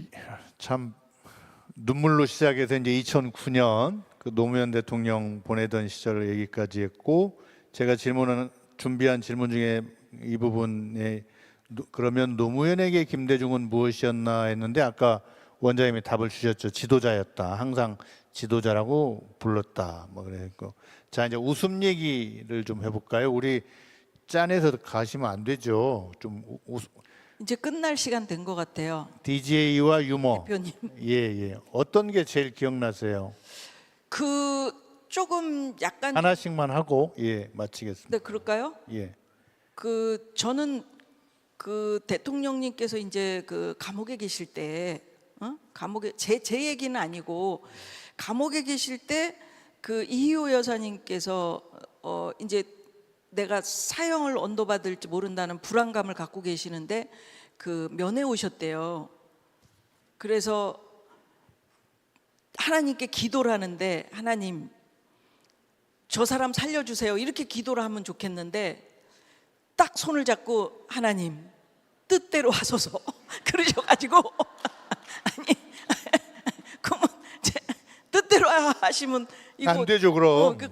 만약에 큰일 나면 어떻게 하려고 저 사람이 이 사람 살려주세요 하지 그렇게 하냐라고 그 쓰셨던 얘기가 정말 섭섭해하셨어요. 그 순간에 섭섭하셨다고 그렇게 대통령이 말씀하셨어요. 섭섭하고만. 그 대목 얘기하면 또 빼놓을 수 없는 게 그 재판장이 이제 군법 재판 받을 때 내란 혐의로 재판 받을 때 무기하면 입이 이렇게 되니까 살고 사형하면 입술이 옆으로 가면서 죽는 그 순간에 입술만 바라봤다는 그 유머도 기억나시죠? 네. 원장님은 어떤 게 생각나십니까? 전 이제 뭐 유머라기보다도요 아마 마지막 발언 예. 기회 같아서 제가 두 가지 말씀만 드리겠습니다. 짧게 가능하면은. 짧게. 김대중 대통령은 용기에 대해서 여러분 용기가 없으면은 어떤 생각이 있더라도 실천을 못 하잖아요. 진정한 용기는 성격에서 나오는 것이 아니고 진리에 대한 헌신에서 나온다라고 말씀을 하셨어요. 진리에 대한 헌신. 그러니까 여러분 민주주의 인권 평화도 진리고요. 인류 역사에서 동서고금을 통해서 축적된 인류 지혜 그게 이제 대표적으로 민주주의, 인권, 평화 같은 정의, 성평등, 뭐 이런 모든 복지, 인간이 인간답게 살 수 있는 권리, 이런 것들이 진리잖아요. 그러한 진리에 대한 헌신에서 진정한 용기가 나온다는 거예요. 그래서 아주 저는 그것을 거의 잊질 않고 있습니다. 대통령 그 말씀을. 그 다음에 두 번째 드리고 싶은 이야기는, 여러분, 김대중 대통령이 지금 완전히 업그레이드 정도가 아니라 완전히 전환, 환골탈태한 혁신 선진 대한민국을 만들었다고 아까 말씀을 드렸는데, 이분이 정치 일정을 한번 생각해 보세요. 1950년대부터 이렇게 쭉 이제 뭐 따지고 보면은 이제 6.25 때부터 뭐 지금 그때도 공산군들한테 죽을 뻔했잖아요. 그래서 이 5번 죽을 고비를 넘기시고 6년간 감옥 생활을 했고 40년간의 망명과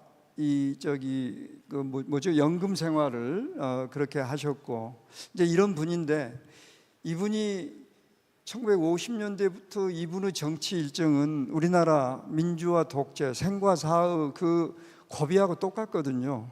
그래서 김대중 대통령이 최초로 야당이 정권을 잡는, 그전에는 야당들이 정권을 잡아본 적이 없어요. 그것을 수평적 정권 교체라고 해서 1997년 여러분 대통령 15대 대통령 당선이잖아요.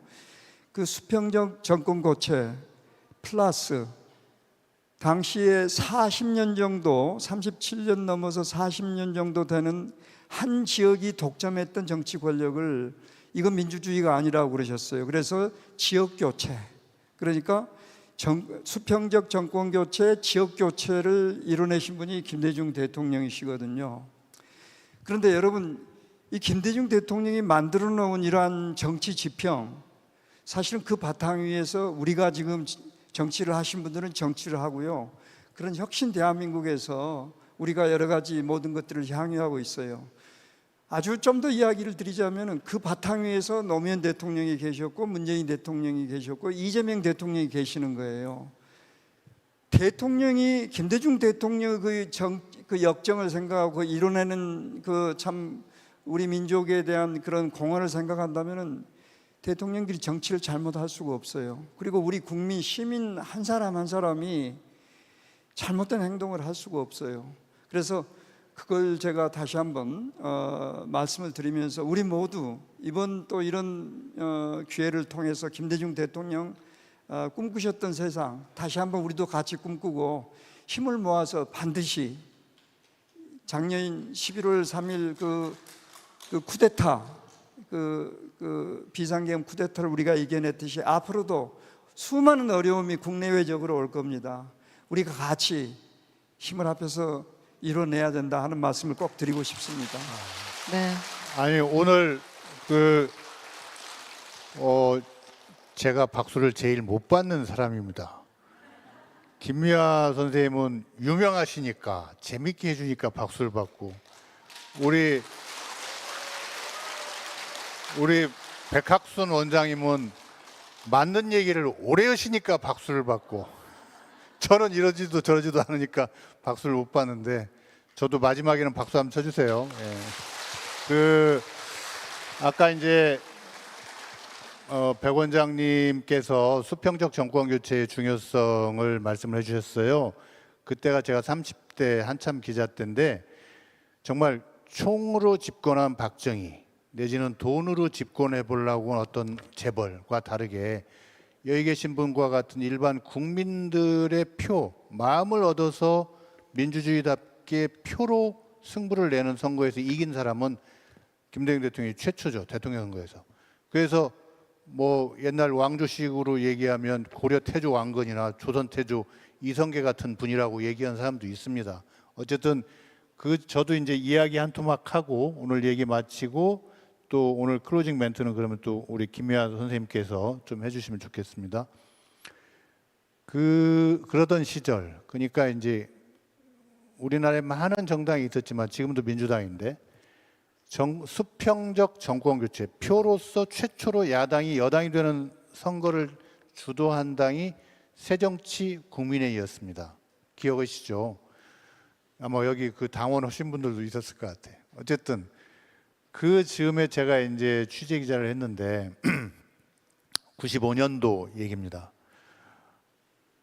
DJ가 정계 복귀할 것 같으니까 그 당시 김영삼 대통령이나 이기택 민주당 총재가 엄청 보이게 보이지 않게 박해를 많이 했습니다.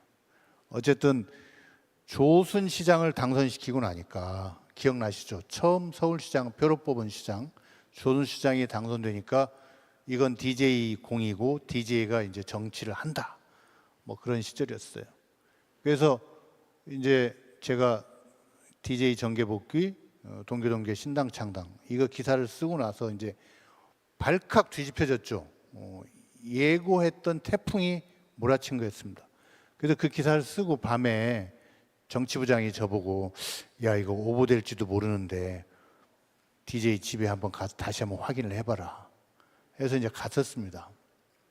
그랬더니 이렇게 만나주시는 뭐 제가 제일 그 알아주는 기자는 아니었고요. 한 너댓 명 기자 중에 하나 정도는 됐는데 자관 그 사고 문제의 기사를 쓴 기자가 오니까 이제 만나 주셨어요. 근데 뭐 만나서 뭐 이런저런 얘기를 하다 보니까 취재원과 뭐 기자 얘기가 아니라 정말로 이 당을 어떻게 하면 성공을 시킬 것이냐 이런 이제 토론 비슷한 걸 하게 되는데 그때 제가 그런 말을 했습니다. 총재님 그 정당 파괴를 하셔야 됩니다. 했더니 이분이 눈이 커지면서 깜짝 놀라시는 거예요. 세상에 50년대부터 정당인으로 살아온 분에게 정당 파괴를 해야 된다고 했으니 이게 무슨 얘기인가 싶어가지고 그때 이마트가 창동에 이마트 1호점 짓고 어쩌고 하면서 막 서울 시내 온통 유통혁명을 일으키고 가격 파괴 뭐 이럴 때였어요. 전단지 막 집에 엄청 오고 이럴 때였습니다. 그래서 그렇게 하는 것처럼 가격 파괴처럼 정당 파괴를 하셔야 됩니다. 획기적인 정당을 하셔야 된다는 얘기죠. 그랬더니 어떻게 하면 좋겠냐고 해서 제가 그 얘기를 드렸죠. 그러니까 우리나라에서 맨날 무슨 당 만들면 신당을 하든 구당을 하든 간에 당 만들면 다 이름 끝에 가서 당이잖아요. 당. 그래서 당이라는 이름이 안 들어갔으면 좋겠습니다. 뭐 일본 같은 데 보면 무엇을 위한 시민 연대도 있고 뭐 이렇게 좀 다르게 좀 했으면 좋겠습니다 했더니 그래요. 김 기자 하는 말이 맞는 것 같은데 내가 자신이 없는데 자관 뭐 해보시겠다는 식으로 했는데 그로부터 일주일 뒤에 발표된 신당의 그 당명은 새정치국민회의였습니다. 당자를 뗀 거죠. 제가 조금 기여했습니다. 박수 안 쳐주세요. 이제 어쨌든 그 당 이름이 재수가 좋았는지 어쨌는지 그 당 이름으로 정권 교체에 성공했죠. 제 얘기는 여기까지입니다. 예. 감사합니다. 저는 오늘 김대중 평화센터가 참 감사합니다. 오늘 회의가 3회째라 그래요. 그리고 많은 목포에 계시는 시민 여러분들이 지치지 않고 이제 내일까지 행사가 이어지는데 이게 뭐 사실 우리가 그 어떻게 보면은 이게 뭐 영어로도 막 얘기하고 세계 석학들이 와서 막 이야기하고 지루할 수 있는 행사일 수도 있지만 우리 한 사람 한 사람이 모두 김대중이다라는 생각으로 지금 이 자리에 한 분도 딴 데를 보시는 분이 안 계신 것 같아요. 정말 감사하고 특히나 우리 이 백학순 김대중 학술원 원장님께서 우리 김대중 대통령님에 대한 깊은 애정과 사랑으로 김대중 학을 지금 연구하고 계시는 거 아닙니까? 여러분 내 이름을 붙여서 뭔가 학으로 연구를 해야 되는 것은 또 내 이름을 붙여서 학으로 연구를 한다는 것은 그 사람의 철학이라든지 인생이라든지 정치 소신이라든지 이런 것들이 뚜렷하게 빛을 발한 사람, 이런 사람을 우리는 연구하는 거잖아요. 근데 무궁무진하게 김대중 대통령님께는 연구할 것이 많다. 앞으로도 그리고 오늘 특별히 느낀 것은 여러분들 한 분 한 분의 눈빛을, 초롱초롱한 눈빛을 보면서 우리 또 원장님의 말씀을 들으면서 이 구호를 제가 외치면서 마무리를 해야 되겠다라는 생각이 들었습니다. 나는 앞으로 행동하는 양심이 되겠습니다. 고맙습니다.